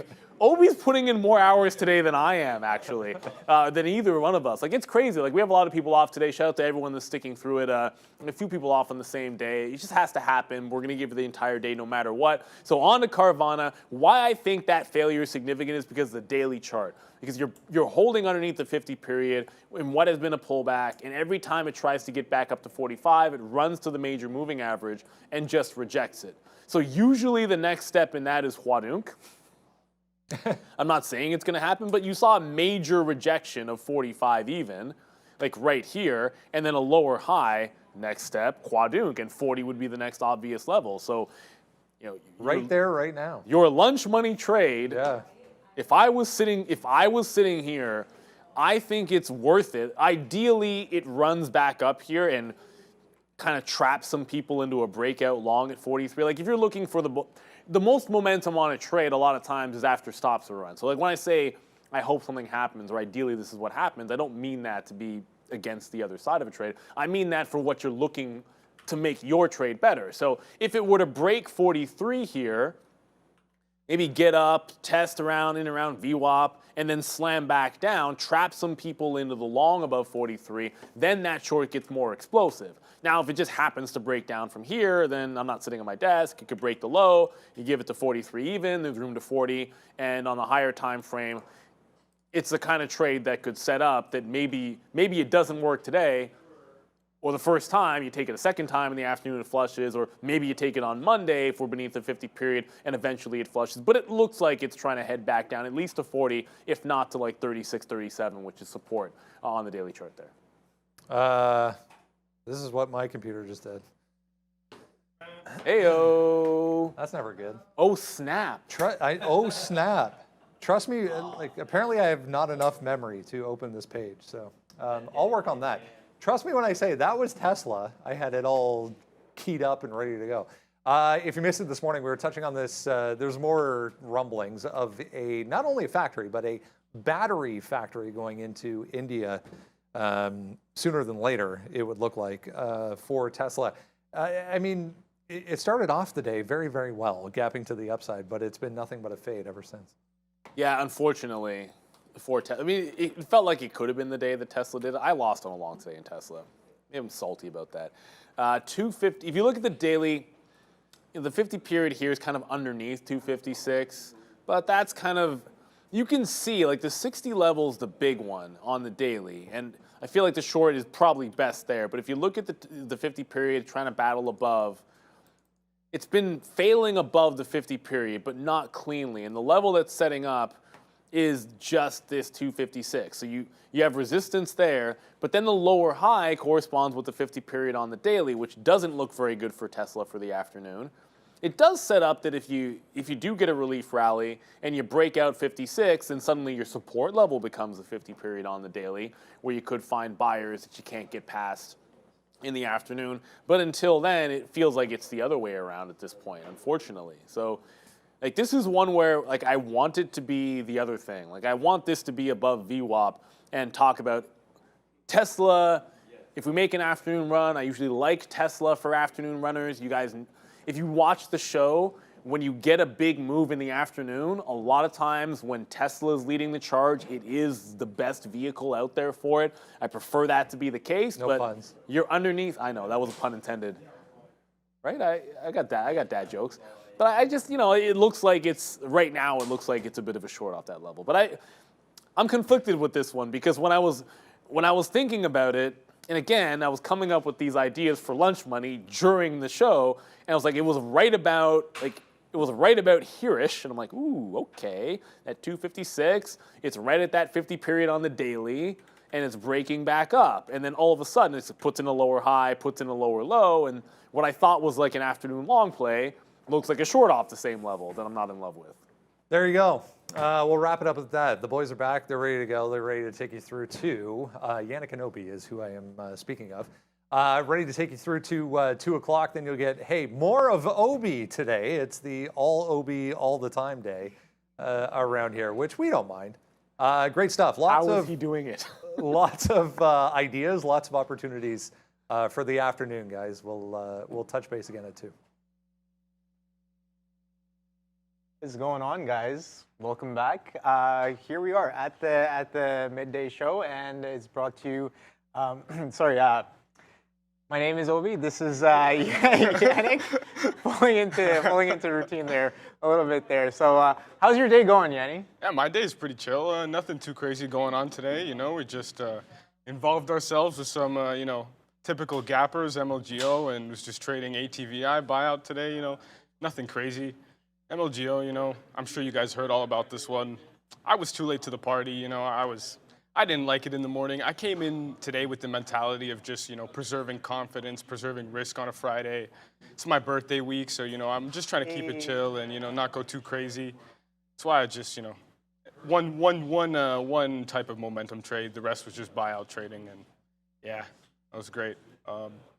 Obi, your You were on what today? You were on Mr. Amazon, right? Yeah, I traded a usual? little bit of Amazon here. I'm just getting my chart set up. But yeah, you can take a look at that. Amazon. What is Amazon doing today? Absolutely nothing over. Yeah, absolutely it's sideways, nothing. man. It's a little bit sideways. So. Nothing new over there. Who tape was going off today, I assume? Yeah, lots of. I wasn't looking at the hoo-hoos, but just the size, right? Nothing too crazy. Nothing.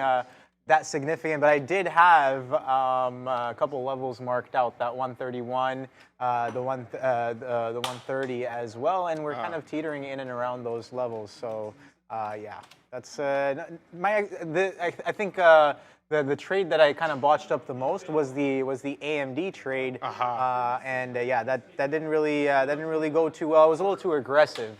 Right? What were you going for? I had a defined plan, that 97, a little bit of over/under. We talked about that, and I got too aggressive when price did get above 97, and the plan had been to get long when price gets above 97. Wow, SoFi. Someone just said SoFi flushing. You can cut to my chart here, man. This is just, SoFi is going absolutely down today. That's just, what a huge day for SoFi. I've been looking at this one for the last few weeks as it's been chilling at this $9 level. I was hoping for a breakout. You can see I've got 2 alerts there waiting, but they never triggered, and this thing just broke down, and I didn't even see the name on the scanner today, right? So I didn't have an opportunity to even trade it because it wasn't on any scanners. Yeah, I guess it was only up like a couple % pre-market, so yeah, it wouldn't have even hit any scanners, but yeah. Great trade on SoFi. I also saw someone mention Hertz. Hertz had a split recently, right? Or that was, that's still from time ago. Yeah. Wow, Hertz is at $13? What? The split's not showing on the chart. Oh, that's why. Yeah, there was a split. The prices are split adjusted, though, I think. Oh, are they? Well, that's. If you're on TradingView, yeah, they should be. It should say the split, like the day it split, but it's not showing. But whatever. Yeah. Another huge sell-off on this name, $15. Look at that. Like you had easy chance to get in 14.99s, never prints above you. Definitely a great trade there. Fubo flush. Fubo, that's doing something? What's that doing? Another, wow, all these names are flushing. All these kind of low float kind of poppy names from the past. Man, I was looking at Baba today too. That did absolutely nothing. Absolutely nothing. Just gaps up and just kind of chills out. Yeah, a bit of a chop there on Baba, right? For sure. That was pretty crazy. Oh my God. MLGO is even lower now. My charts. MLGO is at 477 now. Wow. I was trading this thing at $9, $8.50. I was long at $8.50, $9. Yeah. And it's at 470. Talk to us about your thesis, about your plan in and around that level there, Yanni. Yeah. Well, this wasn't a breakout trade by any means, as you can see there. This was really just a kind of play of the same pattern that it created here at 650 and here at 550, right? You had that pop into 6, failed, holds the EMAs here. I'll give you a better look on the other chart. This chart is not doing it. LGO, yeah, right here. You go like this. Here's your first opportunity. Gives a good base, 530s, 540s, volume still there. Second opportunity for that type of trade without taking a breakout. 640s, 650s holds very well. You could easily just be posting. You don't have to punch there. And then you do have the breakout, 750 breakout, which was extremely clean. Never looked away. But yeah, once it got to 9, didn't like that price, and you saw the halt, and then it just kind of died. And right here where I was playing with it, that's exactly, I was kind of expecting the same sort of move here. The pop, fade off, and then base out 850s, 840s, but yeah, it never did that, so I just left it alone, and then it completely died. So yeah. But if I was definitely looking at this thing with more interest earlier in the day, I would have been taking breakouts on it, like $6 breakout for sure. Probably would have been a little choppy, but maybe could have gotten the trade off there. And then obviously the 750 breakout, I would have taken that too. But I came in with the mentality today of preserving risk and just trading ATVI, and yeah, I wasn't trying to go crazy today. AXLA, yeah, it's definitely doing something. I would not be getting involved with that. That's halted, right? I assume. AXLA and Q, yeah, that's a big halt. Big halt on AXLA for sure. Yeah, wow. Man. All right, so I got most of my setup here. I'm trying to get my TradingView, it's giving me a couple of login things, but that's fine. I still got to pull up the chat real quick. But yeah, so here's the thing.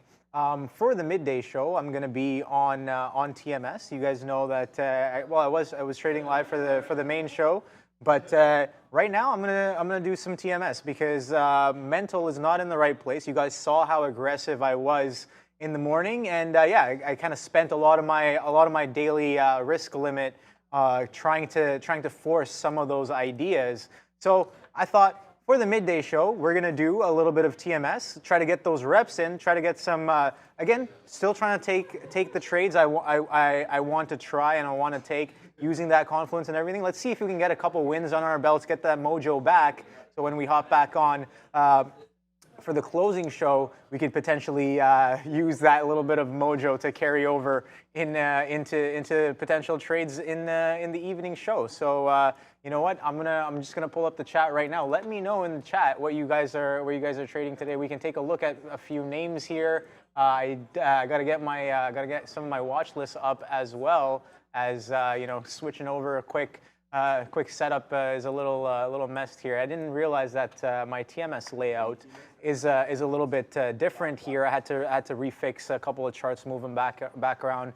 It's been a while since I hopped onto TMS here on this computer. So yeah, let's take a look at. I know I was watching AMD, so you know what? Let's go back to that well real quick. So let's pull up the AMD and see what that is up to. We were talking about that 97, a little bit over under, and right now we are holding right above that 97. So I guess that's a decent look here. This is the older contract on the ES. Let me just pull you know what? My NQ is usually at the bottom, so let me just fix that up real quick.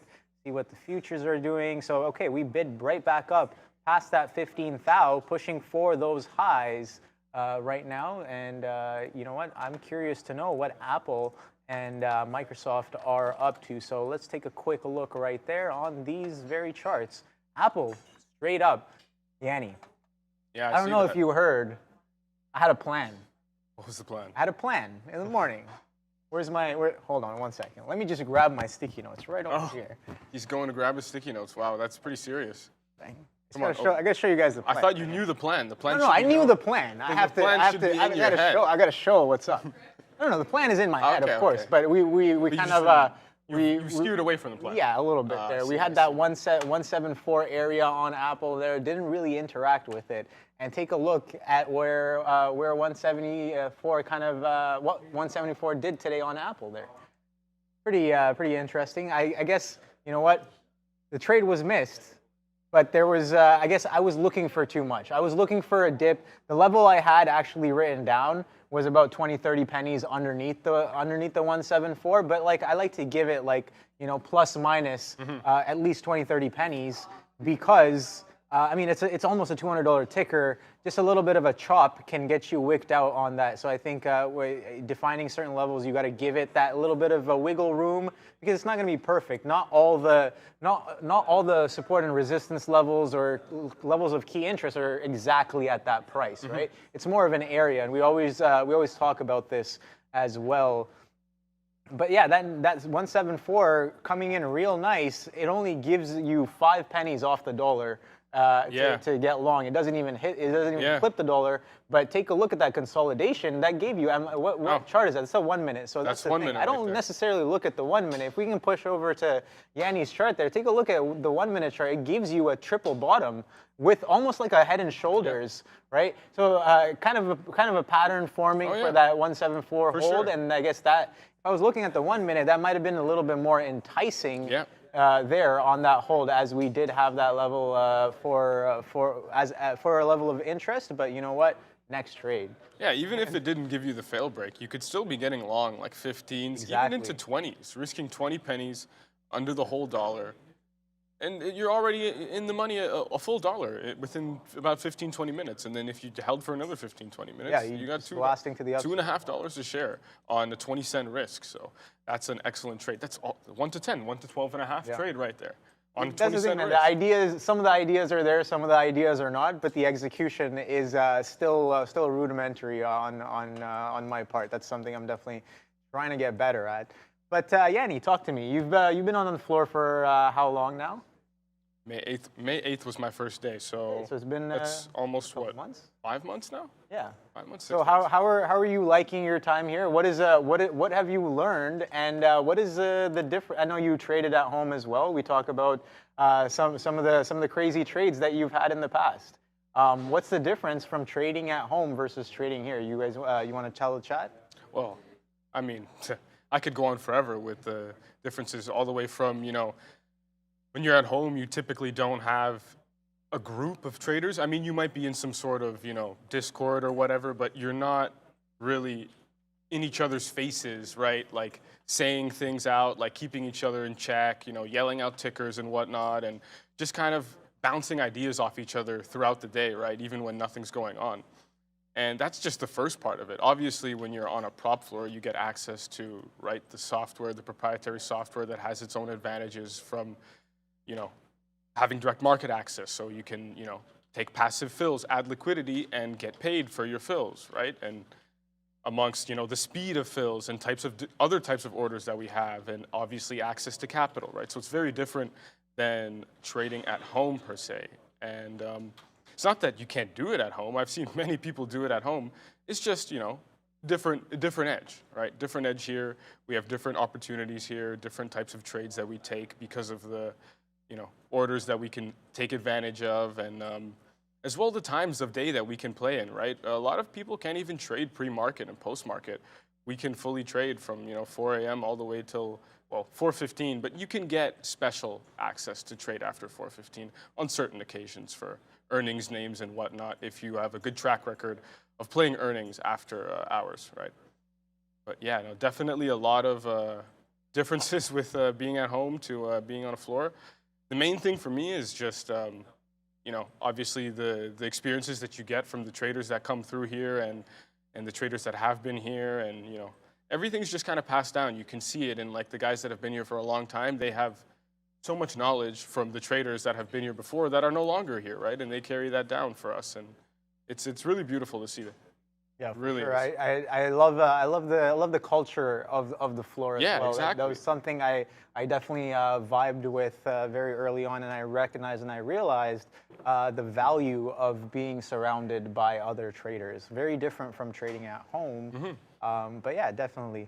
Okay, so I got the chat pulled up there, so now I can read what everybody is saying about your experience here so far, and yeah, that's pretty solid, man. I'm glad to hear that that you are having a good experience here. Definitely a learning experience, and we always talk about this. Day trading is hard enough as it is, and the learning curve being one of the more ridiculous and very steep learning curves when it comes to learning a skill in almost anything, I would say.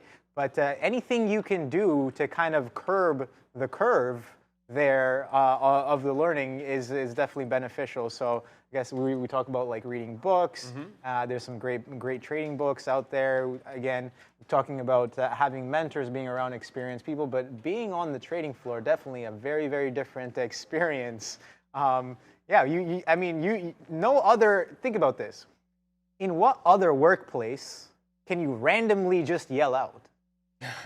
Yeah. And and say whatever. Well, sure. I'm sure you don't want to cause a ruckus on the floor. Of course, there's a limit, but like at the same time, there's not too many places which give you that kind of environment, that kind of freedom to kind of freedom of expression, I guess, both in the markets and with your personality there. But yeah, definitely a great place to be. I'm looking at the chat right here. Let me know what you guys are trading. I see Bear Bulls talking about, okay, that's today's watch list, right? Yeah, let me know what you guys are trading. I'm still trying to log into this right here. I got to just do it. I always have that 2FA on. On TradingView? On the TradingView, got to protect the charts. Yeah, obviously. All right. Got to protect the charts, So, protect the levels. I know we're talking about that yin ETF, the Chinese ADR ETF. So let me just pull that out. There we go. Beautiful. I love these charts. Nothing today. All right. So absolutely nothing. Let's see what it's done. Yeah, a bit of a fade out the open. Nothing too crazy there. A bit of a chop in and around VWAP. So looking very similar to a lot of these other names there. But yeah, Bubba kind of holding, take a look at that. Bubba holding VWAP all day.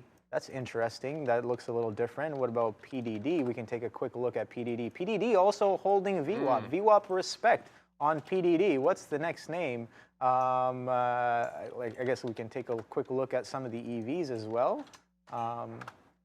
XPEV underneath VWAP, so VWAP holding as well. So a lot of VWAP respect on some of these ADRs I'm seeing as of right now. Same thing with NEO. Wow, man, why are we not taking some of these trades? Clearly, there's transactions that of significance happening in and around that volume-weighted average price on some of these Chinese ADRs. Again, we talk about like how a lot of the bigger players, they like to interact and transact around VWAP. Algos as well. Like algos don't have like I'm sure you can program some discretion and some multifactorial analysis into an algo, but they're taking some of these indicators, especially VWAP, as a place to potentially execute some of their trades. And if you see a lot of confluence between a lot of different players that are transacting in and around that price, as we're seeing on these Chinese ADRs, that could definitely be a good place to structure your trades here. I just want to take a quick look at the chips here. Intel, yeah, we know Intel has been holding. Intel also holding as well. Nice little consolidation. I was with AMD. AMD back down at VWAP. So you know what? I think it's time to start putting in some of those reps there. I think I want to take a little bit of AMD here, yeah. That seems like a good spot to get in there for sure. AMD, what is that, right on? It's on VWAP or an EMA? That's on VWAP right there. So it's already kind of gone through VWAP, so it's I'm going to be looking for a bit of a churn. Yeah. And yeah. I'm going to keep my eye on BABA and PDD. PDD is 15 cents away from its high. So I haven't decided what I'll do at that level, but I'm definitely going to watch it for area of interest, see if there's any reserves, any size. Probably take a trade against it or with it, depending on what I see on the tape. But yeah, PDD has just been grinding upwards. I'll show you a little bigger look here. I've got some levels, but they're not really anywhere near. This 96 is definitely of interest. 96.30 is the high, so I will obviously watch that. The daily's not looking too great for any sort of breakout. If I do take the long, it'll only be till 97 or 97.60s, that area there. Also, the false break is a potential too, so I'll be looking both ways at there. Just looking for something to get involved with at a good area here. So BABA, the other one, it's a little further away from highs. It's not 15 cents away. It's about 30, 40 cents away from the highs, but I'll also look to do a similar trade on BABA if it gets there. But I won't be getting involved before then because it's not really this isn't really a point of interest for me. This isn't really an inflection point in my mind, and doesn't look like a good spot to get involved. But someone's saying Rivian and FSR here. Rivian's actually at an interesting level for a breakdown. 2150s, just been holding kind of roughly 40s, 35s all day. Yeah, that's not really a trade. Not very clean there, in my opinion. Fisker, though, what's Fisker? Oh, straight down. Yeah, same thing. Fisker, that chart looks terrible, man. You know, I remember seeing those Fisker cars like back in like early high school days for me. Really? Yeah, I remember seeing this one, someone in like the city had it, and I always see it around, and really nice car, man. Those are like, they look really cool, but I guess they haven't done too well. I remember watching a video about them a long time ago, and they were talking about how they put a piece of a fossilized leaf in the car by every one of the Fiskers, like at least those old ones, has a fossilized leaf. I'm not sure how old it is, but it's some sort of like something to like a symbol for the environment, right? And it's right by the gear shifter there. And I'm pretty sure they use, like their cars are all vegan leather and all that, and they don't use any real leather, kind of similar vibe that Tesla is doing.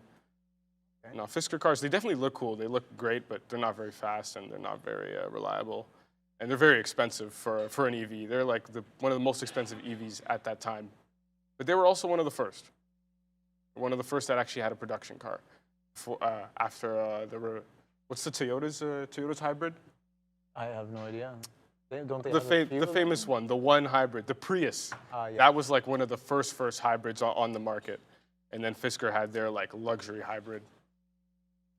Man, I think we're missing these longs on Apple, as Apple clearly does not want to be anywhere near that 174, 177 coming into play right now as we kind of push towards that. So you know what? I'm going to throw a little bit of a trend line on there just to give me a direction of. I mean, no, it doesn't need to give me a direction. The direction is very clear, but just give me a place where potentially we can look for some liquidity to get involved here. 17660, kind of this consolidation top. This is just the 15 minute here. Let me get this out of your way. So yeah, a bit of a ride on the 8 EMA on Apple there. Very strong trend. This is a 15-minute chart again. When the 15 starts to hold on to that 8, that kind of I guess that can definitely signify a very strong type of trend there. Let's look left and see if we can find some resistance here. Maybe take a potential trade. I did get a little bit long there on top of VWAP on AMD. I am watching it. It does seem like we are catching a little bit of a bid here. Let's see if that bid will continue and give us some of these highs back again in that 98 area. That's what I'm looking for. Potentially, like we made a little bit of a double top, 98.4, and then we made a lower high at the 98. So if you got short based off of that action, good on you. But now we are having some trouble with VWAP here. We know that 97. So this is a consolidation high from yesterday. We used that as a little bit of support earlier in the morning session, and then now we've cracked below it. So that's what I'm looking for. Let's see if this VWAP bounce can give us a potential lower high into this key level that was defined yesterday and a little bit today as well. Pre-market highs being roughly in and around these levels of the 97.60 to 97.80, about a 20 penny area of interest where we can use that as a potential over/under as well. I know 97 was my key over/under. But looking left, that seems like those areas may bring us some trouble or some sort of action there. So let's see if we can bid back up into there. I know we are kind of topped out a little bit. That 177 coming back in, but 15 thou on the NQs still holding chop in and around these areas. I have no idea where we're going to go from here. It seems like it's not going to be very distinct action as of right now. But you know what? Let's take a look at the weekly here on the NQ quickly and just see what we have the potential to end off on. So I guess I was looking for that bit of a wick on the week on the bottom of the week, and it seems like we have gotten that already. So we could very well just teeter and chop all day and just close in around this 15 thou. I think that's definitely a level of interest. Taking a look left, you can see that there's definitely on the way back down, this level sold off quite heavily. And today, or the past couple of months, when we rebid back above this 15 thou, we are kind of consolidating and holding this level. So let's see if the overall, we are making a lower high on the overall, but let's see if this trend is predominant. And obviously, the real trend is pretty strong on the longer time frame here on the weekly time firm on the weekly. So yeah, let's see if this kind of continues. 17 thou potentially. I don't know. By the end of the year, Yanni, you think we're gonna hit that level or what? Yeah, 17,000 by the end of the year, very possible. Sure. Yeah. Sure. Yeah. Maybe. Why not? Who knows? If we say we start to squeeze at the end of the year, we violate some of these tops. Like take a look at some of this heavy selling we've gotten on this lower high. If we can get above 17,000, actually that's kind of far. Is it? Yeah, far? that's kind of far. Yeah. It's only about 1,000 points off the high. That's kind of far. We'd have to have a pretty good 3 months for that to occur. Yeah. 4 months. Yeah, I mean, no, actually no, I lied. That's not 1,000 points off the high. That's only about 200 points off the high, as the high is somewhere around 770s-ish. 2,000 points. Let's say 16.8. Let's just round it up to 16.8. They're about 200 points away from that 17 there. But yeah, no, we could very well, if we push some of these highs, I think a lot of people will get a little squeezed on their positions. As I think we were looking at some of the short floats of how the market's kind of sitting.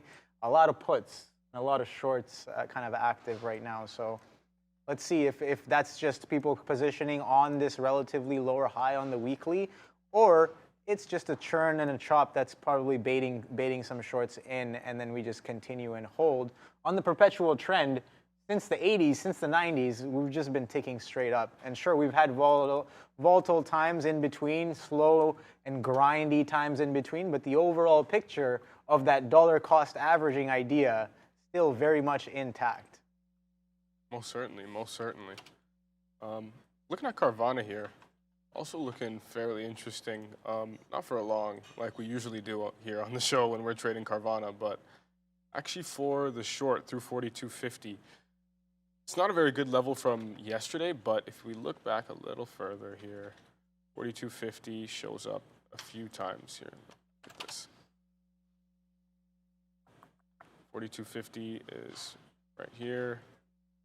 Right over here, that's the high, 42.40s. The low there is 42.50. So I will look to see if I find any size on the book, on the bid, preferably, and take it through that level for a short. But yeah, it's just not doing much again. Like everything's kind of muted right now. Just waiting for things to get to good levels where we can actually put on a trade with decent risk to reward, so that we're not just putting on random trades here, you know. And by the way, I did find a picture of that Fisker fossil leaf, because I remember I looked over at Neil, and Neil kind of gave me a funny look when I said that Fisker put fossilized leaves in their cars. But it definitely does exist. Here you can see they're completely unique too. So like when I show you a new example of it, it's like a different setup of the leaf. Look at this one. See the leaves? There's 3 leaves in this one. And they're like legit fossilized leaves that they've put like encased in the car there. Huh. That's And really it's cool. it's only in that 2012, 2013 Karma. I don't think they did it in any of the other ones. And it's probably an option, to be honest. If you really think about it, it's probably some sort of an option. Yeah, You know, for they're sure. definitely gonna get some more money for that. Yeah, I think that's pretty cool. Is that like a homage to fossilized fuels? Yeah, something like that. It's Yeah. just like, you know, this Yeah. is what once was, and I guess they're And a this little is what early. will be. Yeah, this is what will be. Yeah. Yeah.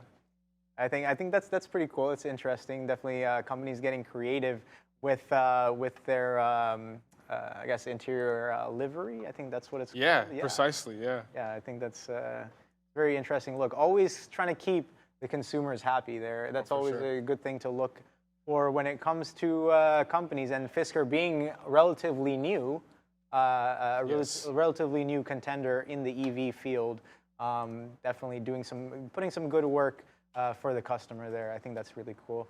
Intel hanging at a level. AMD looks like a downtrend still.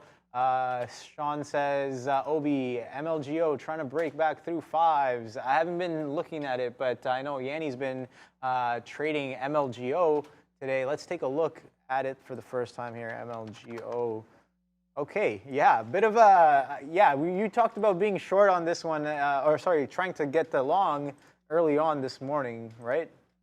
Well, I was involved at the top there. I didn't trade the when it was actually good. I basically traded it because I just wanted to get involved. I was taking tiny size, like it was nothing. I was just like, you know, I'll try it just to see if it goes, and I wasn't expecting it to really go. You know when you just see a name and you just really want to get involved with it because it's just doing volume, and you know it's a squeeze name. Anything could happen, right? So Yeah. yeah, and it was at $10 level, so. If it cracked 10 with some gusto, then we could have definitely seen some higher levels up there. Because the daily is, it's pretty interesting if you look at it. Like we said in the morning meeting, I'm like after it breaks this pre-market high of like $6, it's 750 is the next stop, and then after 750, it's like 10 or 11, right? And that's exactly what it did. Wow. And yeah. How many halts were there? Was that just It's just single halt? 2, or actually halts. 3. One to the downside potentially, right? No, actually, no. It's just one. One upside and then one to the downside. That's it. Okay, Yeah, all right. just So 2 halts in one total. up, one down, and it seems like these are the 2 bars, if I'm correct, right? These ones right here, that was a down halt. This is the up halt. Okay, cool. Yeah. Yeah, very interesting. $10 kind of exhaustion point there. Only halts up once, and then halts back down right into that, right into the close of the up halt. Grinds, consolidates, fails to follow through, and then cracks the candle that halted up. Like, take a look at that selling that comes in. Look at the volume that comes in when that halt candle low is broken right there, that expanding volume going into that selling right there off the $7 break. That definitely was probably an interesting place. Longs definitely getting out of their positions, shorts slamming into it as well. A great place to get involved. I think that $7 mark back down into these lows.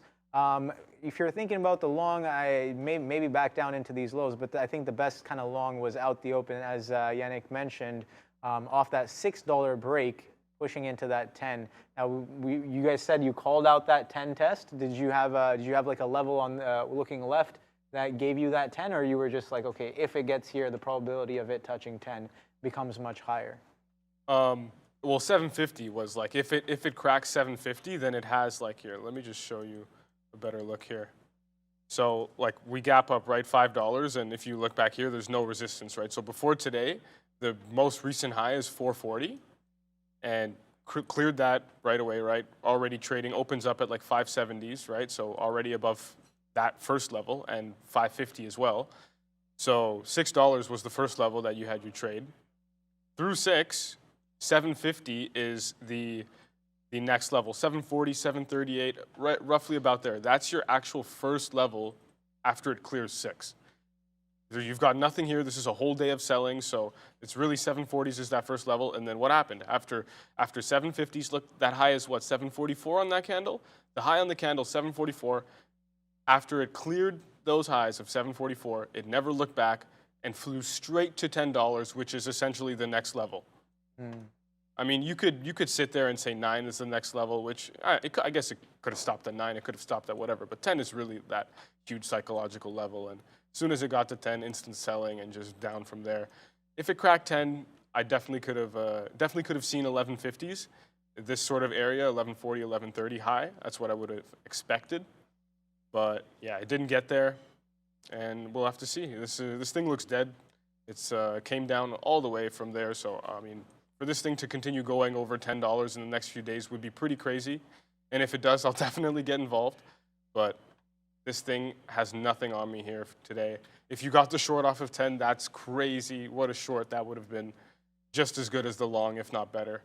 But yeah, that's a tough one to get off of 10. You didn't have much time. I was watching it up there, and it wicked 10 for a brief moment and didn't really give you any good fills above 950, 940 to get short. So that was a very hard one to trade. Even if you were long, like getting out would have been hard. You had to just kind of like mark it out right away as soon as it opened, or else you're going to be sitting, pretty close to your average if you got in during that halt time. Crazy mover. Wish I was involved earlier, but yeah. Yeah, definitely. These small caps or small to mid caps are definitely starting to catch some nice moves as of late. I'm noticing, and we always talk about how I like the backside, and this backside right here off of that 10. Oh man, and you get that volume and the acceleration off of a halt break.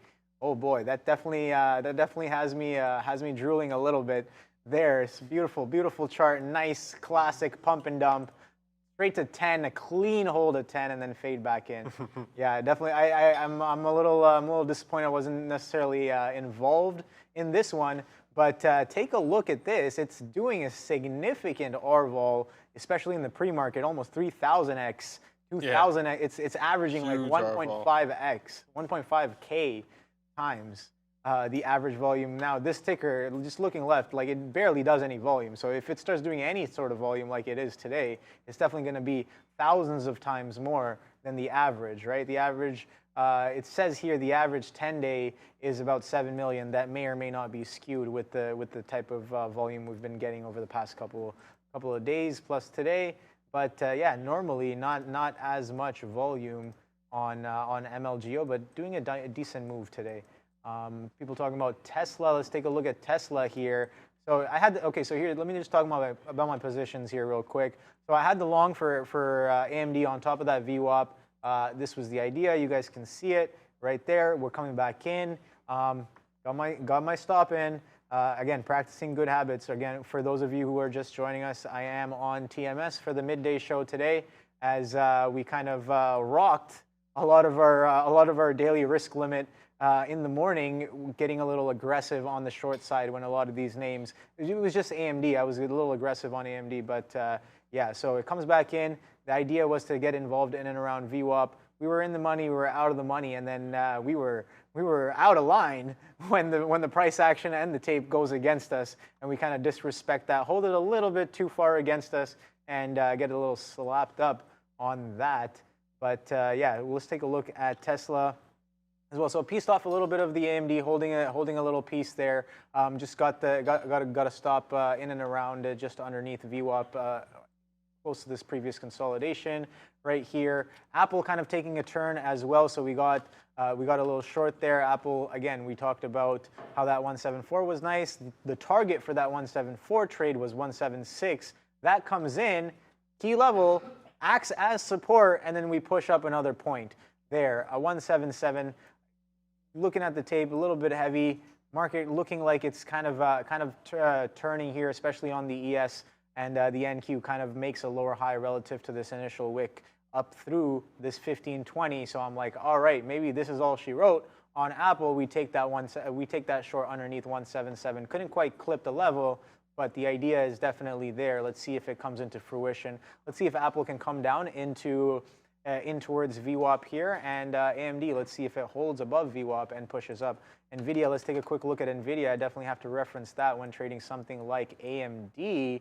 The initial Tesla just broke the low of day, says Neil. Okay, right, we were going to go to Tesla, and wow, take a look at that, just cracking the low of day. So my first question is, we're not involved in Tesla, but what are some of the other EVs doing? So we'll take a quick look at Neo creeping towards the downside, XPEV as well.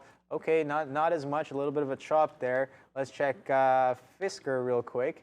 Fisker straight to the downside. Is this doing any sort of volume today? Seems as if it's a little low. Doing about almost 3.6 volume on the day, average volume being 6.2, so about halfway there as it is just around lunchtime. So it seems like we will hit that average mark by the end of the day there on Fisker, so not a bad ticker in terms of liquidity, as it is doing a little bit of average volume. Not necessarily significant R-vol, so maybe not as in play, but you could definitely take that sympathy move. Keep doing that. Oh, wow, that was a great trade, that Tesla breakdown. I was actually looking at that Tesla breakdown. Yeah. 251.50, but there wasn't much size on the book, so I wasn't really interested in it. And it hit 50s, and there was a lot of buying, and it just really didn't show me convincing selling at that area, so I didn't get involved. But yeah, definitely a great trade, 50 cents in the money in 1 minute. So yeah, wow. Easy trade there for you. Is there any news on Tesla? Is that a 34 minutes ago Tesla reverses course? I don't think there's anything fresh, but it does seem like there's. I mean, that expanding volume may be due to the break of low of day. I think that makes the most sense as of right now. But I don't know if there is a catalyst that's bringing this down. But VWAP acting pretty heavy on the day there. We talked about how VWAP was respected on some of these ADRs, the EV ADRs especially today. So maybe following in step with Tesla. Now the fact that Tesla's finally breaking down, I want to know if XPEV and Neo catch a bit of a sell here. We also cannot forget Lucid, of course. Do you remember CCIV? Oh yeah. Oh yeah. Did you partake in the CCIV? I can't remember if I did. CCIV. I don't think I did. It was Lucid before they did the SPAC. Oh no, I did not. No. I had a crazy story. I'm pretty sure it was called CCIV. Luckily enough, I had heard about it at the SPAC price, so I had about $10 to $11 were my entries. And one of my better trades, I guess, got a little lucky on the trade. Found out that I guess the Saudi oil fund was very involved pre-merger in the SPAC at the SPAC prices, so definitely added on to that news as well. But you know, CCIV did a crazy move. I think it slapped up to like 50s, 60s on anticipation, and then I think it was in the midday or in the after hours, something like that. I don't remember too clearly, but the news comes out that the merger is finally happening. Oh boy, talk about a sell the news event, straight to the downside. Yeah, like it's like a V-shape quadunk. You pop up, and then yeah, I managed to get sells around the 40s and the 30s. So decent trade. Didn't manage to get any in the 50s, and I think I don't remember if it went to the 60s. I have to check the chart. But that sell-off came in real hot on Lucid pre-merger there. And that was a pretty decent trade. That kind of reinforced that, like, I was selling on the news. Everybody's expecting it to happen. Everybody's expecting it to happen. And then it finally happens. Everybody who's long on the idea is probably already long. yeah. Right? Yeah. So what is that? Like, if there's no more sentiment to hold along, what happens? Which sentiment will overpower? And that's a classic example of that kind of coming into fruition there on the Lucid. But it seems like Tesla is not really having that much of an effect on some of these names here. You know what? Let's check. I know Ford and GM kind of in the crosshairs as well. Not really doing too much consolidating on the day. It seems like our Apple short is working out, as that was not a bad place to sell off of that 177, and the 15,000 still doing a bit of a chop, but we have made lower highs and kind of retesting the bottom of this consolidation range from earlier today on the NQs. And the similar story we're seeing with the ES there. So let's see if we can come back in. We were talking about that 176 also being a key area. Let's see if we can recycle some of these prices here. That 176, I'm going to piece off a little bit right here into this 176 test. Consolidation, right? We were popping up. We held early on, very, very strong, kind of a V shape out the open. We blast these tops, 175 and a half, and then you hold the 176. I like that. Let's see what we do in and around this 176. Definitely interesting as the market kind of pulls back in. Let me know what you guys are trading. People saying long ACB. We haven't taken a look at any of the marijuana tickers. Definitely not long ACB at the moment, but doing nothing. I am short Carvana through 50s there, and I'm just kind of doing nothing now, so not really piquing my interest. I was in PDD for a moment, but I got out really quick, and I think I'm going to get back in here, risking a little more. I just didn't give it enough there on that first trade. I had my stop too tight right away. But Carvana, looking interesting here. There's definitely a reserve at 52s, 51s, and going to keep a good eye on this one. Looking for about 50 points to 42 on this one. Nothing too crazy because, Carvana, I don't really expect this one to go too far to the downside, just to kind of yesterday's low is what I'm aiming for. And PDD as well, I'm just kind of looking for 50 cent, just the 50s, 20 cent breakout. I'm risking about, 10, 15 pennies. So 1 to 2 trade, nothing too crazy here. Yeah, what about you? Your trade's still both on? Just the Apple no, trade? Yeah, so AMD, just as you say that, I get stopped out of the AMD there. Yeah. I covered a little bit of Apple right into the 176. AMD, sure, fine. We're coming back into that into that 97 mark. We get out on the consolidation right underneath where we entered there, but you can see this bit of a chop back down to the downside here on AMD. Might be something. People, I forget who it was, John Miller in the chat saying, short NVIDIA, Tesla, and Ford, boys. All right, let's take a look at NVIDIA. NVIDIA holding that VWAP, I like that. That's kind of the reason why partially we went long a little bit on top of VWAP as well. We saw that NVIDIA is holding, again, being one of the chip leaders as well. But the AMD kind of doing a thing of its own here. That 97 coming in real hot. Maybe the market is kind of setting up for a pullback. I'm seeing a lot of red, deep reds on the book there on some of these tests. So let's see if those continue to happen through that 97 there on AMD. Apple's still selling off a little bit. Let's see what creeping closer and closer to that 176.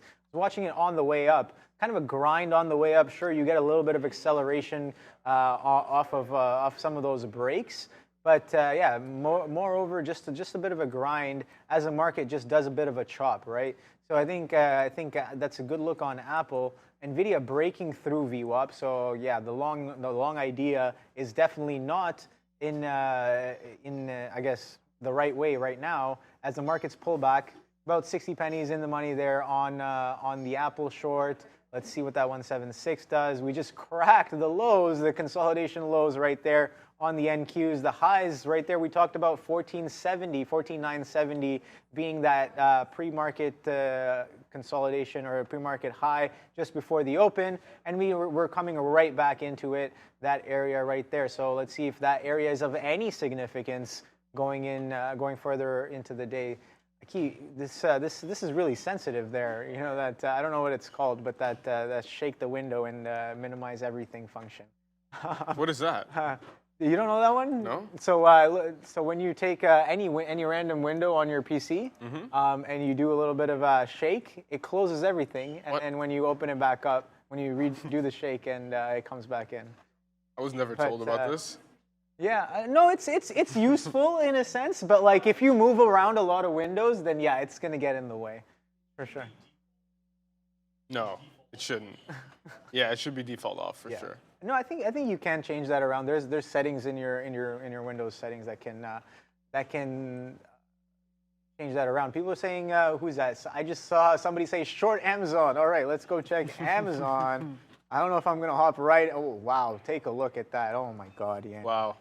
I talked about that 132. I was like, wow, that flush, that sell off the 132, that was pretty strong. And I reserved myself. I was trying the shorts all in the morning, and the shorts come in afternoon. That is wild.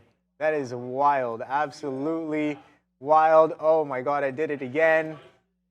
Call me Brittany. Okay, so 176 coming in. The consolidation kind of broke there. Market's looking really heavy. The sells are coming in, and you know what? That's good. We're getting some reps in right now. You guys know I'm not trading on my live account right now on the TMS for the midday, and it seems like all the trades are working out pretty well as of right now. Classic. Yanni, what do you guys going on?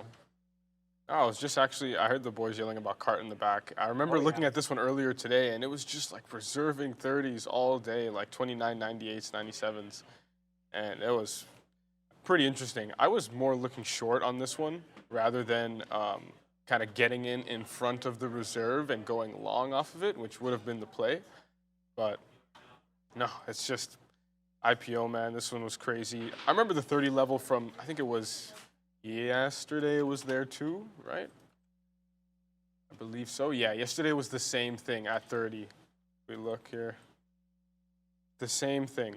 Like 30 just holds the whole day long. They're just defending this IPO price, and definitely something you can trade off of there. Wow. They're yelling back there. 30s, 40s. Yeah, it's going now. It's going now. Oh my God. Off of that. That's like, take that in. Like, you can get in there like literally 1,000 shares risking 1 cent. And yeah, it did wick down there. On this candle that broke out, it did wick down to 96. So you probably would have been stopped out if you were a long, heavy size there. But you could have easily just punched back in as soon as you seen it go through 30. And look at that. What a trade. What a trade. Yeah. Yeah, so I wanna take a piece. Wow, that flush came in real hot there.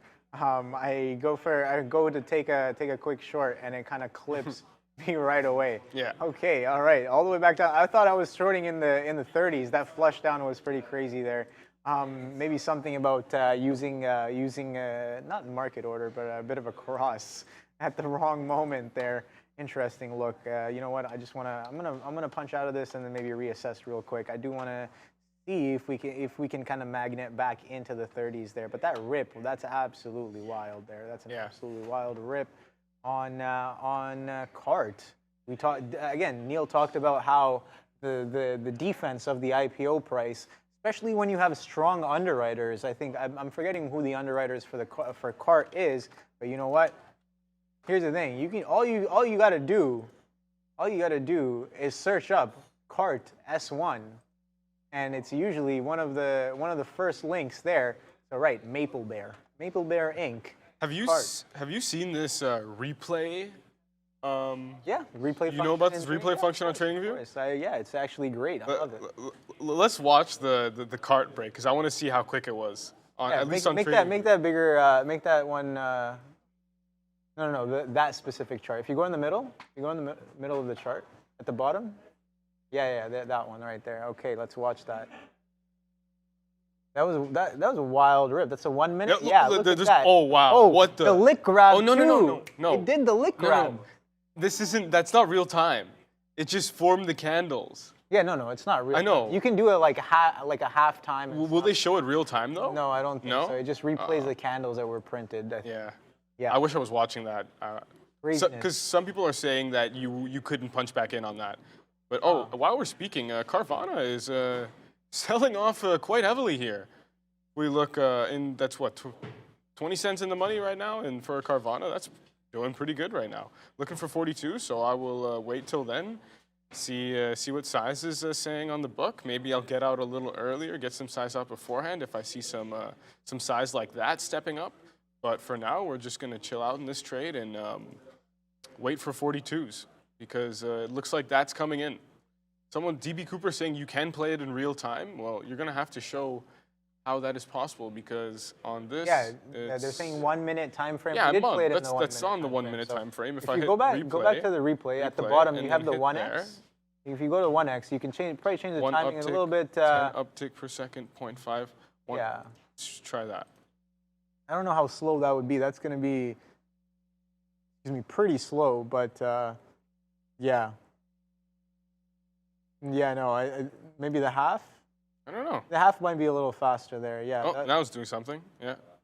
Okay. Yeah. See, well, I mean, it's the same thing. You can't. It was a quick. We still can't gauge how quick the move actually was. Yeah. All right. So that Apple 176 broke down. So that short definitely working out really well. Not only did that break down, the consolidation on the ES and the NQ also broke. And the ES going for day lows now. The shorts are definitely on. And that 15 thou kind of pushing in. NQ has not made it all the way back down to that 14.9 that we were so interested in out the open.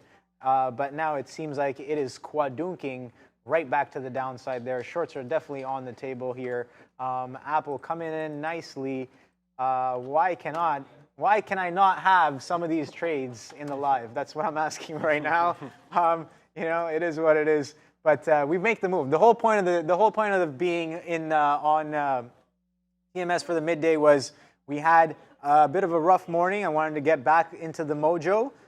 Get a couple of winning trades under my belt and get into that mindset. And I guess we are doing exactly that as the shorts come right back in. And the market looks hella heavy. I guess it was waiting for me to hop into TMS. I don't know. Market looks hella heavy. What's the NQ doing? NQ is coming back in, man. Like 14.945 is testing a bit of a pre-market consolidation highs, right? You see that right before the open, this consolidation that we had. Not this pop here, but this previous consolidation before this rip right back up before the open, coming right back into that level. And take a look at that. That cart pops up to the 30-40s and then comes right back in. So we have that short 30-14 and looking for that 30 defense just to get involved with right there. Let's see if it can get back down there on that churn. Right, so what we were talking about, some of these IPOs, as Neil was saying before, some of these underwriters may want to defend the IPO price, that being $30 on cart. Very clear defense, very, very clear defense of that level here. Take a look at, I know you've seen this chart a couple of times, guys, but look at that defense yesterday to the T. Very unnatural, right? Strong selling stops right there. It's like a wall. And then again today, it's like a wall. So that's kind of a bid defense there. Again, we were talking about who some of these underwriters are. Biggest ones being Goldman Sachs and J.P. Morgan, Bank of America, Barclays, and Citigroup as well. And then we got some other ones down here, some of the smaller players as well. But yeah, Goldman Sachs and J.P. Morgan, both of the big boys, holding down that $30 level. Yeah, let's see where that takes us here. But that recycle of that level, that's pretty decent. That $30. Shout out to Neil for that idea there. On cart, I do still have this Apple. This Apple's still coming in. We did break that resistance. Sorry, that support from before. The next level I'm looking at is this pre-market resistance right here at the 175.5. Let's see if we can even get there. We're almost there, just a few pennies away, 20 pennies away off of that level there. I think I want to take some in and around that 175.5 right there on Apple. What's going on here? Nice, nice. I'm just watching Carvana closely here, kind of bottoming in this 30 area. You got someone at 28s here. Not too much size, but maybe he'll get taken out here. It's not enough size for me to play around with. I'm not going to add through this level or anything. I'm just looking to gauge whether I should be taking some profits here or I can be safe to wait a little longer. And here we are. Let's see what happens at 28s. Do they get taken or do they defend it? Looks like they're going to try and defend it, so I think I am going to be punching something out here. Just give it a few more seconds to decide what it's going to do. Does 28s go or do they hold? Looks like they want to defend it. Still got to give it a little time. Carvana's been slow today. It's been a real kind of grinder to the downside, so I'm not going to be too excited to get out of this based on a couple hundred shares on the book. See, and then it just instantly gets taken. So that's why we wait. And now the selling comes in. So maybe the add through that level was good because it was reserving there a little bit. But yeah, 50 lots is nothing to me. It's nothing to get, get excited about. Once again, it's on a name that's this price, it's really nothing. So yeah, I put an order out there in the 20s, passively and not punching out, just waiting to get filled. So hopefully it gives us that and doesn't run away. Because I don't like the spread on Carvana. I don't want to punch 6 cents when I'm only 30 cents in the money. So gonna have to wait on that fill. Maybe I'll cross. Maybe I'll cross. Fine. I'll move up a little bit. Fine. Okay, we got filled. They like that. They like me moving up a little bit. That was better. They're like, okay, fine. You move up 1 more cent and you get your fill. Nice. Take a look at this, Yannick. I was looking at, so we're already involved with Apple there, and I was like, I wonder what Microsoft is doing. Mm-hmm. Obviously, take a look at that. This is looking real juicy here as Microsoft about to break low of day as the ES, well, the ES is already testing its low of consolidation. The NQ almost there, maybe waiting for Microsoft to make a move, but as we speak, that low is about to get cracked on Microsoft there. Like if this low does not respect and we don't bounce off of this low on Softy, I think that we can potentially have a retest of that 14.9 if this price action kind of continues to the downside there. It is coming in. People talking about Meta as well. Meta also pulling in. We were looking at that 300 number, but you know what? As of right now, I kind of want to get involved in Softy here. Into this potential break. So I'm going to pull that up real quick. It's already going. It's already going. I know it's already going. That actually looks great. But for me, I think that 317 is a little more of interest. Look at 317. And especially on the daily. You've got that from the previous, take a look at that. 317 here, you've got this low. What's this low? This low is 316.21, a little off, and then this low is 317.04 from this day. This close, the close here is 316.50, so definitely an area of interest, 317. What about over here? Here we have, again, 317 is that, or 318 is that high there. Yeah, I like 317 a little more just because it's yesterday's low, and we kind of don't have any levels until this day here, so that's my level, but I also think that Microsoft can just start flying, right? Oh, great. Candle. I hate when that happens, man. Yeah, the wicks are a little annoying there, but You edit it? Yeah, of course. I always edit them. We can out. make it whatever price we want. Yeah, but what price should it be? I think the chart will crash if you don't put an appropriate price there. It has to be above or below some of the open and the close. But, oh, does it? You can't go out. Well, I mean. You could set the wick to be in because the wick is the high price, right? You can put it in. You can put it at as like a random number. Oh yeah, it likes that. Yeah. 350. Okay, you made it higher. Made it bigger. Okay, yeah. Okay. Back to set it for in between some of those prices. It won't register, I think. But yeah, so yeah, those prints definitely can be either a blessing or a nuisance depending on how you use them. Yeah. Right. So I think that's a little bit of a good look there on those random wicks that we get on our charts. Again, caused by deprints, right? Some of these dark pools, some of these dark pools may get filled at whatever prices, and they may have transacted some time ago, maybe yesterday, maybe last week, or whatever it is, and the print comes in on the tape today, and it kind of gives you that. But not always the case, as some of those darks actually going in at those prices real time. But yeah, got short a little bit here on Softy, just watching that. Really close. We got that test of VWAP multiple times. We kind of churned off of consolidation low yesterday, and then looking left, what do I see right off the bat? Yesterday, 316.80s. We fell into this, and that was a dip buy on Softy there. 316.80s. Definitely a little bit of a bid there. Maybe a little bit of demand coming in right underneath that 317 price. Let's see if we get more of the same as that 317 gets a little bit closer. We're trading 317 halves right now on Microsoft. Market potentially coming in. The ES is already testing these lows. The NQ still has a few more points to go, about 30 points to the 14.9, and then maybe a little bit more to the lows actually at the 14.888 there on the NQs. I'm still holding this Softy short. Let's see if it'll come in.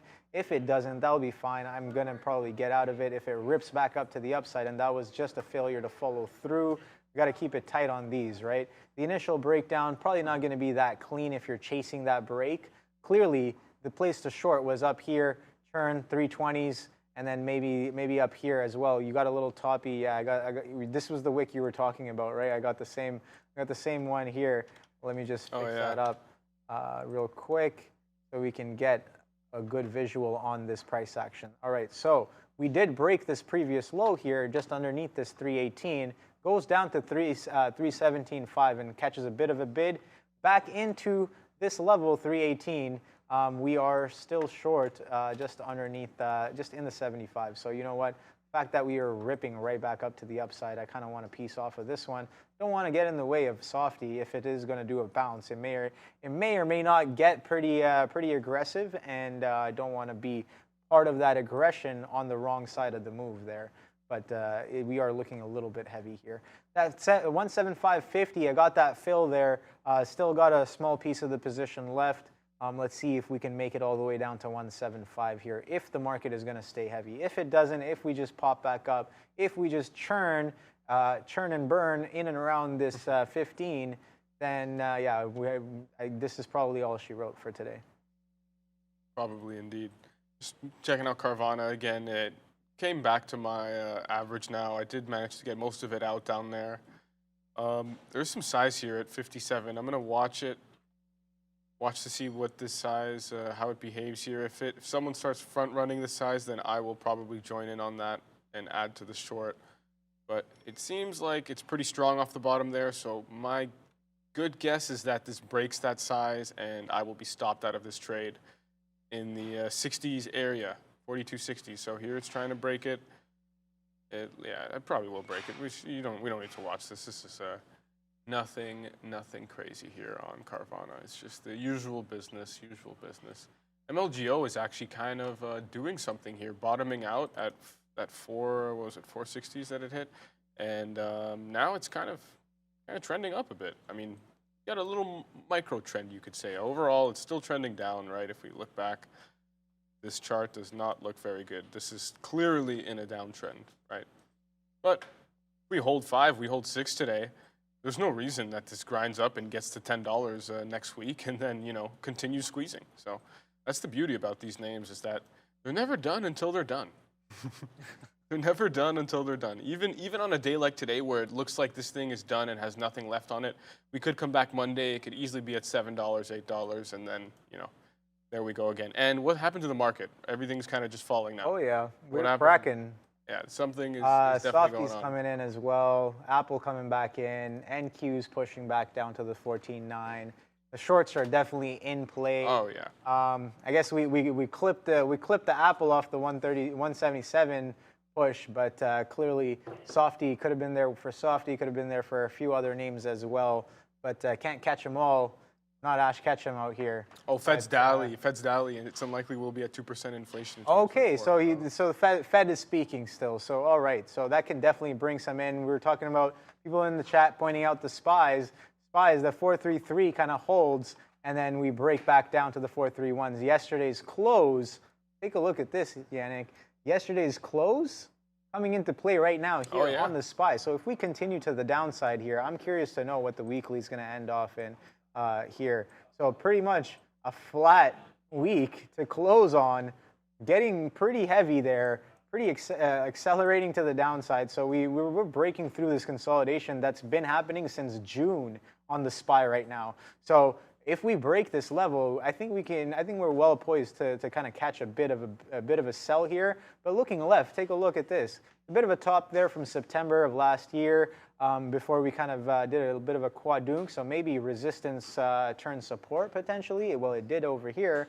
Today we're gonna find out and figure out whether or not this 431, 430 area-ish is gonna continue acting as support as it has in the past. Kind of come into play both as a support and as a resistance area support. And potential resistance if we can come back in and test it from the other side there. But these shorts are definitely working in for us. Let us know, are you guys short anything in the chat?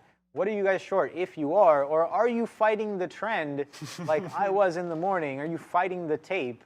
Are you having bad habits? Are you self-aware? Are you aware that you're having those bad habits as well? That's also kind of important. That's probably the first step in trying to fix them as well. You have to be the tape, or just be the tape? Be the tape. I mean, I don't know about that. I'm just joking. Of course you can't be the tape. Come on.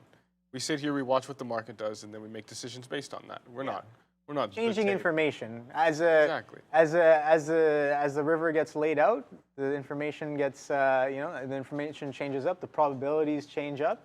And they either stack against us or with us, and then we make those decisions based off of that. So I don't know. I don't know if that's the right way to do it, but I guess that's the way I'm trying to do it right now. So let's see. 175 coming in, pretty hot there. Softy short off of that 318. A little bit of a churn consolidation, like we said. It's just about testing yesterday's low there on Microsoft. If we crack that low, then yeah, definitely could get some accelerated selling to the downside here on the markets. That 14.9, pretty close, only about 20 points away as I see from here at the corner of my screen.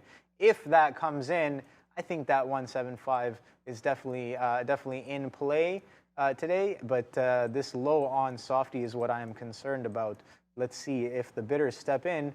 316.87 here.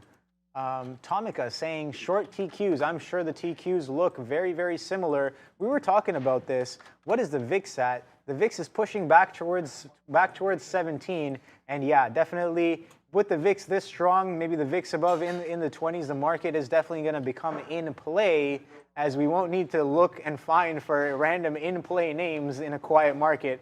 The ETFs and some of the larger names start to become good trades. And we're seeing some of that today as very, very directional in both the upside, if you had the longs out the open, and then now some of these tops coming in real hot. Look at the ES, man. Holy, the ES just cracked everything. Oh, yeah? Everything's just cracking? So yeah, it's staying cracking, but we're not cracking on anything too much. We're a little bit crack-a-lacking here. What is crack-a-lacking, Obi? I have no idea. What is crack-a-lacking? I remember this is like this joke of like it's like a cartoon couple. There's no crackers in the cupboards, and the husband puts on some glasses, some shades, and is like, we're crack-a-lacking, right? Let me see if I can find that. Let me see if I can find that meme. That's pretty good. I like that. That's where I get that from. You know, do we have crackers in the pantry? No, we're crack-a-lacking then. We're big time crack-a-lacking on these markets on the Friday. Oh yeah, it's a Friday sell-off. Damn, that'll be something for next week then. If this sell-off continues today, then we've got a spicy week next week for sure. And you know what? This morning I was speaking to Wayner, and we talked about like what potentially could happen today, and we both agreed that, you know, well, he said that he's just going to chill out, trade buyout, and do whatever, and I said, yeah, that was my plan as well. And then he mentioned that, like, you know, we could definitely see like a big sell-off into the close for the weekend, right? And I can't remember the specifics of the reasoning that he had, but I remember he did mention that to me this morning, and that idea is definitely playing out right now. We are 2 hours and 15 minutes away from the close, but still, going into the later hours of trading, we are selling off pretty hard. So his idea is definitely coming into play right now. Yeah, this is the meme I was talking about. I guess this is the author there. Shout out to Jen Mackin. So right here, so I was the other way around. Hey Jen, do we have any crackers? And then she puts on the glass. She's like, oh, that. And then bang. I like that. You know, those are always funny. Those like. I'm always thinking in memes. Yeah. You know, everything's reminding me of some joke or the other. But yeah, let's see what some of these shorts are saying. Microsoft not really cracking that much of its lows there. Kind of consolidating right there. It's 317.5 and 175. Not really there yet, as the NQ seems like it started to slow down a bit. That was a pretty heavy quadunk. Again, you were saying that the Fed speak is still going on there. Maybe some people are making comments and causing some ruckus in these markets here. Lots of ruckus. Yeah. That's for sure. Those bids are definitely getting smashed. Well, they were. Now we're kind of chilling. We're chilling right now. Let's see if we kind of chill and consolidate and continue there, but it kind of makes sense. We kind of slow down right here. That was the initial consolidation area, as well as some of the pre-market consolidation range as well, right in and around this 14,919, 14,920-ish area. So with the low of the day kind of being here at that 14.9, that hold mark on the NQs. Similar with the ES. ES is kind of pushing back into yesterday's lows, yesterday's kind of close. Looking very, very similar to the SPY, obviously, as it is based off the SPY. Yeah, so testing yesterday's close right there. Let's see if we can definitively break this level. That's what I'm looking for. If we hold and support this and kind of bid back up, that's fine as well. Microsoft kind of doing that right now as we speak. And you know what? That is probably good enough to get out. Let's see. I'll get back in and involved. But if this is going to bounce, it may be a little vigorous here as we kind of came down pretty fast, a little too hard, too fast. But we could continue to do that, right? So maybe I can get a little bit of a better price. I just punched out for a 10-penny loser there. If we can kind of pop back into some of these areas and then continue our trend back to the downside, that might be a little better. But definitely some reasons to buy or reasons to cover either way, regardless of long or short, maybe showing up here with the NQs kind of slowing down in and around some of these levels, potential for making a higher low here on the NQs, right on top of that 14.9. I'm still waiting for that 175, about a quarter away from that 175. Let's see what the lows are here. Okay, I guess we got to 15s. We're creeping our way down into that 175. I guess if the NQs and the ES kind of stall for a little bit there, we may get that quick quarter test down into that 175 there on Apple. What is the next trade, Yannick? Well, for me, it's still in Carvana. Just waiting. It's not really doing much. It's chilling around my average. Nothing crazy here. our buddy, I don't know how to say his name, George? I guess George, George yeah. Battles? I'm thinking Jorge, but yeah, George, yeah, that would be George. George Battles, check out NVIDIA. NVIDIA, I mean, not much on this one today. The daily doesn't look good, in my opinion, for any sort of breakout or breakdown yet. 420 is obviously a key level, but it wasn't clean. You know, you had to be risking to 422, 421 and a quarter to actually get the short off.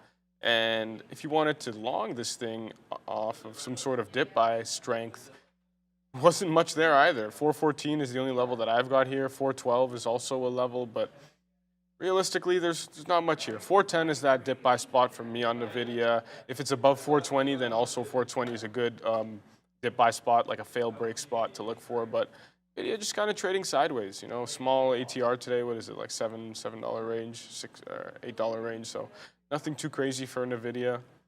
You know, when we see this thing move, it moves, you know, $20 plus. So that's definitely not something that I'm interested in at the moment. But Carvana just had some sort of sell-off. I don't know, are those deep prints? No, that's actually a sell-off. Yeah. So it just market's coming got to back 50s, coming back in. Yeah. New lows on both the ES and the NQ there.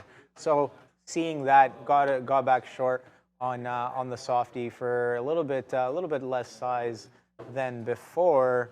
But if it comes in, if it really starts to accelerate, we can definitely easily just add that size back in there. But if it does want to consolidate in and around this level, we talked about this being yesterday's low as well, right? So if that does want to serve as a bit of a consolidation area, a bit of a place of demand, as we saw yesterday, and if it continues to be the same today, then I don't want to be involved with that much size as I was initially there, as we are trying to trade out for the second time at pretty much the same area, same price, just based off of a quick NQ move there. That might be a little too haphazard on my end, but I guess we're still learning, right? We're still it's a work in progress there. Trying to figure out, like we talked about with Arun yesterday, trying to figure out exactly where, in terms of price action, where we can get a lot more aggressive than usual, right? Yeah. Aggression versus kind of staying a little reserved is definitely a skill that's I'm trying to work on it. It's very difficult for me, but we're building systems to try and build some of that confidence into some of these trades that we're making here.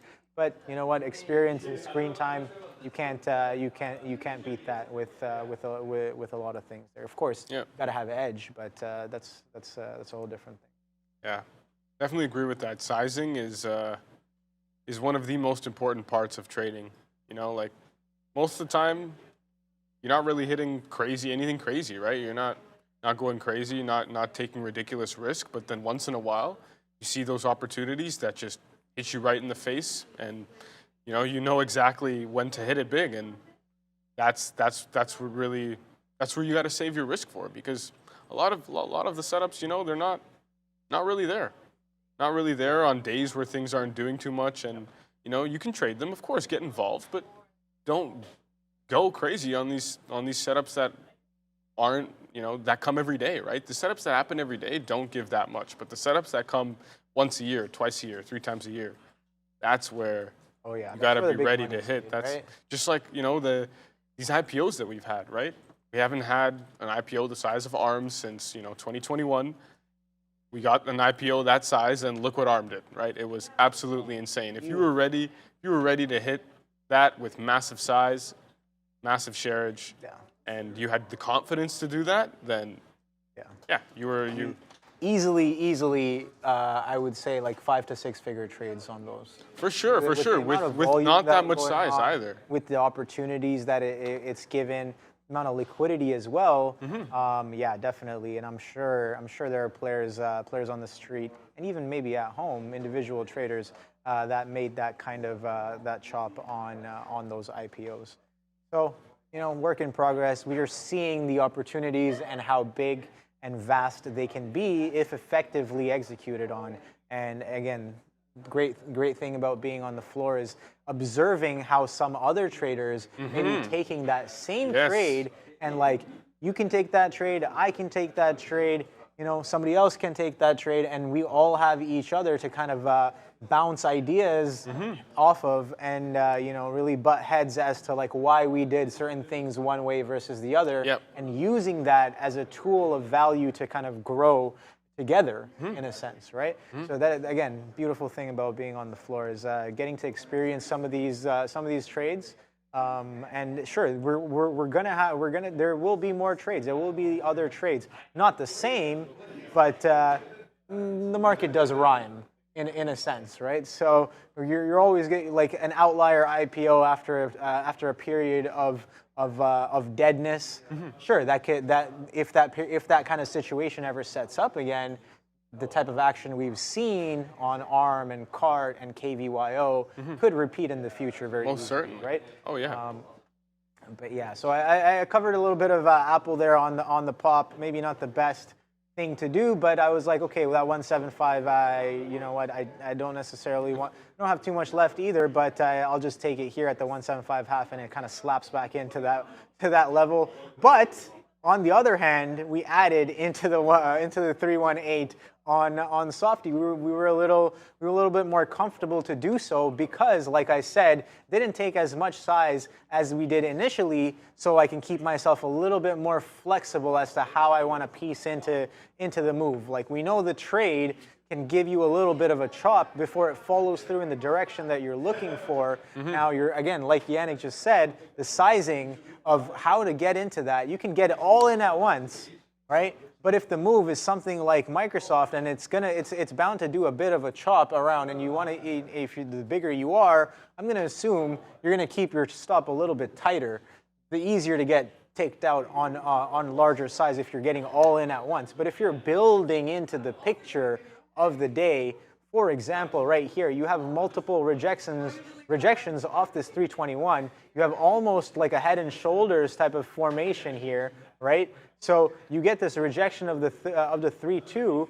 You could probably piece in some decent size here, just risking about about a quarter. It never gets there. A quarter to about a half a point there on Softy, which is perfectly fine for something that's a $300 ticker, right? You're risking half a point to make what? 3? 4 points? Yeah. Right? So as long as the RR makes sense and you can size accordingly to it, of course, like that trade will work. But sizing and where to get in, how much to get in, when to be aggressive, when not to be aggressive, that's a huge challenge, right? That's something we're trying to that's a skill we're trying to achieve there. Like, that can't be taught. That just comes with trading the size, trading small size, trading large size, getting burnt on big size. Having a good trade on, a really good trade on when you're under leveraged, right? When you have too little size, all those things will really, develop you into a strong trader in the future. But you gotta take the trades and try it out. You can't, that type of learning that can't be taught by someone else. You have to be there pressing buttons and trying the trades out and understanding what it means to actually dynamically size on different setups based on the risk reward that's given, that you expect from the trade. Right. Yeah, definitely. So here's the thing. We're still consolidating, man. We haven't gone anywhere. It's still sideways for the past, 20, 30 minutes there. Almost like this 15 candle is almost done here, but we did come down in the 15 minutes before this candle, and this candle kind of turning into this. About 3 minutes left for this candle to print. People are talking about NVIDIA. I know we did take a look at NVIDIA here. Let me just throw the VWAP on the chart there to see where we're at. NVIDIA, a bit of a chop here, not really too directional, but we talked about that 420 yesterday, and take a look at what comes in today. That 420 wicking only about 1.5 points, roughly, above. Actually, you know what? Not even. What is that? What are the highs on these wicks? 421.14, 421.06, and 420.85. So yeah, not even a full 1.5 point risk that you could have taken off that 420 level, and you kind of wipe back into VWAP and gives you a little bit more down here at the 415s. About a 5 point flush, about a 4 point flush for like a 1.5 point risk there on NVIDIA. Decent look there. Market's kind of popping back up. Take a look at the ES there. A bit of strength happening as well. People talking about Tesla in the chat. Tesla kind of quadunking. We broke that 250. Tesla below 250. Wow. Okay, all right. That 250 was definitely a level of interest in the past, and we are coming right back into this level here. So let me just take a look at the hourly, take the VWAP out of the chart, look left and see where levels, where we can find some potential support here. Right away, I see this 243 level of support here on Tesla. That's potentially a decent level to look for some sort of trouble on the downside. But let's see if we can even get there. These markets look like they are turning a little bit here, and this softy short may not come into being as I imagined. This level, maybe using it as a support level. We saw that yesterday's low was in and around that same level here on Softy. So you know what? I'm going to piece off of this position right now. Piece off. that's a good way of saying getting out of the trade. I mean, yeah, I didn't piece all of it off. No, I didn't piece it off like one by one. I just pieced it all out. Like, yeah. Peace out. Peace out. Yeah. But usually I do piece off, like like fractions of the size taken off into the price action. But it seems like that 318 might be a little trouble here. But if the market wants to consolidate and chop around, I don't necessarily want to be involved right now. It seems like if you wanted to take a position, the long off that 317.5 hold was probably nice, because it does work out for you as of right now. But let's see, this consolidation is only 50 pennies, like we just said. On something like Softy, yeah, using a 50 penny spread, 50 penny stop, more often than not, especially if you're diddling, you're probably going to get clocked on those stops, as just the jitter on Softy can be about 50 pennies at times. Yeah, that Softy trade. I'm just looking at Carvana here. It's basically at where I want to take it off if it's going to go against me here.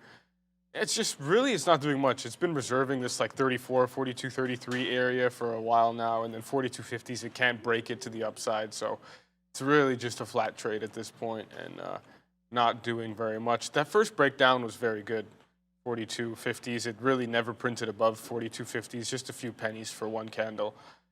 Now, if you had that trade with me, that would have been great. But yeah, other than that, this is just the tail end of the move on Carvana today. Nothing special. I wasn't expecting some multiple dollar move. What do we got going on here? Oh my God, they're offering Timbits to us. I can't say no to that. Look at that. Honey Timbit on air. It's 2 p.m., guys. I already had mine, I apologize. Oh, you did? You didn't? Oh, we're supposed to cheers Timbits. What? Okay, well, that's pretty lame. Here, I'll give you the props. Props. I didn't know it was going to come around. You were talking, so I didn't know if you were going to get one right away or not. But yeah, bit of a fail on that one. Thanks, Neil. All right. That was really good. Yeah, that was pretty solid. Which one did you take?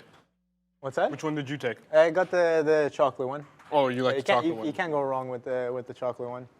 I'm the honey one, the honey dip one. Oh yeah, those are nice as well. Those are nice as well. Which ones do you not like? How about that?